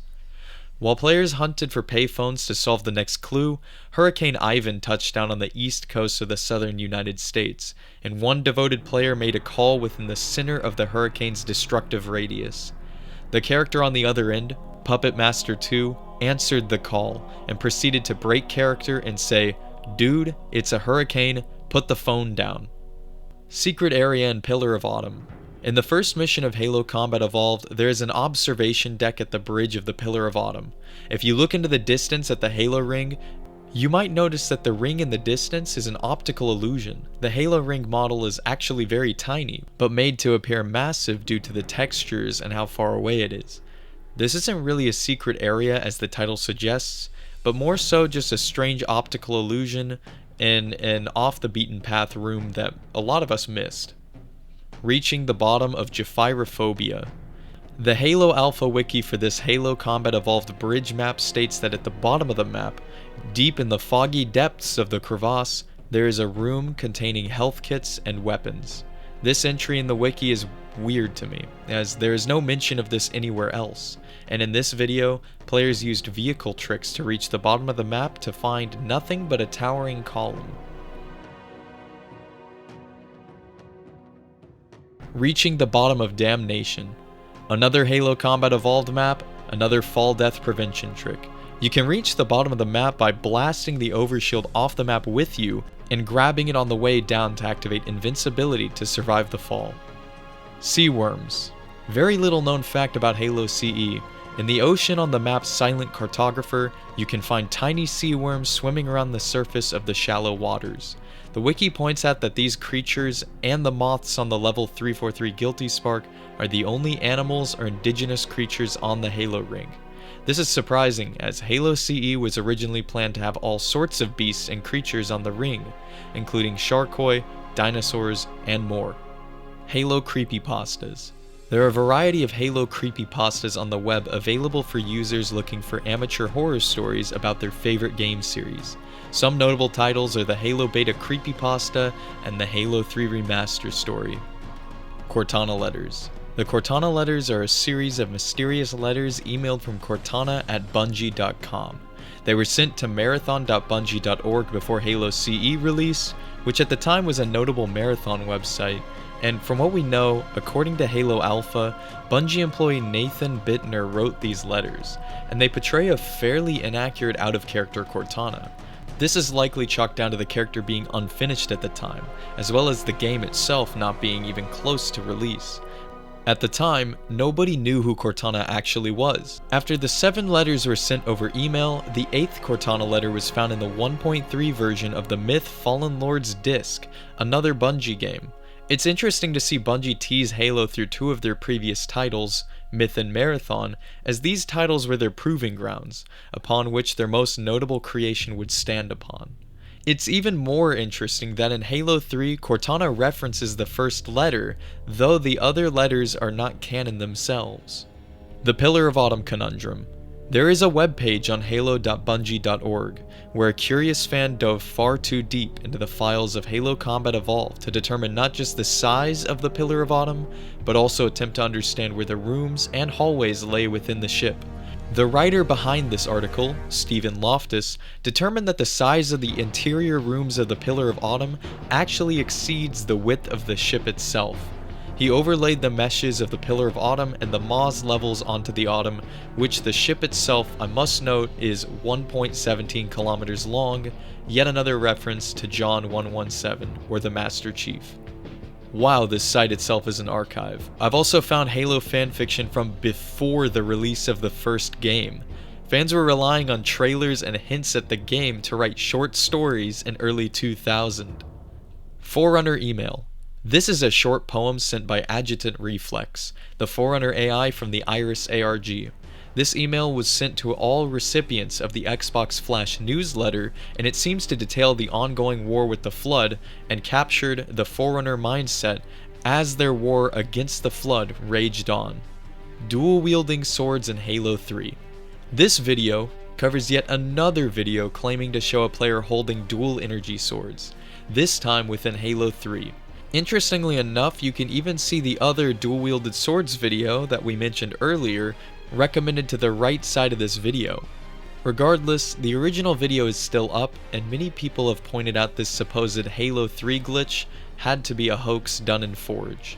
It certainly isn't real, but likely sparked a lot of interest back in the day as the video garnered over 100,000 views, which was very big for YouTube channels back in the late 2000s.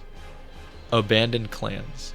As players moved on from Halo or split off to form different groups, there is no doubt that there are Halo clans that have been totally abandoned. Organizations that played in groups and communicated on the regular that are completely inactive now, lost to time and only reserved in the memories of those who participated within them, and those who ran across them in matchmaking.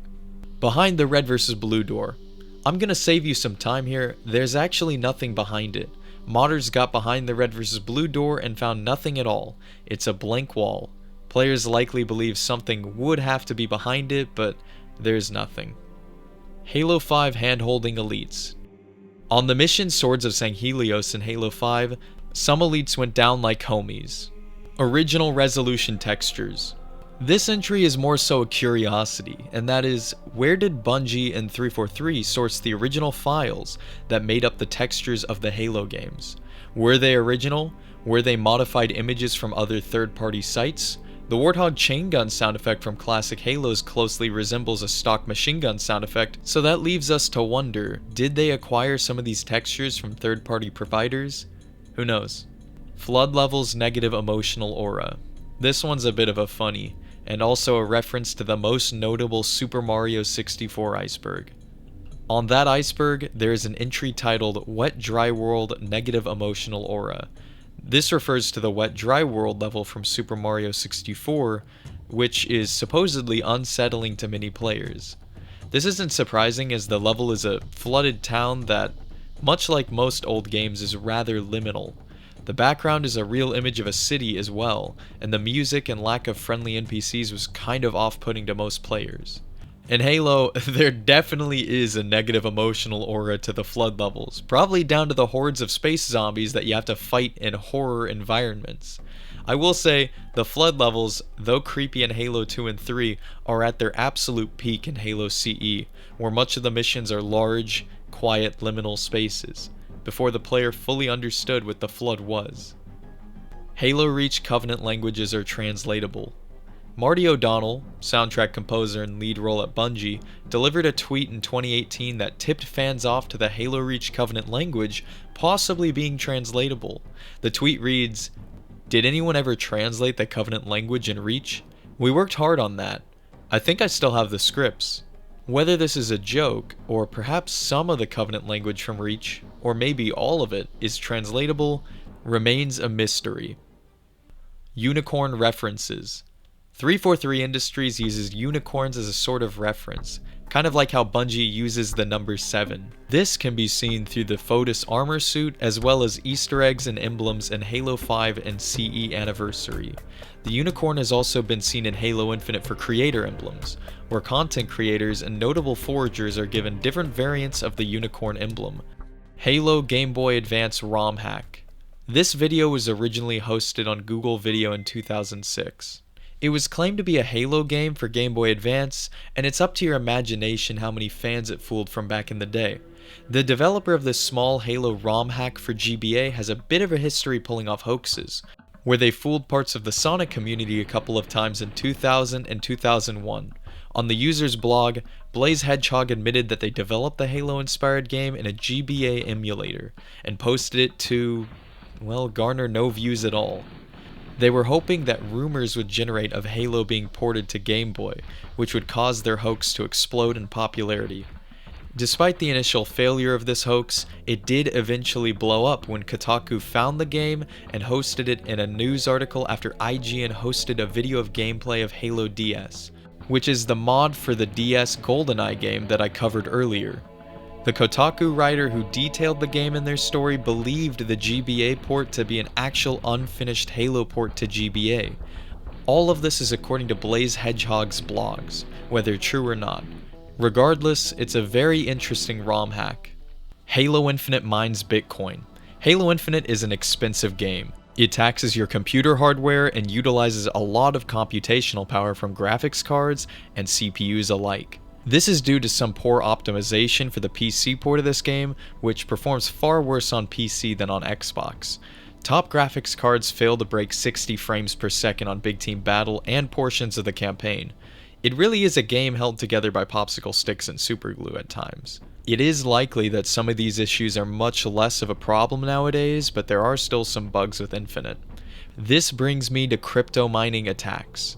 Mining cryptocurrencies, such as Bitcoin and Ethereum, takes a lot of computer power, especially from computer GPUs, as they are built for intensive calculations. A form of crypto mining comes in the form of malicious attacks, where bad actors implant malware onto unsuspecting users' computers that consume leftover processing power on cryptocurrency mining. This way, users can steal processing power from strangers' computers to remotely assist in their own financial gains. So, is this the reason that Halo Infinite kills performance on higher-ended systems? Are the menus, or even the game, secretly mining cryptocurrency for 343 Industries and Microsoft's own profit? In this Reddit post, concerned fans postulate this theory. And I'm just wondering if this is even legal. Since the issue became a problem, players have found that due to a bug, the menu screens downloaded assets thousands of times per minute by accident, which in part could have contributed to a loss in processing speed. Regardless, that bug is patched and the performance issues aren't so much of a problem in this live service game anymore. If anything, this conspiracy theory is more so poking fun at how poorly the game used to run. Hidden weapons on Regret. In Halo 2's mission Regret, before the gondola, there is a secret platform that occasionally spawns weapons, although apparently this only happens sometimes and you can't get back up from the platform. This is a fairly pointless secret or glitch from within the game. Halo2sucks.com. Dissent amongst Halo fans is not a new thing. There were actually some upset Halo Combat Evolved fans who ripped Halo 2 after it was released. So much so that the website Halo2sucks.com was established to trash and criticize the things Bungie apparently ruined from Halo Combat Evolved. I initially thought that the Halo drama nowadays was new, but it seems there's always been division and critics of the franchise. License plate messages. Did you know the license plates of Halo 3 ODST's vehicles that litter New Mombasa have hidden meanings and references? The complete list is here. Frank O'Connor's Reset Era and NeoGAF ban. In a now deleted tweet and associated investigation, allegedly, and I use this term lightly, as not only do I not have enough details on this, but the tweets themselves were deleted. Regardless, apparently Frank O'Connor was banned for making offensive jokes and in some claims being way worse than this. I'm not going to get into this drama, it's kind of weird, and I remember seeing this investigation come out, but I don't have any evidence or knowledge on the incident. 343 removed playable elites due to balancing. This is a theory on the Iceberg that I can actually see as being true. 343 Industries for a long time has had a great focus spent on competitive Halo, and to that extent, HCS and Halo esports. Could the lack of playable elites in the series be due to the difference in hitboxes between elites and Spartans? Could ranked play be at risk with the addition of these elites? It's possible this question arose and before any thought was put into potentially balancing the elites with Spartans, as had been done in Reach and 3, they were just scrapped to save time and resources. Regardless, we really do need playable elites back. Halo 4 almost recasted Master Chief and Cortana. Continuing on with 343's desire to make Halo their own, they actually recast the Master Chief and Cortana in Halo 4. According to an interview of Steve Downes in the Gameplay podcast, Becoming Master Chief, beta testers were given a version of Halo 4 with the voice actors changed for both Chief and Cortana. Here's what he said about their reactions. They had recast, they weren't thinking about it, they had done it, recast the voice of Master Chief and they recast the voice of Cortana. But when they went to beta test the game, people didn't like it. That doesn't sound like Master Chief. That doesn't sound like Cortana. That's not what's in my head. I don't know who that is, but I don't like it. They came back to us, a little bit of hat in hand, and we ended up recording, what became Halo 4. Lost merchandise. Halo has a lot of merchandise, like a lot. The question remains, how much of it is undocumented? What has been forgotten or isn't available anywhere for sale between apparel, models, and trinkets of the such? And could there be lost pieces of Halo media or merchandise that are out there somewhere? Apartment 117 was almost completely forgotten about itself. This could be possible. Halo Beta, Creepypasta. This isn't a reference to the actual unfinished Halo CE beta or Beta 1749, but instead a creepypasta. The Halo Beta creepypasta starts as all these do, with someone buying a mysterious copy of Halo from eBay. This copy of Halo CE had a diverging plot from the original. While the game could be played through like normal, killing keys on this Halo Beta triggered an alternate plot where the player is forced to kill Marines alongside the Covenant and in cutscenes, murder Marines that were attempting to survive. It ends pretty dark, with Chief being infected by the Flood aboard the Truth and Reconciliation. From there, Chief's head was used to create a Gravemind, while his headless body fought on alongside waves of the Flood. Additionally, Cortana was assimilated into the Flood, and the Halo ring is warped to Earth for the Flood to attack it. Cortana then flickered back to reality and got Johnson to light the rings to stop the Flood, which ended the Halo Beta with every species in the galaxy being erased. Wow, that's about on par for creepypastas. At the very end of the story, the seller asks the player to not mention the secret ending, saying, "Just so I don't get sued, for your eyes only, okay?" Looks like someone got sued. Also, Mudahar apparently made a haunted gaming episode on this creepypasta, which was written by Posthuman Heresy. Area 54. Area 54 is a single-player mod for Halo Custom Edition where you fight monsters and aliens. It was apparently pretty popular, with around 90,000 downloads. It's a very unnerving and semi-frightening map, and is a continuation of the Area 53 map. CE's sense of isolation. I'm sure everyone who played the first Halo game has felt isolation while playing it before. The way the textures and models couple with the ambient noises of CE builds a feeling of loneliness, abandonment, and contributes to the liminal spaces that litter the first Halo game. We've all wandered around the cold, lifeless forests of Halo, or the vast, yawning structures of the library. Especially with the lack of Marines after the halfway point of the game, the Master Chief is very alone on his solo mission to stop the Flood. Halo Combat Evolved hammers home, whether intentional or not, how lifeless and artificial the world of Installation 04 actually is, though much of this may be due to the limited graphics budget of the time. Rookie is a clone of Master Chief. This theory presents that the Rookie is a clone of the Master Chief, and in this forum post on Bungie.net, someone constructs an elaborate conspiracy that because the Rookie has the same first name as the Chief, John or Jonathan that is, that they must either be the same person or a clone, right? This is impossible, as there never was a clone of Chief that lived past childhood, and because all the canon and Halo books state they are different people. What a weird theory. Rookie is a Spartan's child. Another day, another theory about the faceless ODST himself.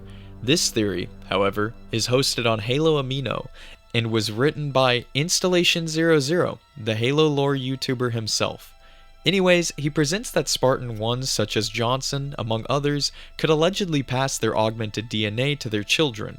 It is supposed that due to the Rookie's high melee damage output and high jump height, that he must be augmented in some way, so he must be a Spartan 1.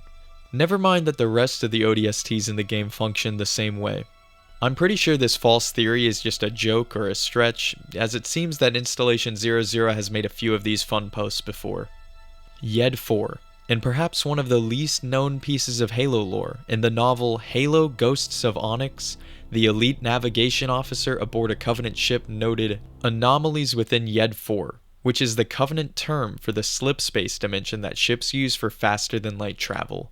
Yed 4 has not been name dropped since. Wow. Da Vinci boxes under backwash. On the same map with several other entries on this iceberg, there are a few boxes hidden under backwash with the Da Vinci Code texture on them. They are essentially used to power the gravity lifts at the center of the map, according to General Heed. Requiem Flying Squid. In the Halo 4 E3 2012 demo showcase and in Halo 4 concept art, a cut alien in the form of a flying squid can be seen. These were meant to populate Requiem, specifically on the mission Infinity within the jungles. Crystal Armor. This is a hoax from Halo 3, and a far lesser known one at that. It was reported you could unlock this elusive so-called crystal armor. Well, somehow. It's mostly fodder for several Halo 3 joke videos from 2009. More often than not, it was just an active camo trick captured by screenshots that led to several rumors and theories. Now we move on to Level 6 Part 3. HLG, Hidden League Gaming. This is a form of gameplay popular amongst trolls and Halo games back in the mid-2000s. It involved a team taking the lead in a Slayer match through matchmaking, then proceeding to all hide as a unit. That way the match went on until the time limit ran out and gave the hiders the easy win. The Seekers would usually be unable to regain the lead as the enemy team could not be found and killed. Covenant Pest. These are bugs that appear throughout High Charity in Halo 2. The yellow insects can be found in the detention cells of the city. What blows my mind is that there's a Halo wiki page about them too. Misaligned Wall in the Library, Halo CE Anniversary. Returning to the differences between original and Master Chief Collection maps, as reported by Justin Stewart, Saber Interactive failed to line up one of the walls in the library mission of Halo Combat Evolved in the anniversary graphics. With remastered graphics still on, players could essentially walk through this misplaced wall and glitch out the game view. This has strangely still not been patched as of August 2023. Flamethrower, Xbox. In Halo 1, you can recover the flamethrower in the Xbox version of the game even though it was cut and would only officially appear in the PC port and Master Chief Collection release of Halo CE. It takes some modding, but it is possible. Halo 4 Unused Death Streak System. Halo 4 is often labeled as a Call of Duty clone due to its implementation of loadouts as well as score streaks in the form of ordnance drops. General Heed cracked open the Halo 4 files to discover an unimplemented death streak system of its own, inspired by Call of Duty's own death streak system. There are 3 tiers of buffs that, if this system was implemented, would give players on a dying streak steadily reducing values to damage taken, increasing values to damage output, and increasing values to their weapon accuracy with each death. This is known in the code as Silent Assist, and it would have steadily made multiplayer easier for someone who died multiple times in a row. This system is horribly unbalanced and rewards players who are unskilled, and it's a fortunate thing that this was never implemented. It's interesting this is within the game's code at all. And my guess is it's probably just a custom game setting that was planned. I doubt they wanted to fully roll this out in matchmaking. Chiron TL34 Secret Room. YouTube App Cookie provides us with a 2008 upload demonstrating how, by using a rocket launcher on the Halo Combat Evolved map Chiron TL34, you can access a ledge that isn't normally accessible in regular gameplay. No, this isn't the war between the insurrectionists and the outer colonies against the UNSC. This is a war that started in 2164 and lasted until 2170. The Interplanetary War was a major armed conflict fought throughout Earth's solar system between the communist Kosleviks, led by Russian-born Vladimir Koslov, the fascist Frieden, supported by corporations of the Unified German Republic, and many other nations as well as the United Nations. It saw action in South America in the Rainforest Wars, bitter conflict on Mars, and a campaign across the Jovian moons. These conflicts ultimately led to the Kosleviks' dissolution and Frieden's destruction, and it saw the United Nations come out on top.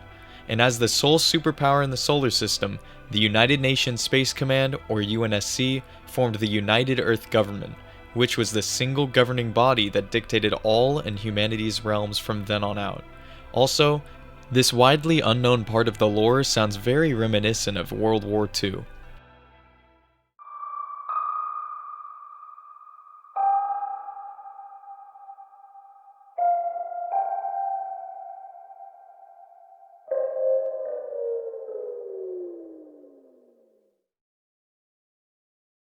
Now we descend into Level 7. Hidden Halo 3 Rat Gore Textures. The rats that populate Crow's Nest in Halo 3 have a hidden texture.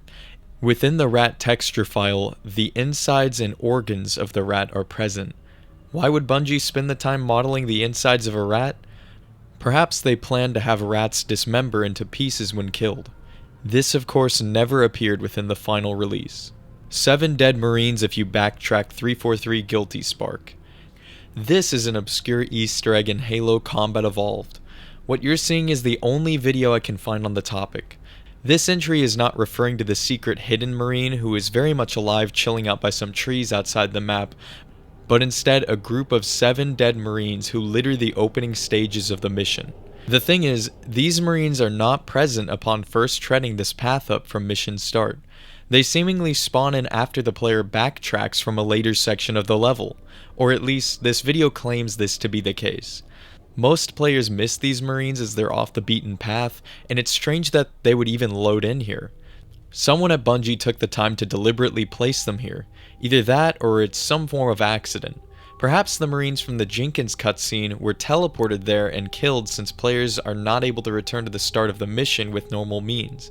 This is strange but likely explainable as garbage collection is used in games to clear out entities that are no longer required. Lore-wise, you could say that the squad got lost and was eliminated by a Covenant patrol after Chief entered the flood containment facility. XXX Pussy Slayer XXX. Serious entry, I swear. This is a very early meme called Halo 4 Kid.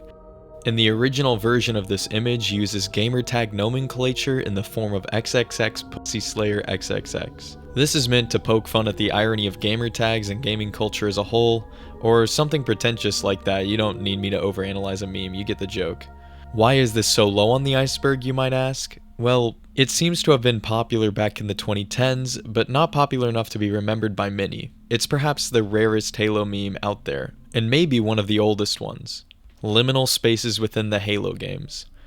Liminal spaces are unnerving and nostalgic settings usually captured by images that portray locations that hold significant sentimental value, and often portray locations similar to ones we visited as children in the late 90s and early 2000s. 80s and 70s aesthetics are commonly present in these scenes. The catch with liminal spaces is that they're entirely devoid of life, making a normally joyful image come across as depressing, desolate, and sometimes terrifying. I personally love liminal spaces. They display a sublime passage of time and leave a bit of a dreadful taste in my mouth. The backrooms is perhaps the most popular use of liminal spaces in media. Older video games as well, such as Half-Life and Source Engine games, capture this feeling flawlessly. If you've ever wandered alone in a Halo multiplayer map or a campaign mission, totally devoid of enemies, you will experience the exact same unnerving sensation. Halo 2 and 3 are chock full of liminal spaces, but Halo Combat Evolved is littered with them. This is perhaps one of the reasons why my favorite game in the series is Halo CE. The low texture resolution, lack of map scenery due to limited graphics budget, the overwhelmingly large play spaces and yawning chasms, the lack of proper lighting, dull grays and blues. This first game in the series feels like an old, empty PC game. But through these image limitations, it nails the terror behind the Forerunners, Flood, and the power of the Halo ring. Halo is not here to tell you a story about how big and scary a monster is, or how much chaos is going on screen, but instead it tells a story through the eerie silence, the ambient howls of the wind as it whistles through ancient alien architecture. The level and art design mirroring the liminal puts you into a place where you know you're on an alien world with a much greater purpose than you yourself. Halo CE instills this nostalgic dread through these liminal spaces. It was a place of my childhood, much like a laser tag arena or bowling alley, but with every entity gone, it feels like those days are long gone, but the world still has a story it's begging to tell you in silence. Man, I like Halo Combat Evolved. Artistically, it was the best in the series by telling a story without even speaking a word at times. Modern video games don't typically lean into this approach of art. Most are bombastic, lively, attention-grabbing, but Halo's world matches the Master Chief's demeanor, short, to the point, silent, and powerful. I'm disappointed modern 343 Halo games forego the design that made Halo CE beautiful. That is why it's my favorite game in the series. The Hidden Message and Mausoleum Suite. As mentioned earlier, it is theorized that the Flood-aligned AI Mendicant Bias is the speaker in this reverse message. In Halo 2 lore, the Forerunner AI was held by the Covenant aboard the Holy City, High Charity, for thousands of years. Mendicant Bias holds a great deal of guilt for siding with the Flood. Even if they were infected themselves by the Logic Plague, they assisted in the deaths of billions of souls. The lines in the song reflect this guilt, where they describe how long they were locked up by the Covenant, stewing in their own guilt. They eventually assisted the Master Chief in destroying the Forerunner keyship that targeted Earth in an attempt to right their wrongs. This is some very interesting speculative lore, but what has me even more intrigued is what if there is an even greater meaning to this message? What if Bungie has some philosophy, or perhaps the writer of these songs themselves has a hidden guilt to express? Okay, this is all just me speculating at this point. The true meaning we have is already fascinating enough, but sometimes it's fun to make these theories. Halo 4 growling or rumbling. Across gaming, there are audio and video oddities. There are occasionally strange sounds that slip through the cracks or ones intentionally added to a game level to enhance the ambience. This entry on the Iceberg took some digging. On the subreddit r/creepygaming, a user reported that their copy of Halo 4 was producing a creepy noise that sounded like the Flood growl sound effect mixed with a sort of mechanical laughter that played randomly during multiplayer matches. A handful of users reported that they had experienced the exact same thing. It is likely a glitch due to hardware failure. Either the disc is scratched or the game itself has a strange bug within it, but I never experienced it myself. I do remember playing Forge in Halo 4 and hearing that obnoxious whistling sound they added in to test the patience of every Forger on the planet though. That drove me insane. I don't know why they added that sound effect in. Super Mario 64 connections. This is mostly just an off-the-wall conspiracy theory. There are possibly some connections between Halo and Super Mario 64, as they were both released around the same time. However, it has been confirmed that this entry on the Iceberg is just a fun gag pointing back to the fact that Super Mario 64's Iceberg was the one that popularized this image format on the internet. Unused gore textures and models. Throughout the Halo series, much like the rat gore textures, enemies and players have their inside body parts textured. A few examples include grunt gibbing details that hint at the possibility of decapitating grunts, and several portions of the elite body having their innards textured in the game Halo Reach. Perhaps Bungie wanted Halo, or at least Halo Reach, to be far more gory than it actually is. Rick and Morty reference in Halo 5. On the Halo 5 map Riptide, you can find a Meeseeks box in one of the plant containment devices hidden behind some cacti. Society of the Ancients. This is a human organization that is possibly in Halo lore, started in 1995 through to 2008, and possibly onwards, that theorizes and believes in alien visitors visiting Earth in ancient times that bestowed wisdom and technology upon humanity. The organization has a website, which even has an image of a Forerunner symbol which was seemingly etched into a rock by an ancient human in 100,000 BCE. This organization was created by Dave George, and unfortunately the site has since been shut down. The character who etched the symbol is detailed in Halo 3, The Cradle of Life, which is only the first part of an alternate reality game known as Iris, that was meant to market Halo 3 across forums and blog posts. This is similar to I Love Bees, but far less well known. The Society of the Ancients appears to be a fictitious group that was started to help propagate the Iris ARG that we've mentioned a few times on this Iceberg already. The real Sergeant Johnson died in Halo 1. The one from Halo 2, 3, and ODST was just a twin brother. The Iceberg author explains that this is a joke from a Bungie developer that was made during a commentary. Or is it? What if perhaps, despite all the lore we have, Johnson's twin brother was also on the ring? And picture this, Johnson actually died to the Flood or the ring's detonation, and his twin brother was on the Pelican that made the escape. Open your eyes, sheeple. Chiron TL-34 is a cloning facility. The teleporter maze in liminal space known as Chiron TL-34 is a multiplayer map from the first Halo game. Set on the planet Mars, the map description reads simply as Spartan Clone Training Complex. This early tidbit of lore seems to have been cut from the canon, as Spartan clones are not meant to be future soldiers, but instead are meant to die to cover up the abduction of a family's child. Perhaps this was an oversight, or maybe there is a dark secret behind this facility involving illegal and unethical cloning. What's buried under Sand Trap? I mentioned the Halo 3 Sand Trap tomb hiding something sinister in the Guardians entry earlier on this iceberg. This is a theory and a question that something is hidden buried underneath Sand Trap. Even more, some believe there may be a long unsolved mystery or Easter egg behind this legend. This map is my favorite from the game, and it has the most secrets and Easter eggs out of any Halo 3 map. The Da Vinci Code, the Guardians serving as a minefield, the looming towers in the distance which fans have established are the Guardians, since the Guardians are also the Da Vinci Code objects floating near the towers, and even the hidden glyphs and symbols that are present outside of the map. The most interesting theory surrounding this map is that something is buried beneath it. Sandbox mirrors Sand Trap but has a massive basement crypt underneath it. This has led many to suspect that there may be a basement hidden under Sand Trap as well. If that's not the case, or there isn't something of interest hidden under the sands, why is the UNSC on the surface with elephants and all sorts of equipment for what seems like an excavation job? This theory isn't that far-fetched considering that Halo maps are chock full of lore, but who or what is buried underneath Sand Trap? Sandworm. The Sandworm is an Easter egg on the Halo 5 map The Rig. To activate it, you must ground pound a platform and destroy a few exposed fusion coils. After activating it, a giant sandworm will eat a drilling platform in the distance and destroy it. ODST glyphs.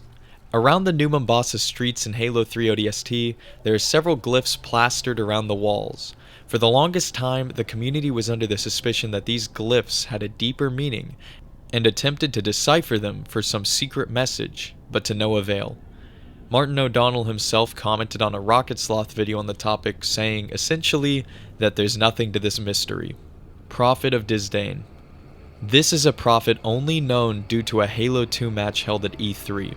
The red team played as Spartans with profiles named after human Marines, such as Johnson, Stacker, and Basinti, while the blue team played as elites with prophet names such as Mercy, Truth, Regret, and weirdly, Pity and Disdain.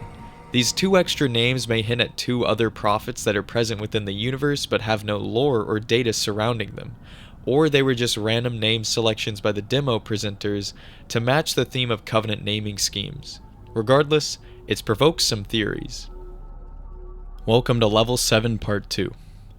J-Signs. Now we're talking very obscure potential ciphers. Just a few entries ago, we covered the Halo 3 ODST glyph mystery, which entailed the community attempting to solve a puzzle revolving around glyphs painted across the Mombasa streets. The J-Signs mystery is a far less known potential puzzle, but it may also be just a wild goose chase, just like the glyphs. Across New Mombasa, there are large J logos covering some of the walls. Jotun is a human company that designs and produces heavy machinery, including the Halo 3 elephant. These logos stand for Jotun. Above these logos is what appears to be some sort of cipher. Looks kind of like Braille. After being sent to codebreakers on Reddit, nothing was solved, though someone did point out it looks more like night writing. Despite this, a user explained it had nothing to do with night writing and said they use synesthesia, a form of music synthesis from visual images. Apparently, it played a pretty decent melody, and Marty is known for making both the music of Halo 3 ODST, but also teasing puzzles in the game. Maybe there's a link here. Halo Custom Edition horror maps. Halo Custom Edition has led to a vast library of custom Halo maps and single-player campaigns, some of which are horror-themed single-player missions. After delving into a rabbit hole of YouTube videos from over 6 years ago, I have found several horror maps for Halo Custom Edition that attempt to scare the player with jump scares, unsettling atmospheres, and intense, desperate survival situations. Custom assets, models, and even AI enemies are used across many of these maps. Some of the weirder sidebar images of this iceberg are from some of these horror maps, and perhaps the most notorious of these frightening maps is one named Chamber.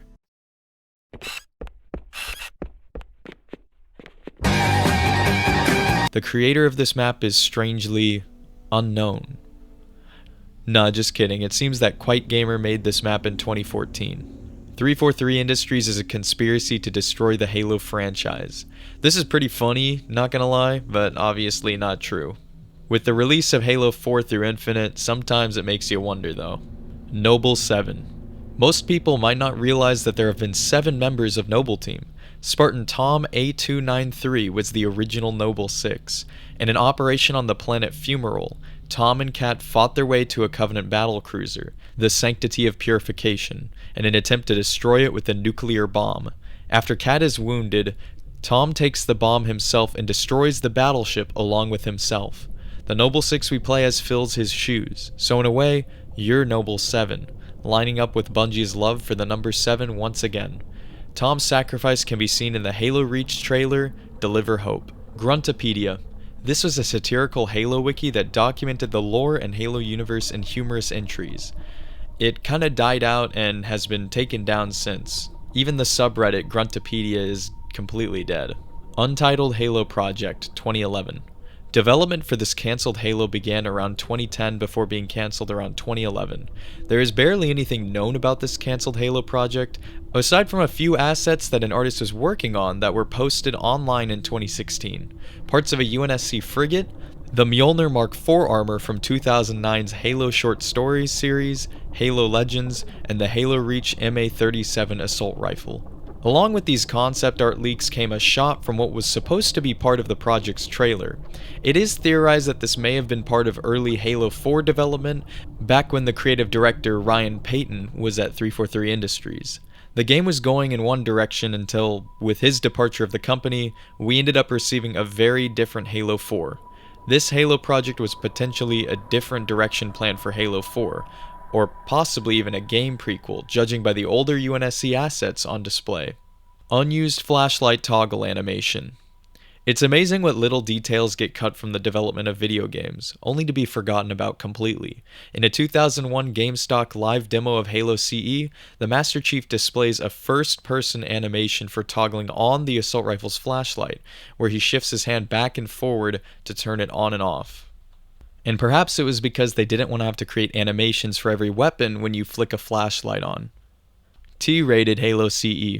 Halo 5 wasn't the first teen-rated Halo FPS, but instead, Halo CE was. Well, at least at first.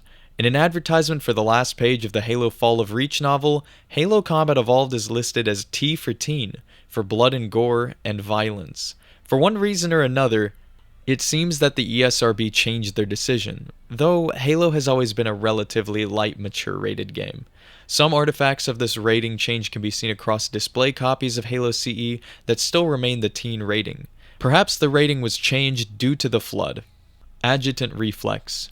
This is the Bungie.net username that was used by the Forerunner AI that propagated the Halo 3 Iris ARG that I mentioned earlier. The Precursors, Pre-343. The ancient alien shape-shifting godlike race known as the Precursors was first mentioned in Halo 3. In between the terminals and a manual that came with some of the collector's editions of Halo 3, all that would be said about the Precursors is that they were the most technologically advanced race, and that they were supposedly past beings of great power. It was pretty vague.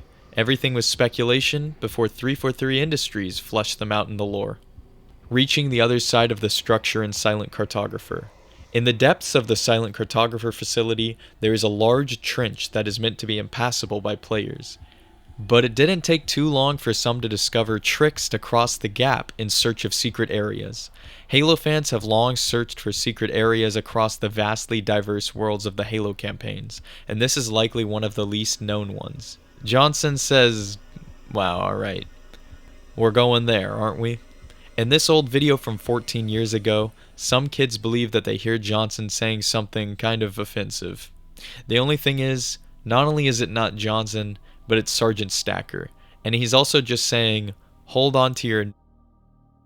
Everyone in the comments was quick to correct this too, and now I'm here wondering why I explained this for the past minute. Invisible wall glitch on Tombstone. Continuing on with scraping the bottom of the barrel of Halo glitches, I'm willing to bet you didn't know about this invisible bullet barrier on the Halo 2 map Tombstone. It appears that players can only shoot through one side of it. Christian Crusade's allegory. Here we go with the final Halo allegory on this iceberg. I mentioned earlier that Halo reminds me of the Crusades a little, and that's only because it's a war fought in part over a religious conquest, but that's as far as it goes for me. Others have brought up this theory and connected all sorts of elements of the game, but these theories lead pretty much nowhere. Halo for the Gizmondo. In perhaps the most obscure cancelled Halo game, the Halo universe was planned to be brought to the mobile game console, the Gizmondo. Haven't heard of the Gizmondo? Yeah, I barely knew about it too. It was primarily released in the UK, with limited releases in Sweden and the United States. Very few games were actually released for the Gizmondo, and the console never received a sequel. Halo for Gizmondo was cancelled before pretty much anything would be known about it. I don't even believe there could be any conceivable amount of lost media from Halo for Gizmondo, as it likely never left brainstorming phases. Hunt the Truth was a meta-narrative. Spoilers for the Hunt the Truth audio podcast. Skip ahead if you'd like. This is a conspiracy theory that delves into some very deep rabbit holes that associates the Hunt the Truth podcast and marketing campaign with some deeper meaning. Essentially, as Benjamin Jarrod uncovers the truth about the kidnappings in the Spartan program cover-up, Oni and the UNSC government move to silence and subjugate him. This is fairly similar to authoritarian police states we have seen before in history, and luckily, most of us don't have to share this nightmare existence to the degree that the civilians of UNSC space do. Perhaps Hunt the Truth was meant to be a meta-narrative, or more specifically, a historical parallel of the dangers of authoritarian society and the threat of a surveillance state. Maybe there was some greater meta-narrative at play that the writers were attempting to get readers to buy into, as the whole series is spent with Oni as the antagonists, attempting to hold an iron grip over humanity and freedom of speech. Now, a lot of the theories on this iceberg are kind of goofy and over the top. This is probably the most likely one to be true. I wouldn't be surprised if the writers came forward and admitted this fact. Inaccessible Bridge and Silent Cartographer.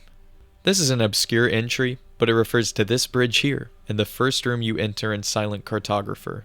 Assassinating drones in Halo Reach. Drones are the only Halo Reach enemy, aside from engineers, that you cannot assassinate. Some have wondered if you could assassinate them, and others likely started rumors that you could. The Iceberg says comments on YouTube passed around this rumor, but I have no evidence to back it up since I haven't seen them myself. This entry is a bit of a wild throwaway. Halo 2 distracted people from the 2004 election. Halo 2 was a massive release in the gaming industry, hitting national headlines and starting a worldwide phenomenon. Around the release of the game was the 2004 American presidential election between George W. Bush and John Kerry, but large portions of the population were more interested in Halo 2.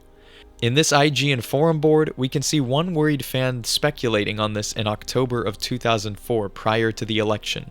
In some articles, I find Halo 2 mentioned alongside the election for week in review articles. It is likely that some people may not have paid much attention to the election cycle, or even voted at all, because they were too occupied with Halo. Who knows what alternate history reside if Halo 2 was never released? Hidden Xperia works at 343. Knock knock, get the door. It's conspiracy time again. Some people actually believe this one. They think that one of the largest, and in my opinion, one of the best Halo YouTubers is a 343 shill, who works alongside their ranks. This is without any evidence and mostly just raw speculation. Never mind the fact that he has criticized Halo Infinite and 343's mistakes in his videos before. Requiem Jellyfish. Here is yet another cut Halo 4 creature that was in the jungles of the Halo 4 E3 demo. Going deeper, we enter Level 7 Part 3. Crotch Zipper. In Halo 2... I can't, man. Master Chief's model has a crotch zipper, and so do the other Spartans. But that zipper isn't present in any other Halo games. Johnson singing Looney Tunes song. This is a legendary upload from 2009 that claims that Johnson is singing the Looney Tunes song in-game. There's only one thing left to say.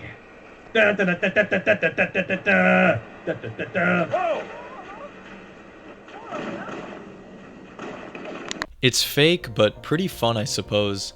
It's also a classic instance of a camera recording the TV itself, as was popular back in the mid-2000s. but I don't even know if this is the Looney Tunes song that's being sung here. And additionally, it does sound a lot like David Scully, who has voiced characters throughout a few other video games in his past, so perhaps this soundbite came from another one of his performances. Or maybe it's from some Halo voice acting bloopers or outtakes. The Flood mean nothing. Installation 00 returns with a theory on YouTube. This theory postulates that the purpose of the Flood is nothing, although some may have already believed that it was the final test for the mantle of responsibility given by the precursors. But the precursors already decided upon humanity receiving the mantle of responsibility prior to the Flood spread, and the Forerunners attacked the precursors before the Flood were even a thing, before they even released. Because of this, Installation 00 assumes that the final test for the mantle of responsibility hasn't yet been seen. Humanity was likely supposed to challenge it, but ultimately never got the chance after being wiped out by the Halo array and subsequently being reseeded back into the galaxy at square one. Perhaps the test is still coming, and that the Flood has no purpose for that final test, and therefore no purpose whatsoever. And if that test is still on its way, perhaps it is even worse than the Flood. And when it does arrive, it will challenge the entirety of the human race's mettle for the mantle. Master Chief will die in 2590. Halo 3's Believe marketing campaign follows a collection of veterans from the conflict on Earth who tell the story of the battles around Africa, along with the story of the Master Chief. In one of the shorts, Gravesite, an ex-Marine, Lieutenant Shaw, explains that the Chief's funeral was held out in Africa, and that a ceremony with an empty coffin was held. For the first time in 43 years, Lieutenant Shah returns to the site of the battle.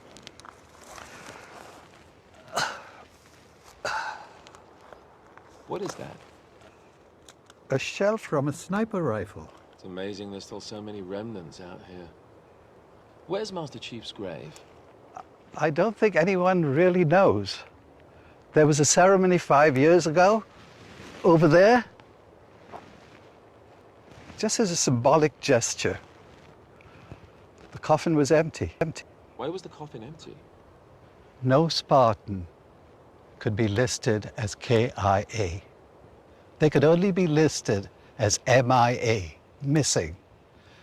So it could be said, but no Spartan was ever killed in combat. So the ceremony was tribute, more than a burial. Doesn't look like much. The chief told me once that no soldier should be honored for doing what is expected. Do you believe that? I did, and I still do. Chief apparently is dead as of the late 2500s, near 2590, but the creators of this campaign were not actually told the story of Halo 3 before they created it. So without any dictation from Bungie, they produced this Chief funeral for the series of shorts. This series of shorts has created a few inconsistencies with Halo's plot, but when asked, Jeff Easterling mentioned in 2018 that the campaign was canon, for now at least. In this case, Chief might actually die around 2590, and this documentary is telling the full story. The official Halo fan club site.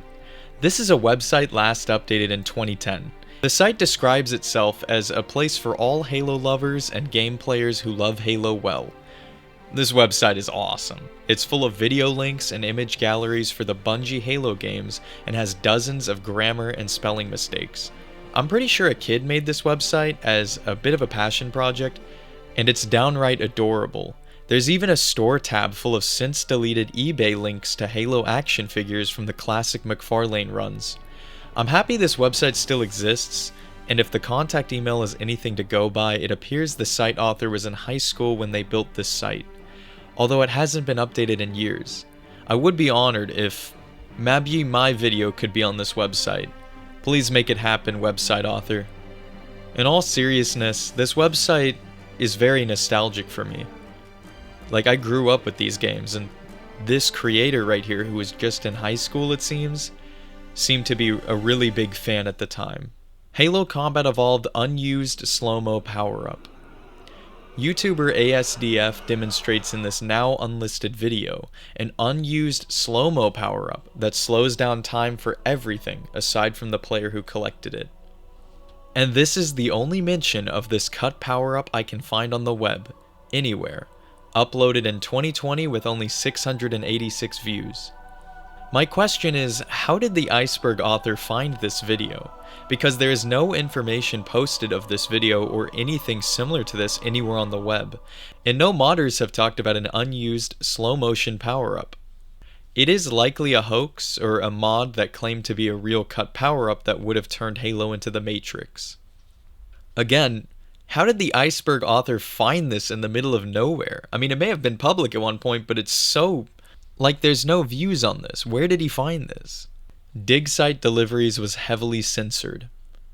Dig Site Deliveries is a Halo Waypoint post that detailed the findings of cut weapons, enemies, vehicles, and levels dug up and put into production from previous Bungie titles to be implemented in Halo the Master Chief Collection. The article is full of developers and modders explaining their experience digging through the files and detailing their findings. The thing is, the Dig Site Deliveries article was cleaned up significantly for the readers. Something was found by the Dig Site team. Something horrible. Something enigmatic and sublime. Bungie was up to something nefarious behind the scenes in Halo's archaic builds and betas. And 343 Industries determined it in the world's best interest that this secret stay under wraps. A cover-up effort ensued. There is evidence that Bonnie Ross mentioned to the Dig Site team in private prior to her departure. Absolutely nobody needs to know this. This could sink us. When she departed from 343 Industries in 2022, it wasn't for the reason she listed, but in actuality, 343 learned of whispers circulating on the dark web about her quote and her directive to cover up the Dig Site effort. But nobody has uttered a word of the specifics of what was found since. What we received as the Dig Site Deliveries instead is highly edited and polished for the public. Master Chief is still in the Forward Unto Dawn. This is a conspiracy theory that the Master Chief is still asleep within the cryo chamber, on board the Forward Unto Dawn, drifting through space. Halo 4, 5, and Infinite are all dreams of the Chiefs and never actually occurred. Best of Classics box art. This is perhaps the rarest physical copy of Halo Combat Evolved. The Best of Classics series of discs on the original Xbox were shipped in international markets, while they were known as Platinum Hits within North American markets, hence this obscure and rare find. Flawless Cowboy. Cybex's Halo PC guide was released in 2003, and there's a bizarre detail explained within the book. In an entry explaining the plot of Halo Combat Evolved, it reads, "You are the last of your kind, a cyborg super soldier engineered to turn the tide in an ongoing war with the Covenant. The Covenant have nicknamed you the Flawless Cowboy." Interesting detail, especially because the first chapter quote in the mission Halo from Halo CE reads "Flawless Cowboy" as the Bumblebee escape pod crash lands onto the Halo ring. Even further is that we know the Master Chief is inspired by Clint Eastwood, famous for playing the roles of cowboys and gunslingers in Western movies. We now know the Covenant calls the Chief Demon, and it's up to your guess on where Cybex got this information about the Chief being called the Flawless Cowboy.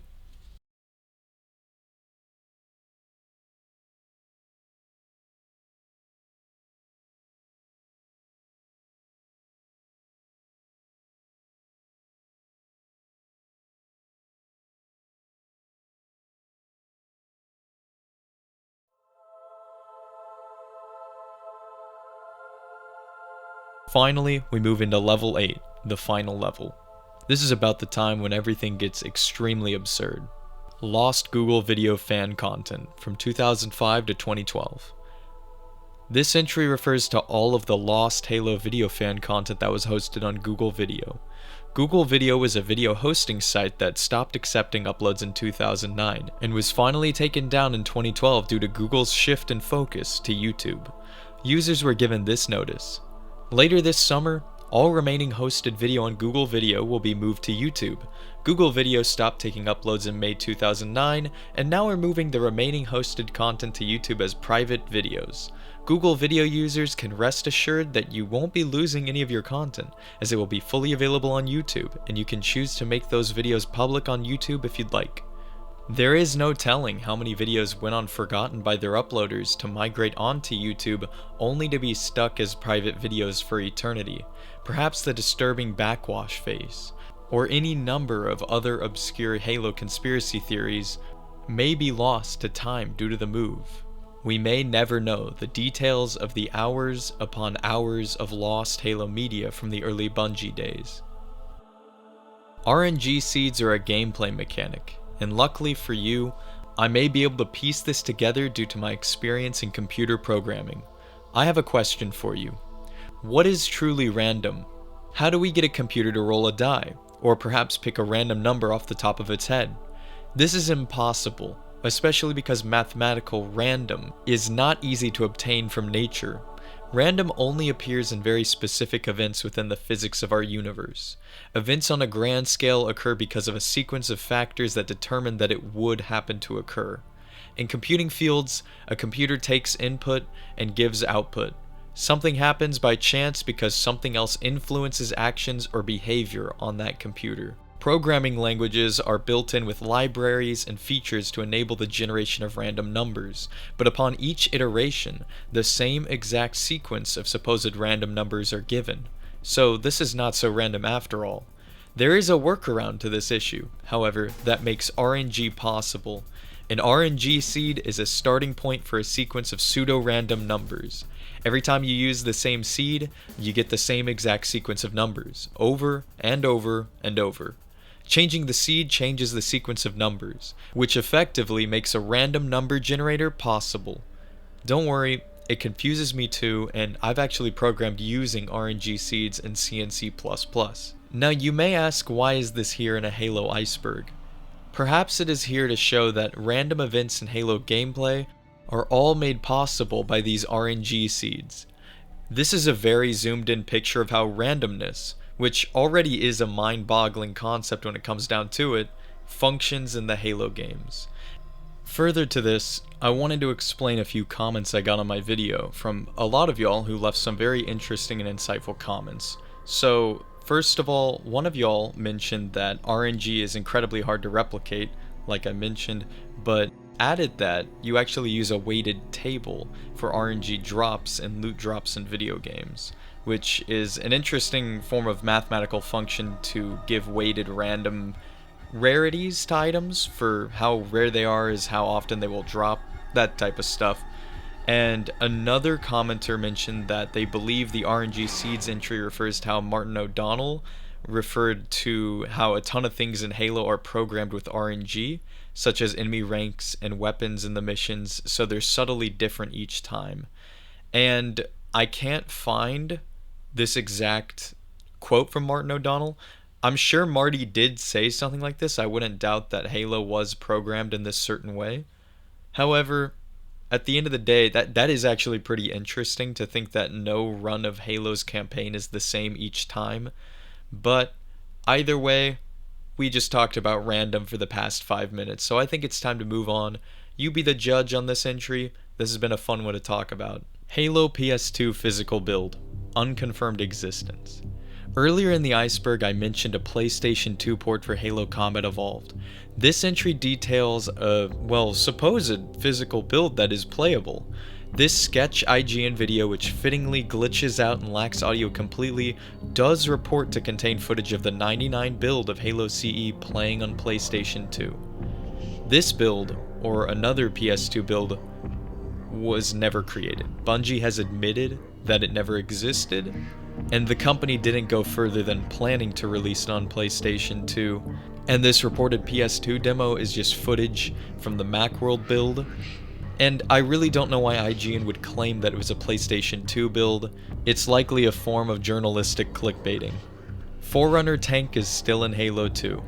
This is a conspiracy theory that the Forerunner tank from the cut Forerunner tank level where the Gravemind is introduced to Master Chief is still in Halo 2. This is false, being as modders have scoured the entire file base of Halo 2 during the development of their own mods and would have likely stumbled onto this vehicle by now, drivable or not. Years ago, though, this may not have been so cut and dry, as people likely speculated that some form of this cut vehicle could have been in the game files somewhere. But now, it most certainly is untrue. Or is it? Maybe they didn't look hard enough. I mean, could you imagine if the 400 tank vehicle was somewhere in the game files? Or if maybe we could drive it sometime?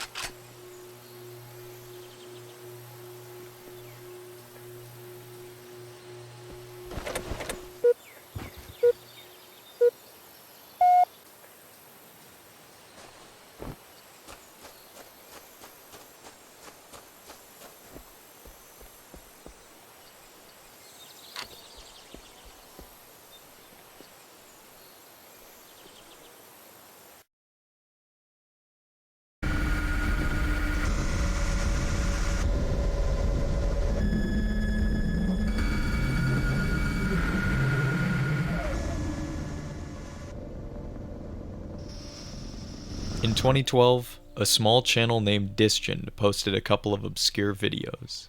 In 2013, a couple of sequel videos were produced. These videos are an obscure short series of analog horror videos that tell the story of a phantom or spirit named Juliet attempting to play hide and seek with a player on an empty server in Halo Custom Edition before pranking and frightening them.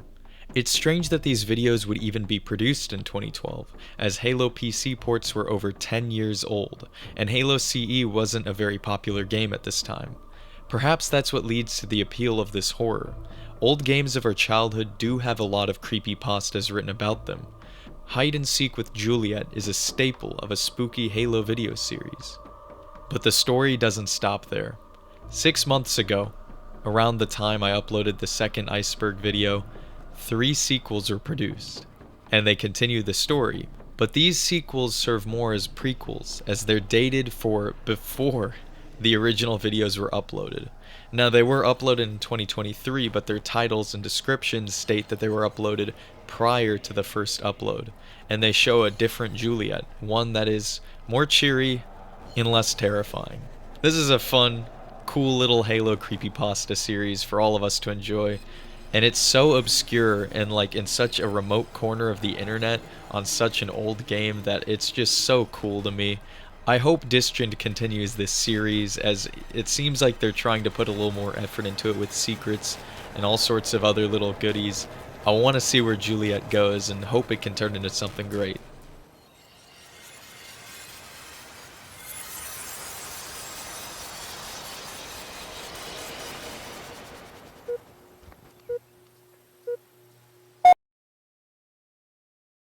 Lost Master Chief Screamer video. In 2020, a post by u/Kamikaze Pelican, first of all, great name, asked a question of the r/Halo subreddit. Around the time of Halo 3, the user was searching for a video that was apparently uploaded around the time of Halo 3. The user claims that this is a lost Screamer video that tricks users into thinking that it would show the Master Chief's face, but instead terrified the viewer with a screaming jump scare. As the user was just a kid, it caused him to not touch YouTube for several months. A reply in the comments stated that they too, and their friends, remember such a video existing, but no one in the post could find it. It is very likely this video existed. Again, Screamer prank videos were very popular back then. In fact, like we mentioned earlier, the disturbing face on Backwash is probably also a Screamer video as well, but the status on these claimed videos remain a mystery to this day.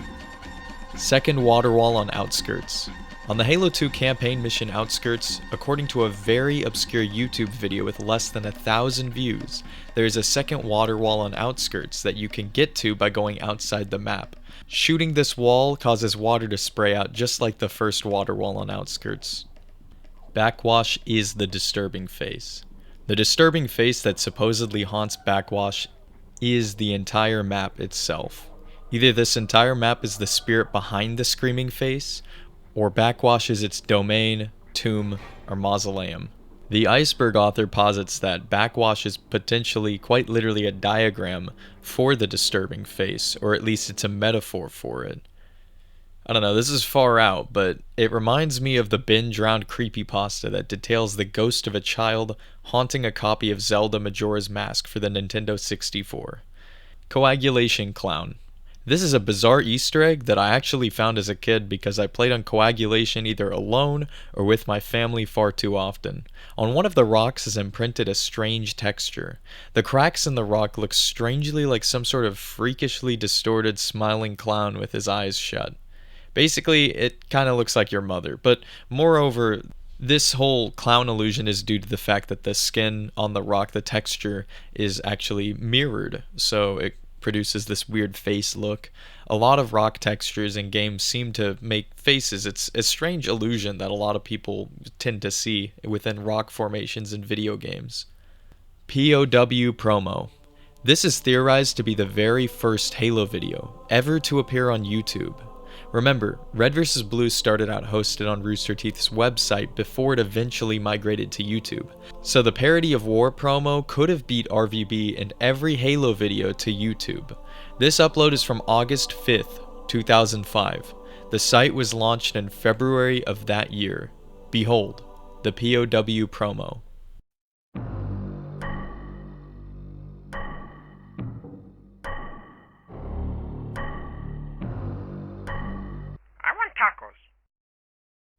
But what if I told you there are older Halo videos? So old, they're 18 years ago, from right when YouTube was created.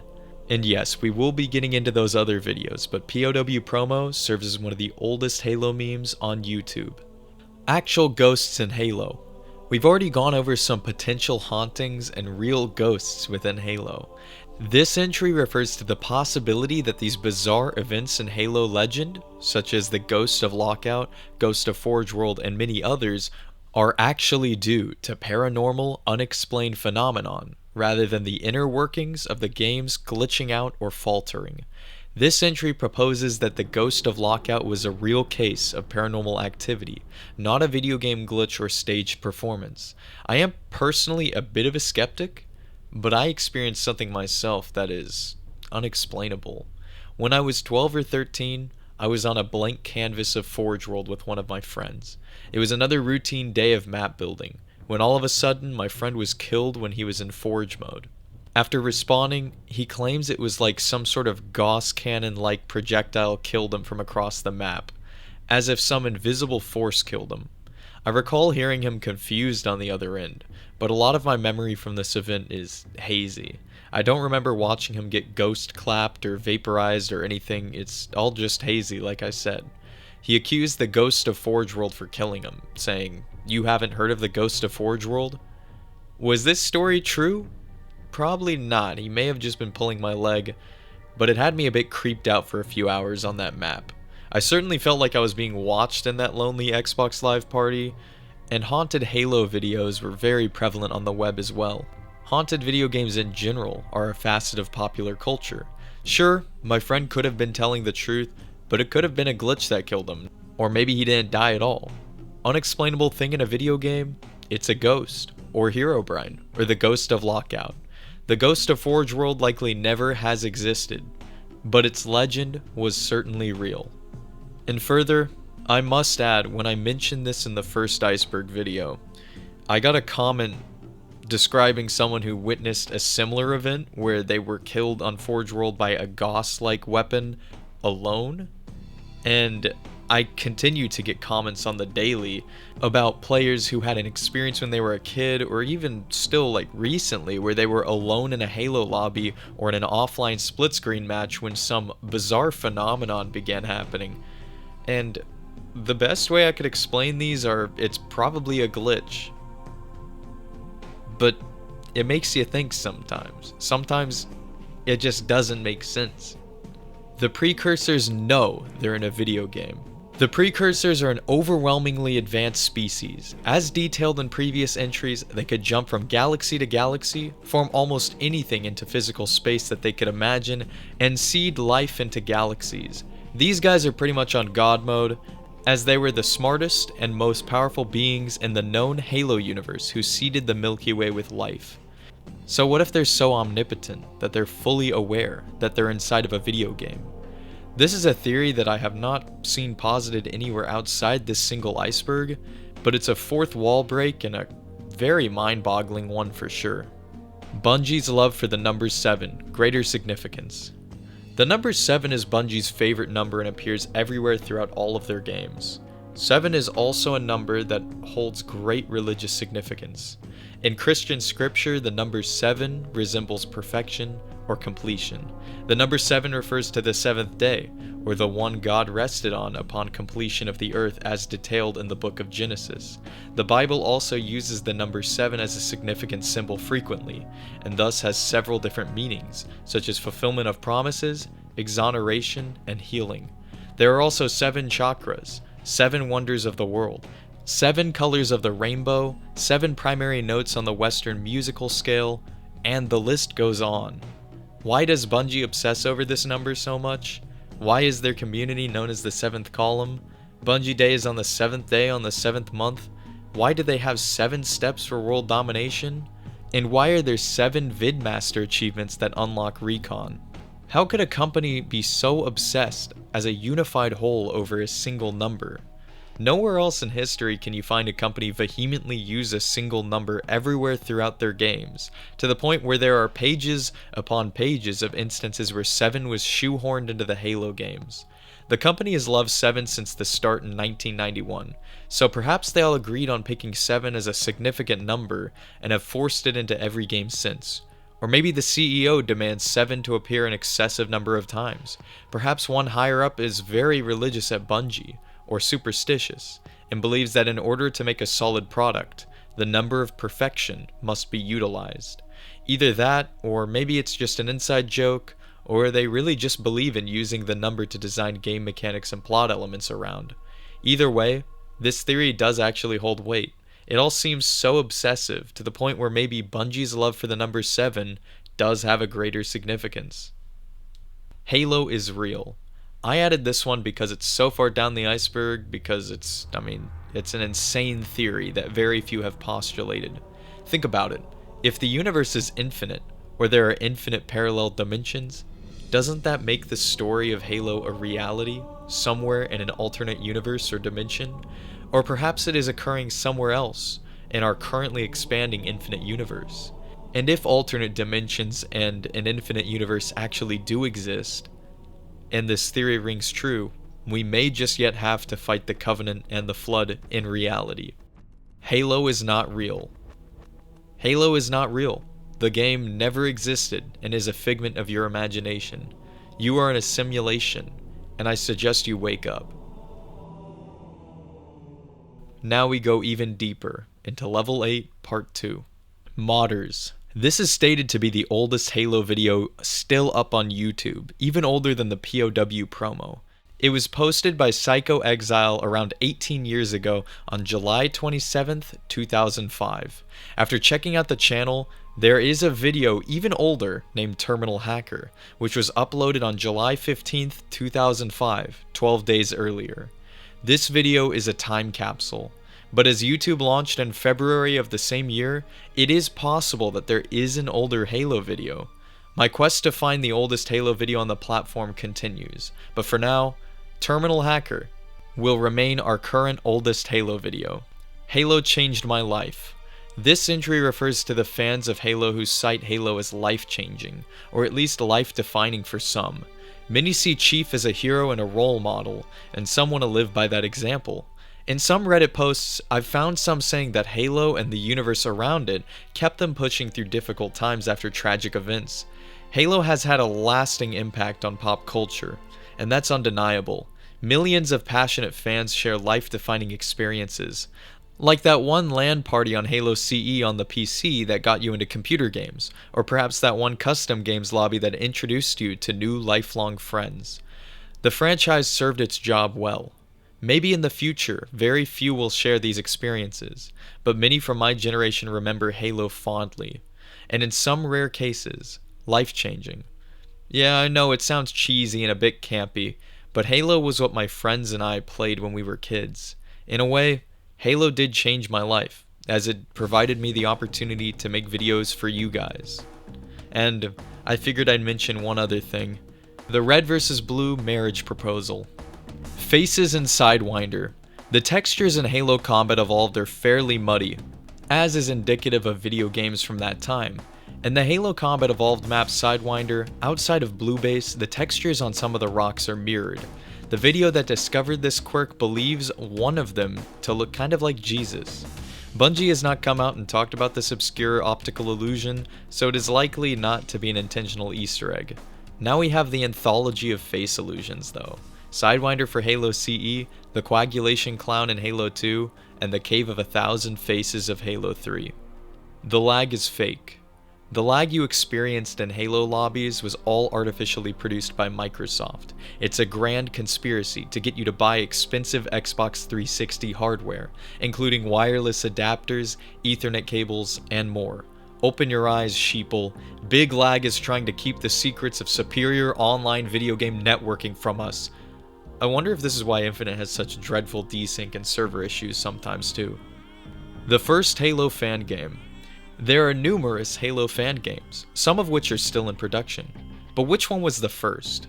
My guess is Halo Zero, the 2D shoot-'em-up that released in 2005. It's pretty impressive what they fit into this small project, including a 30-minute campaign that tells the story of the Master Chief fighting through the fall of Reach. This exact story isn't canon now, but it's a pretty cool free game you can check out. Oh, and it also has multiplayer, which is pretty impressive. Government Halo clans. Here's an entry I added that you have no way of proving wrong. How many government agencies had Halo clans, entering multiplayer matches to track down hostile actors or criminals online undercover? I have found that various world governments have a history of planting agents into online games to find potential criminals. So it is likely that there were some Fed boys playing Halo. Exodus secret message. In the Halo Reach mission Exodus, we might just have another Halo mystery on our hands. This one has gotten barely any attention, but it involves 3 brutes speaking some sort of message before despawning.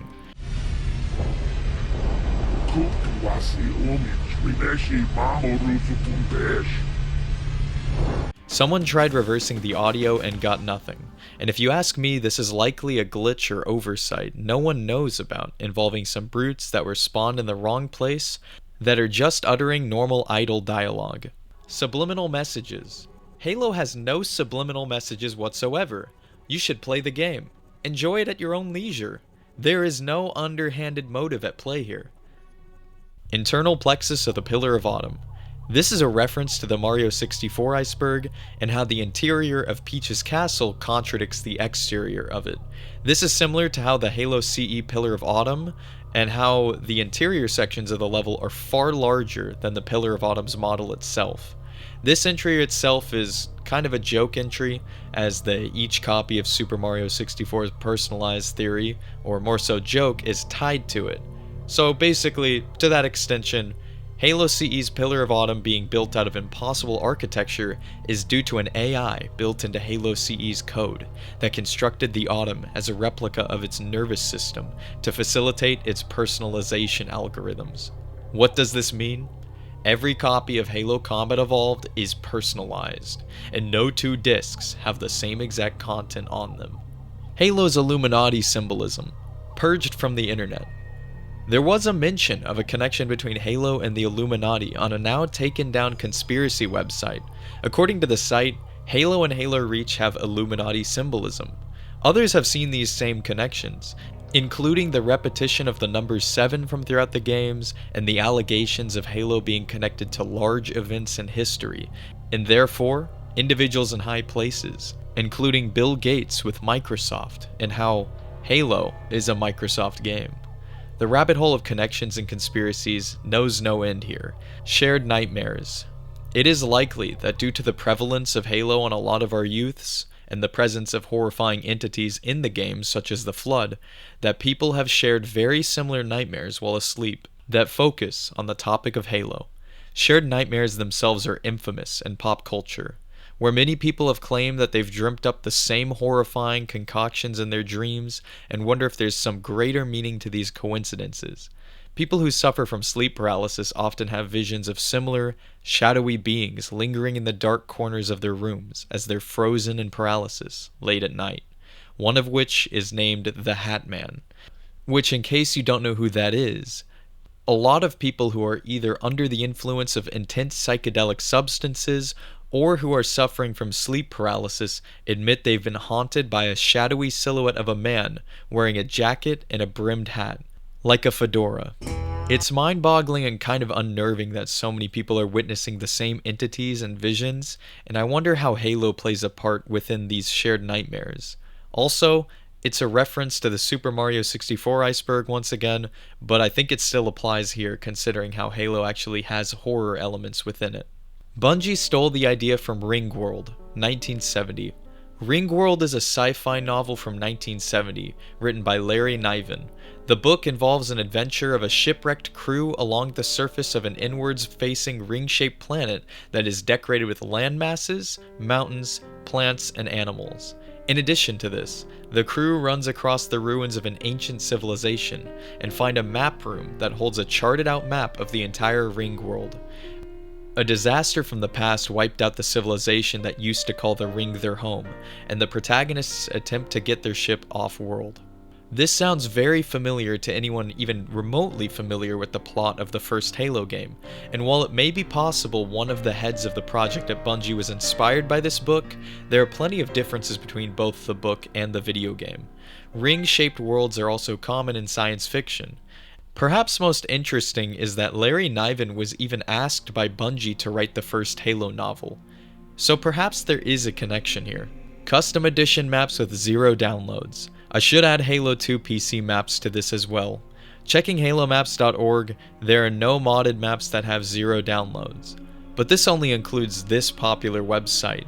How many full-fledged modded maps or Halo mods are lost to time? Perhaps some modders never put their content up for download, or worse, wiped a hard drive with all their work on it. There is no telling how many maps have 0 downloads, and I'm gonna include Forage in on this section too.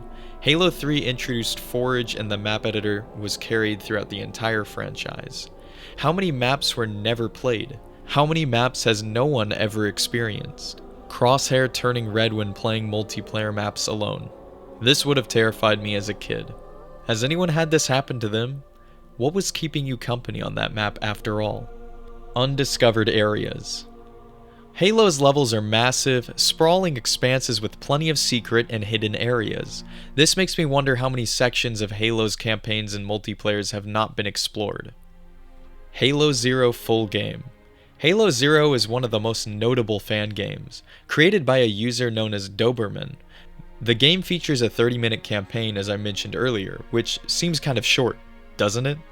Is there a longer, full game out there that was never released, with a much longer campaign? Likely not. This is a bit of a goofy entry, poking at the possible pieces of lost media surrounding Halo. Although Halo Zero Evolved was planned as a sequel, but it was cancelled after a few betas released for Halo Zero 2. Undiscovered glitches. I wouldn't doubt there are at least a few undiscovered glitches in games as big as Halo. Halo 3 ODST Masonic influences. What a meme.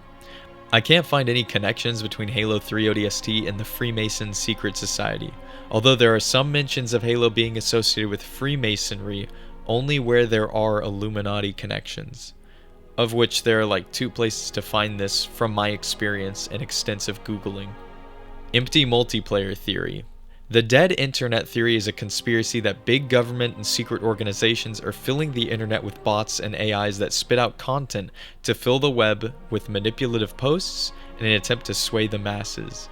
This is scary, especially because we are actually seeing bot accounts and AI proliferating and slowly beginning to take over the web. So perhaps the internet someday will be quote-unquote dead, with very few human users able to find each other through the waves of bots. What if Halo's servers had always been full of bots? I mean, look at Halo Infinite. They already put bots in matches when a player quits, and some of the Fiesta lobbies are entirely bots. The Mona Lisa. This is another thing I added to the Iceberg. This is perhaps one of the most horrifying stories in all of Halo lore. In the short stories series Halo Evolutions, the crew of the UNSC Red Horse are sent on a mission to the quiet prison ship known as the Mona Lisa, which became still and quiet near the destroyed first Halo ring. Marines board the ship and attack unarmed elites that are presumed to be invaders. One of the elites holds his hand up to his mouth, making a shushing motion. The teams investigate the ship, where Marines go missing one by one.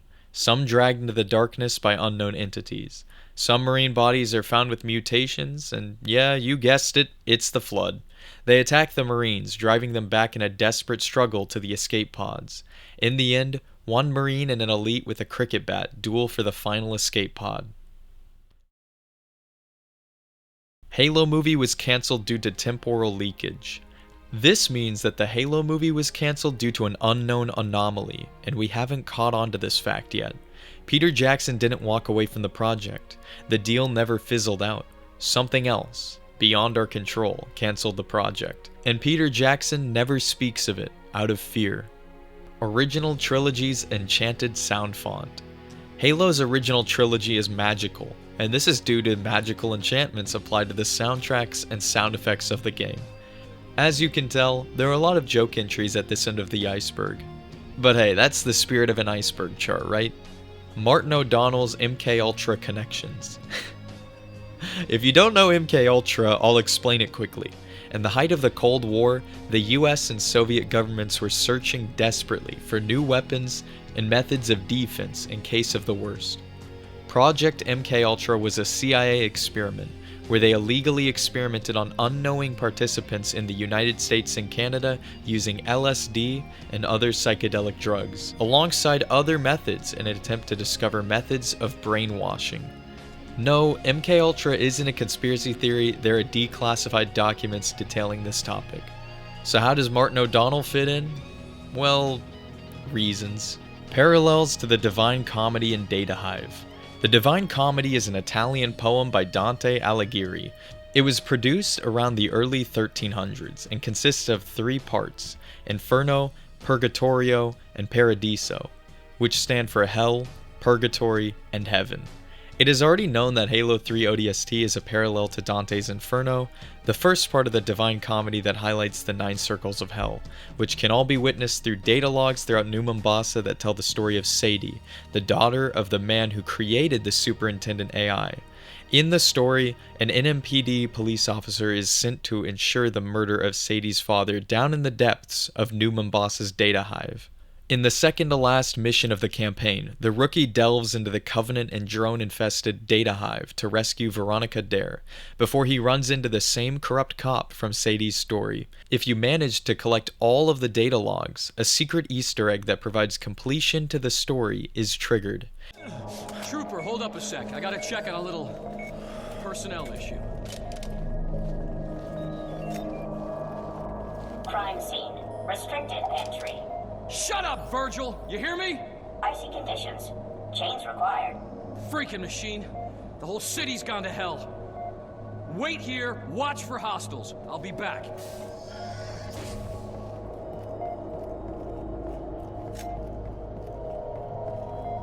What are you, stupid? I told you to stay outside. Step away from there. This ain't none of your business. Not now, Trooper! Kinsler gave me real specific instructions. Make sure the doc's dead, and make double sure no one knows about it. Caution, traveler, caution. Sorry, friend. You know way too much.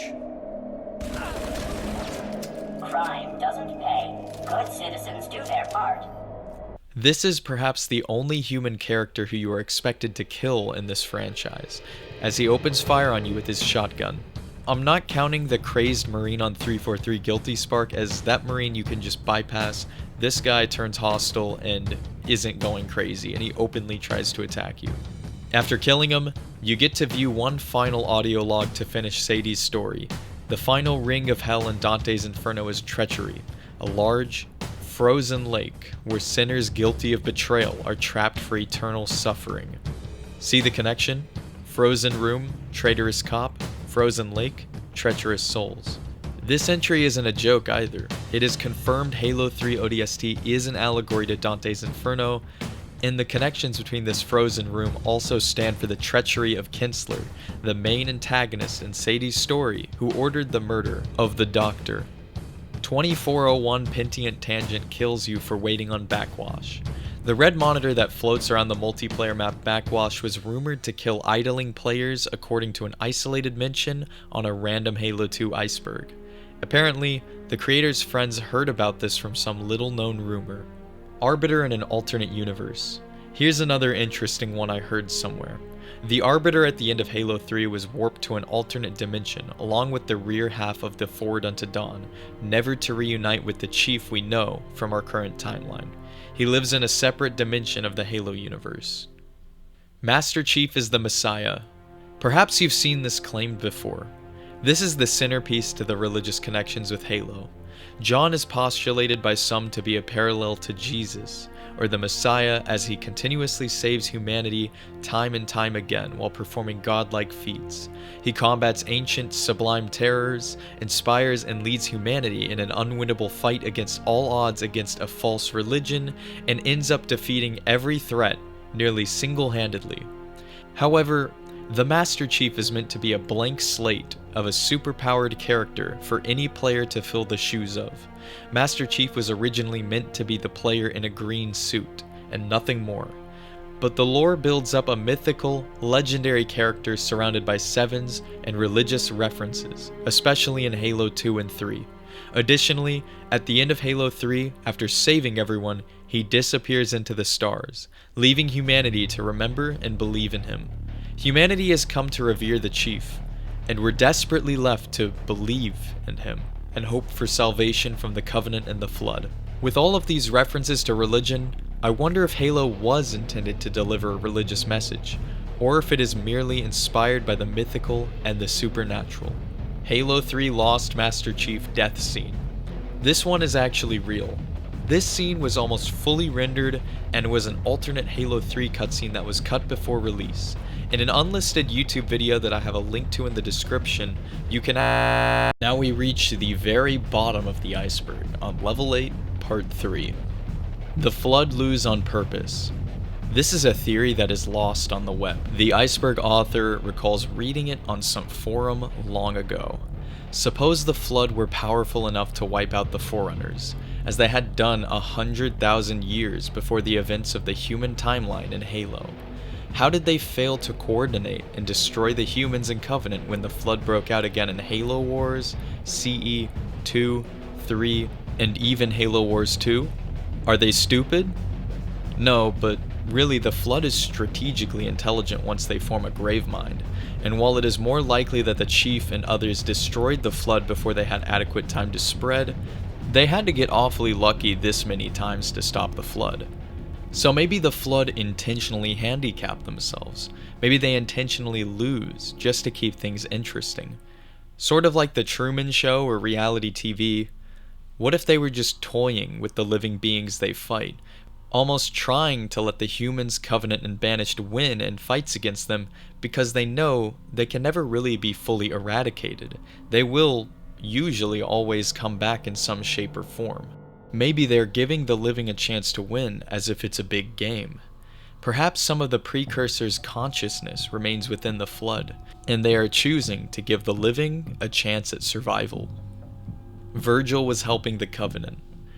This was found in a Halo 3 ODST Iceberg with absolutely no explanation. This proposes that Virgil, the engineer who interacted with the Superintendent AI in the depths of New Mombasa, was actually helping the Covenant the whole time, rather than attempting to hide and escape the Covenant from within the data hive. Well, this theory doesn't really hold much weight considering that Virgil intentionally tries to help the rookie and other ODSTs come and rescue him. Unless maybe he was leading them into a trap, or maybe was guiding Covenant elements as well. Proof of this past speculation? Well, none. Enjoy your daily dose of conspiracy theory. Halo and Marathon's universes are still connected. Marathon and Halo have several consistencies that match up with one another, such as the Mjolnir cyborgs from Marathon sharing the same name with the Mjolnir armor suits in Halo. This is alongside similar AI characters and symbols shared between both games. As Bungie split off from the Halo franchise, it's obvious that any connection between the two universes have split. Or is it? Perhaps the canon of both universes somehow intertwine, and Bungie's modern marathon is going to somehow influence the plot of 343's future Halo endeavors. First Halo fanfiction. Brace yourselves for the first Halo fanfiction that can be found on halo.bungie.org, the same website that holds the schematics for the Pillar of Autumn, overlaid with its interior that is far too large for it.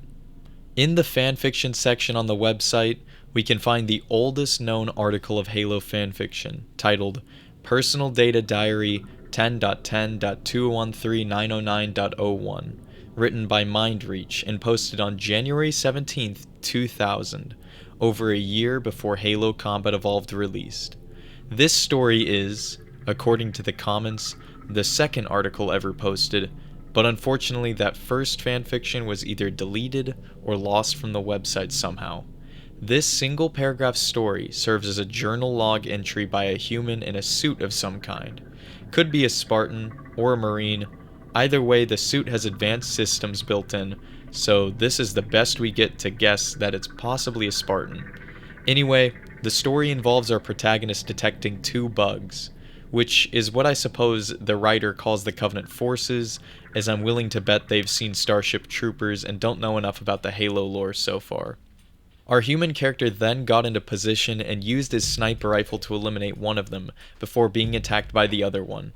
A few bullets later, and the second Covenant soldier was killed as well, but the protagonist's suit systems were slightly damaged. With the suit's auto-map and beacon systems knocked out, the protagonist of the story states, "Hopefully I'll be able to find my way back to the Pillar."